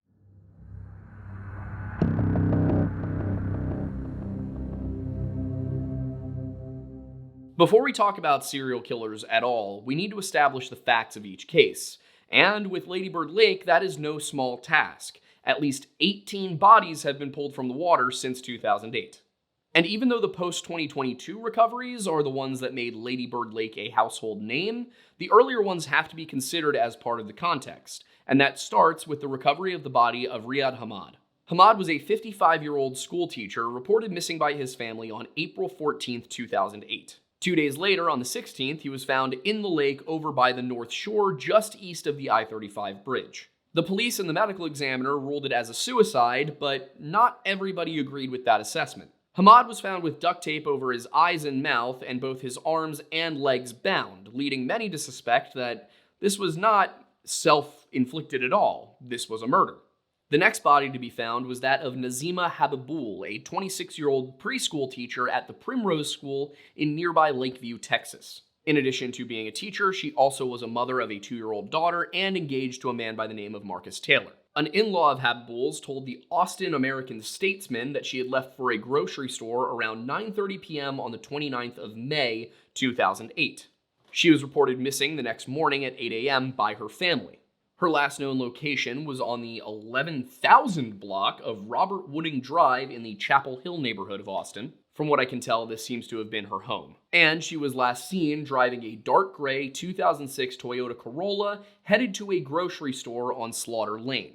A few days later, around 6:35 a.m., 2 fishermen found her body floating in the water of Lady Bird Lake beneath the I-35 bridge. Reports were unclear as to whether or not her car was ever located. And unfortunately, there's really not much else to be found online about her case. The police said that foul play was not suspected, closed it, and that's it. What I did find interesting was that one article seemed to claim that her body was so badly decomposed, again after just 3 to 5 days, that they could not determine her age or sex. At least not initially. That said, I was unable to corroborate that. It only appeared in an excerpt of one article on a website, and the link to the article itself was dead because it seems to have been archived or deleted entirely. That's an issue I actually very frequently run into when I'm looking at cases in the early 2000s. You get this period of time where news was kind of moving out of print and onto the internet. So sometimes you have stuff that was never put in print and was put on the website, but when the website was redesigned years later, that article just disappeared. It's just gone. And if it's not in the Wayback Machine, it's gone for good. I mean, I'm sure there's some way that somebody a lot more tech savvy than me could bring this stuff back, but I can only do so much. In any case, it could have just been misreported that she was that badly decomposed. If she was that badly decomposed, it's a little odd, but it's also not completely impossible, I guess. It would be pretty odd.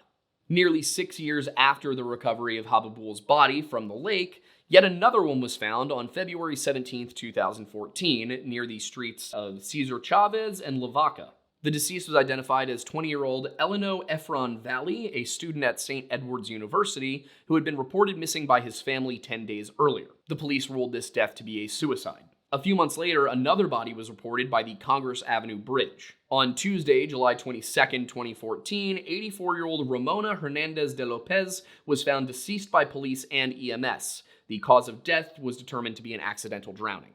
Not long after that, around 2:30 a.m. on October 11, 2014, fishermen discovered the body of 25-year-old Aaron David Rublik in the water near the Holiday Inn and the I-35 bridge. Rublik had been out with friends that night, and he decided to take an Uber back to his home on Rainey Street. However, for some reason, it was not clear whether it was that he routed to this location or that the Uber driver kicked him out or if he requested to get out of the car.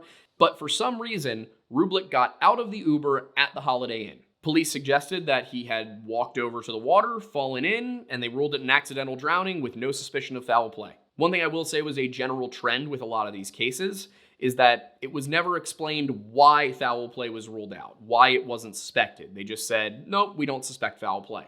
And you may say, well, if the police don't suspect foul play, they probably have a reason, but I would like to remind everybody that the police did not suspect foul play in the death of Tommy Booth, and we pretty conclusively proved that Tommy Booth was murdered. The police also said that there was no foul play in the death of Todd Geib, despite the fact that, according to their narrative, he was in warm water for 21 days and didn't decompose at all. Of course, these are both Smiley Faced Killers cases, and we've been talking about the Smiley Faced Killers stuff at length for a while. Some people have even suggested that the Lady Bird Lake situation is related to the Smiley Faced Killers hypothesis. That said, I would never make the argument that the Smiley Faced Killers idea has been proven or that cases between cities are necessarily connected. We have made the argument that the Lacrosse cluster seems to have been a group of connected cases, but I don't think there's enough evidence right now to suggest that this is a nationwide set of connected drownings.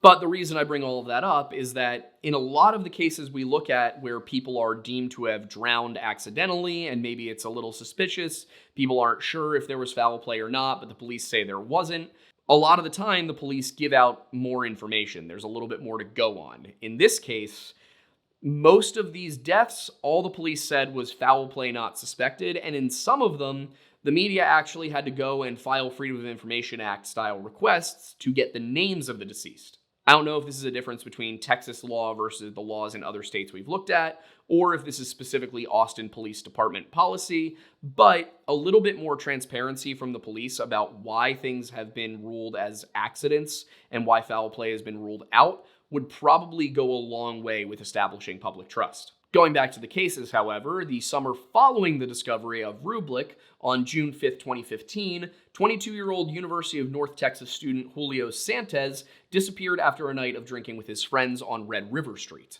Santos was headed for a career in fashion merchandising, having secured an internship with Nordstrom in Seattle. He was last seen waiting in line for a food truck, either on Red River and 6th or Red River and 7th. There's a food truck court at the corner of Red River and 7th, so I'm thinking he was probably there, but a lot of the reporting says Red River and 6th. But in any case, he was last seen somewhere along that block of Red River Street after leaving Barbarella around 2 a.m. Not long after he went missing, Santos's body was unfortunately found in Lady Bird Lake, just south of the Holiday Inn next to the I-35 bridge. Initially, the police did consider this disappearance to be somewhat suspicious, possibly due to Santos's non-traditional appearance. However, when they discovered that there was a lack of suspicious physical trauma to the body, they determined that it was probably an accident and that they did not suspect foul play. Family members, on the other hand, were not so sure, his sister having recently suggested that when Santos disappeared, he was actually on his way to meet somebody. She also suggested that it was possible that these men in general were being lured somewhere by someone, which, to be fair, is what we suggested might have happened in Lacrosse, Wisconsin. Santos' sister also noted that there was exactly one thing missing from his body. Everything else was intact. He was only missing his belt. This, in her opinion, could suggest that somebody took it from him. And if you were to see this, where, say, we looked at all of these cases and 5 people were missing their belts and nothing else, that might be something that you consider a signature, but in this case, we don't have that. This is the only one where I was able to confirm a belt was missing. And then there was Julio's toxicology report, which, so far as anyone could tell, did not contain a screening for GHB or Rohypnol. I was only able to find one publicly available autopsy report for any of these cases. It was that of Jason Johns, and it did not appear that they screened for GHB. It was not named, but they did say that they screened for things that aren't named. It's, like I said, it's unclear. We would have to speak to the coroner to actually ask the question. 3 years later, on November 19th, 2018, a Martin Gutierrez went missing after drinking with his friends on Rainey Street. His first stop was Luster Pearl, where he had one drink before he moved on to the Alibi. However, at the Alibi, he was refused service and then left around 1:15 a.m. Bar staff at the Alibi told papers and the police that Gutierrez had just been acting strangely, but precisely what it was that he was doing was never made clear. The one somewhat odd thing captured on video was that when Martin left the bar, he didn't just walk out, he ran. And according to his brother Mitchell, he didn't just run, he frolicked. And frolicking was apparently very out of the ordinary for this man. Also out of the ordinary for Martin Gutierrez would have been having one drink and then being unservably intoxicated. In any case, he was heading south down Rainey Street and was last captured on camera at the intersection of Rainey and Holly, heading towards I-35 as he was supposedly looking for a ride. Unfortunately, on November 26th, the body of Martin Gutierrez was found in Lady Bird Lake, just behind the Berkshire Riverview apartments on East Riverside Drive. Martin Gutierrez's death was ruled an accidental drowning, but his brother Mitchell has contested that, largely due to the fact that the autopsy lists blunt force trauma to Martin's head. Because bruising requires blood flow, Mitchell suggested that whatever happened to Martin to cause the bruising must have happened while he was alive. Since nobody with Martin that night was able to recall him hurting his head, it seemed that whatever caused the bruising happened between him leaving the bar and him entering the water. To this day, some believe that Martin Gutierrez was drugged, stalked, and then murdered, while others believe that he was lured into some kind of trap. Either way, there's a lot of suspicion that foul play was in fact involved here, and the police have never really explained why they ruled it out. Exactly a year after the disappearance of Martin Gutierrez, 21-year-old Christian Pugh was reported missing on November 19, 2019, after a night out drinking on Rainey Street with friends, where he was last seen at 1:37 a.m. According to articles from the time, Christian started his night by parking his car in a parking lot along Slaughter Lane. Articles say that he called an Uber to take him to Rainey Street, but then for some reason, he left his phone in his car when he was picked up. His last credit card charge that night was at a bar called Clive, but cameras last saw him dancing at Container Bar across the street at 1:37. His friends were seen on camera waiting for him outside, but ultimately they decided to leave without him. And oddly enough, Christian was never seen leaving the bar, at least not on camera. A search was launched for Christian the next day at around 10:30 p.m. when people became aware that this was definitely out of the ordinary for him. And then 60 hours after he disappeared, Christian Pugh was recovered alive, but in very rough shape, just south of the Congress Avenue Bridge. He was brought to the ICU at Del Seton Medical Center, where he entered a coma until he was eventually healthy enough for rehabilitation. As for how Christian Pugh sustained his injuries, police suggested that he probably fell off of the bridge due to intoxication. Following Pugh's incident, it appears that things were pretty quiet for a while, and then in 2022, another body was recovered.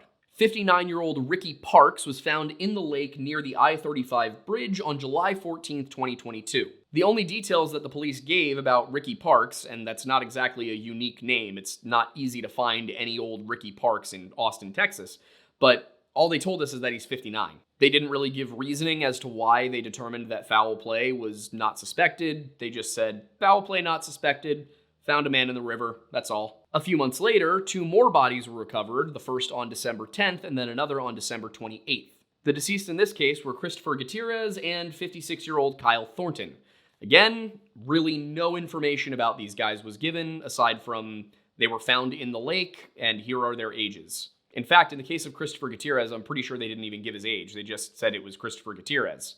We actually, for a little while, thought that this was a mistake and that there was no Christopher Gutierrez, but from what I can tell, they just didn't give any information about the guy. Both of these cases were closed without suspicion of foul play, and nothing else was said on the matter. There was another recovery in December, that of Josue Moreno, but he was shot as he was driving along Riverside Avenue, and his car then went over the guardrail and into a creek. I don't think that qualifies. If any of these cases are connected, his case is not one of them. A couple months later, on February 5th, 2023, Jason John was out with his friends on Rainey Street when he decided to head home around 2 a.m. Cameras show him walking south along Rainey Street for about 10 of the 18 minutes it should have taken him to walk home. John was only reported missing when it was realized that he had not been home to take care of his dog. Police ultimately located John in the lake between Rainey Street and I-35 on February 13th, 2023, working off of a tip that was given to them by a homeless man who claimed he saw John vomiting into the water, then falling in, and that he had tried to assist John, but was unable to. At autopsy, the medical examiner determined that John had a blood alcohol content of 0.21, and that the cause of death was an alcohol-related accidental drowning. However, the autopsy also records that there was partially digested food in John's stomach, and there was no reference to any sort of material that would have suggested vomiting. And in addition to that, it's unclear if John was actually tested for GHB or Rohypnol, as neither of them are listed on the report. Less than a month later, the body of 40-year-old Clifton Axtell was found floating in the lake by 1100 Riverside Drive on March 5th, 2023. His cause of death ultimately could not be determined, and nobody had actually seen him go into the water. Axtell had last been seen leaving Stubbs Barbecue on the 25th of February, and it's unclear how long he was in the water. He did have a history of depression, but just 2 days before he was last seen, he had told a doctor that he was not experiencing suicidal ideation. Police have not released a firm cause or manner of death in this case due to a lack of evidence. Within another month, there was another body, this time that of 33-year-old Jonathan Honey, who was in D.C. for a bachelor's party on March 31st, 2023. While he was drinking with friends on Rainey Street that evening, he decided he was going to go look for something to eat at a nearby food truck. The very next day, April 1st, 2023, Honey's body was found in the water just south of Rainey Street and to the west of the I-35 bridge. Police ruled his death to be an accidental drowning, and his tox screen came back clean, though once again, we don't know if they tested for GHB or Rohypnol. 15 days later, on April 15th, the body of Christopher Hayes Clark was pulled from the water just near the 2700 block of Canterbury Street, which itself is just west of the Longhorn Dam. His cause of death was once again ruled an accidental drowning. It's unclear when he went into the water or if he was ever reported missing by his long-term girlfriend. And yet again, the police simply said, no foul play suspected, but didn't explain why. And when you've got this many bodies in this short a period of time, even if you're very confident that they're not connected, it's best to give the public a reason to believe that. And it seems that the Austin police have yet to do so. Each of these cases, for the most part, all we see is foul play not suspected. At a certain point, just telling the public, hey, you have nothing to worry about, is not enough. People need reassurance, and they're not getting it. And that lack of reassurance has fed into these fears that there may be a serial killer operating. And again, we're getting there. We're going through all of this. But my point in saying this is to get it across that people are gonna want answers, not just to be told what to do or how to feel. So far as I can tell, the most recent person to turn up in the lake who has also been identified was a man by the name of Moga Dogale, who was pulled from the water off Lamar Beach Metro Park on June 27, 2023. Very little was released about the incident, no age, no ethnicity, no, town of residence. All we know is that someone named Moga Dogale was recovered from the water on that date. And the police said that they're not investigating as a homicide. They didn't explain why they're not investigating as a homicide. And again, you can see why there's so much suspicion and so many rumors. People don't have any information, so all they can do is infer. And part of the reason that they're doing so much inferring is because the bodies do keep piling up, and at this point, there's several unidentified ones as well. Along with the people we've mentioned so far, there was also a female found near the First Street Bridge and a black male found near the dam. Foul play was not suspected in either case, and the police maintain that there is no reason to believe that there is a serial killer active in Austin, Texas. But for many people, as I've said, that's simply not enough.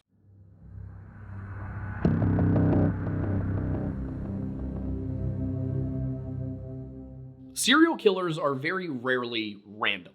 Bundy targeted young white women with brown hair, Gacy young white men with medium-length hair, and the Zodiac killer young couples in cars. So we can look at the deceased in Austin to see if any pattern emerges, and in the process of doing so, we can probably rule some people out by demographics alone. If we stick with the identified bodies, then we have about 16 potential victims. Of those 16, 14 are male and 2 are female, 3 are Middle Eastern, 1 is black, 9 are white or Hispanic, and 3 were of uncertain background. And 3 were under 25, 5 were ages 25 to 34, 1 ages 35 to 44, 3 ages 55 to 64, 1 75 to 84, and 3 unclear.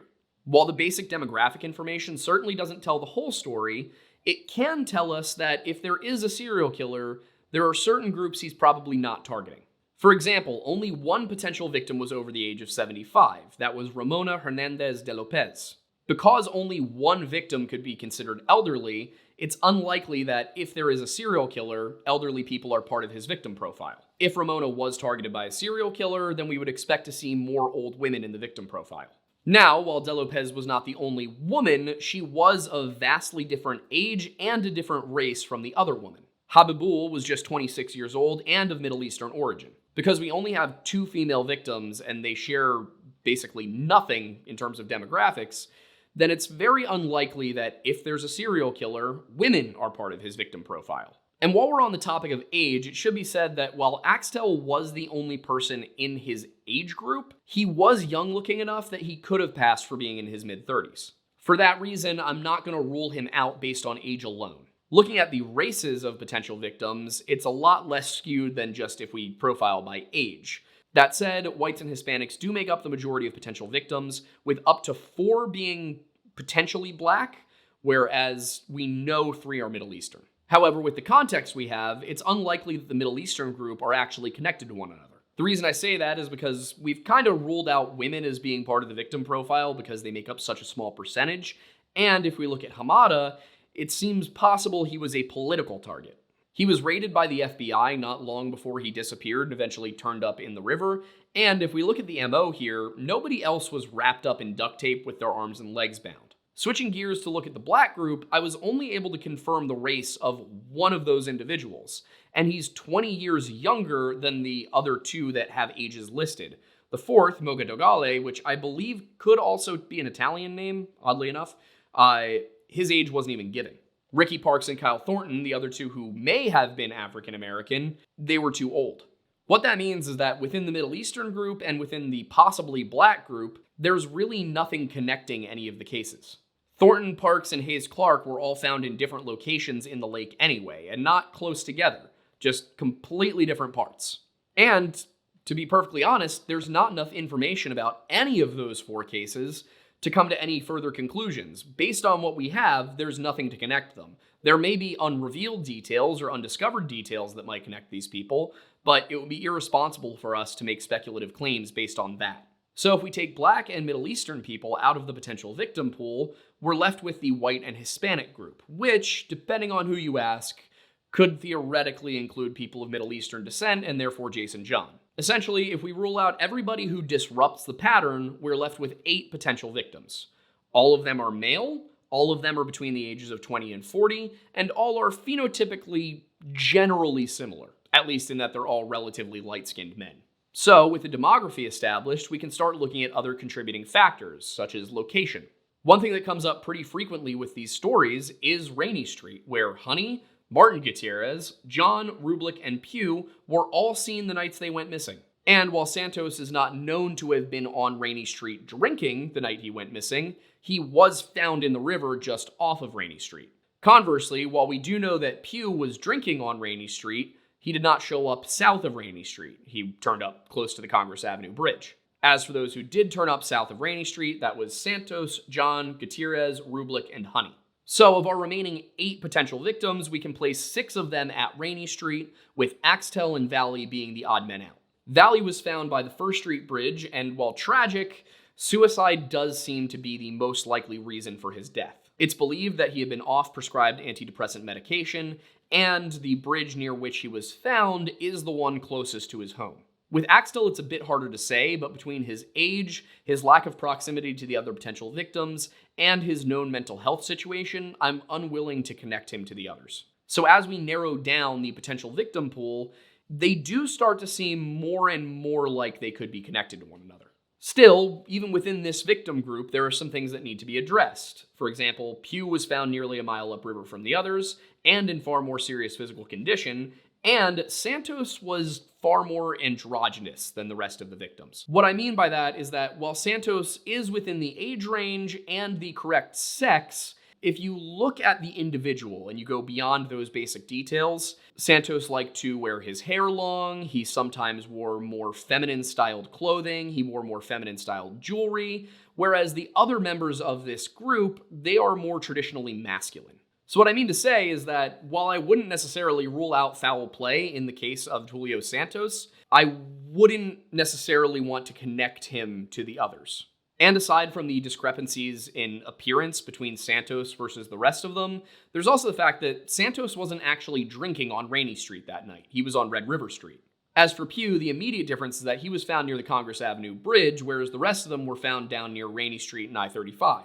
That said, while Rainey Street certainly does seem like it could be some kind of dump site, it would be very possible that somebody could be throwing the bodies off of the Congress Avenue Bridge and they just floated their way down to Rainey Street. However, that does still leave the issue of Pugh's extensive injuries, and then there's also the fact that a homeless man claims to have seen Jason John vomiting into the water before falling in. I will say I'm a little perplexed by the Jason John story due to the autopsy, because the autopsy does not suggest this man vomited right before he died, whereas the homeless guy said that he saw Jason John vomiting right before he fell into the water. It's of course possible that the homeless man very much did see Jason John throw up, then fall into the water, and that I just misunderstood the autopsy report. It's also possible that somebody could have paid the homeless guy to lie. While I'm by no means going to sit here and try to tell you that all homeless people are criminals, because that's just not the truth, when you think about the situation that a lot of homeless people are in and how desperate many of them are, you could see how somebody might be willing to look the other way in exchange for some cash. With no further information to go on, it's really hard to say what this situation is, and due to that level of uncertainty, I think it's best if we don't try to connect John to the rest of them. When it comes to the case of Christian Pugh, I think it can be explained, but it definitely gets pretty conspiratorial. It's a lot more complicated of an explanation than, they're just being dumped into the river on Rainy Street. And it should also be noted that at this point, we're down to 4 potential victims. The question, of course, being, is there anything further that connects these men to one another? And there actually kind of is. You see, the night they went missing, Pugh needed a ride back to his car, Honey was a tourist, Gutierrez was looking for a ride, and Rublik had just been dropped off by an Uber. Now, according to the Heart Starts Pounding podcast, who seem to have drawn on a Honeydew with Y'all podcast interview with Pugh himself, Christian said that he remembers arriving at a pregame for a friend's birthday outing and nothing after that. As for why his friends left him behind at Container Bar, nobody is really sure. It could be that they were just annoyed that he wasn't coming out. It could also be that he had met a girl and they decided to let things go their way that they were going to go. There is one definite discrepancy between Christian's account and the Contemporary News Report. The Contemporary News Report said that he left his phone in his own car, whereas his version of events involves him leaving his phone in an Uber.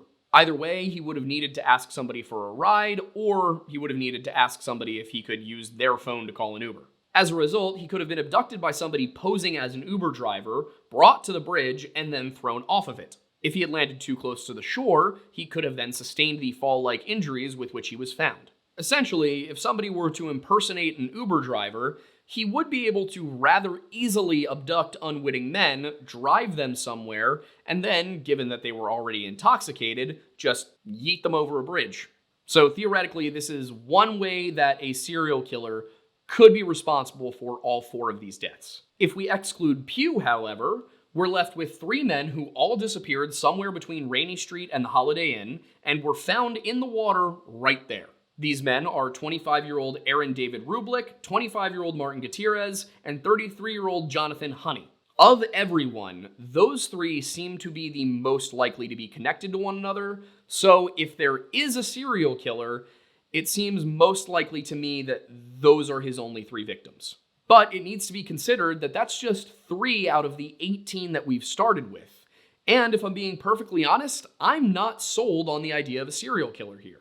These were all men who were in their physical prime. They were between the ages of 25 and 33. Even drunk, they would have put up a fight.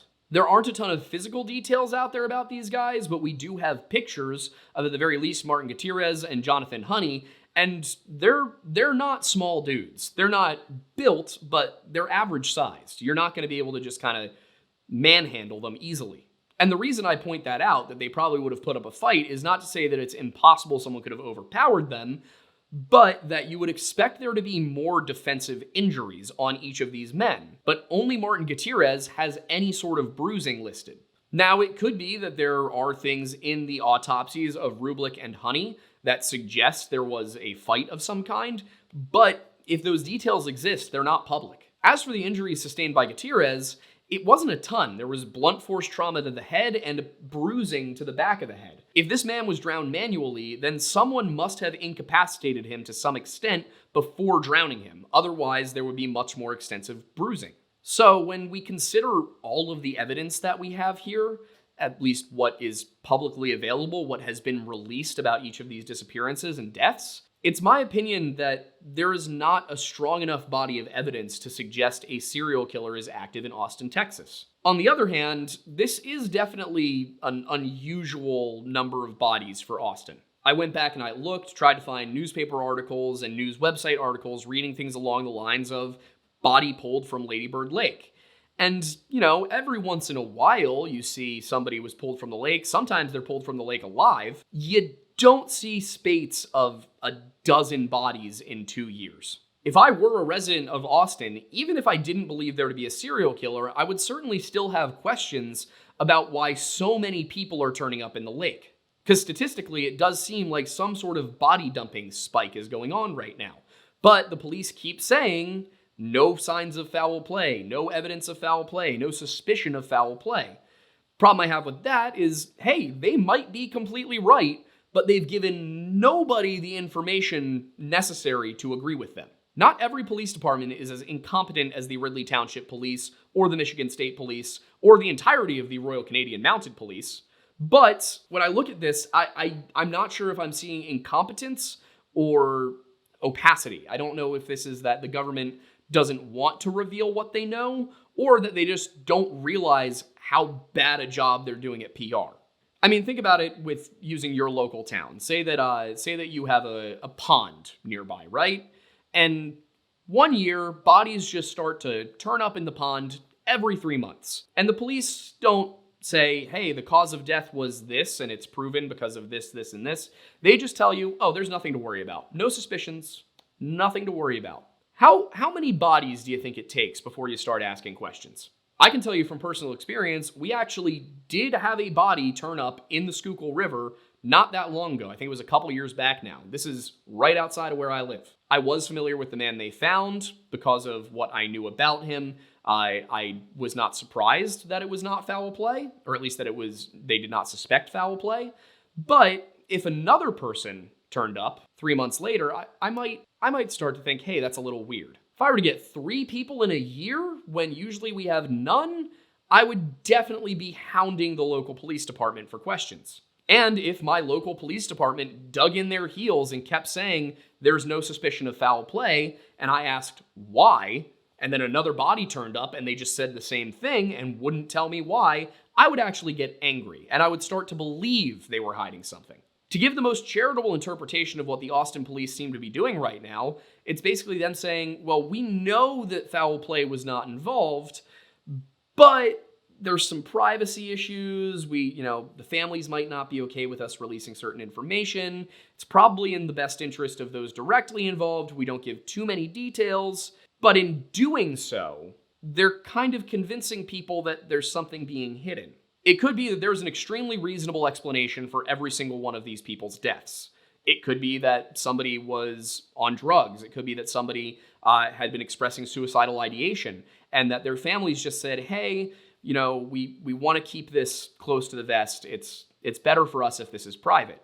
Well, that's totally understandable, but maybe the police should come out and say, while we won't give out any specific identifying details, 3 of these cases were ruled out because we confirmed beyond a reasonable doubt that this was a suicide. If they were to say, this guy was found with a blood alcohol content of 0.45 and near a bridge with no guardrails, okay, I'm gonna accept that was probably an accident. But when all you will say is no suspicion of foul play, and you have over a dozen bodies, people are gonna have questions, and all you do by refusing to give them more information is breed more and more conspiracy theories. I'm not saying that balancing the private wishes of a deceased person's family with the public interest in having the information necessary to understand current events is an easy task. I'm obviously not saying that's a simple thing. But at a certain point, you definitely need more than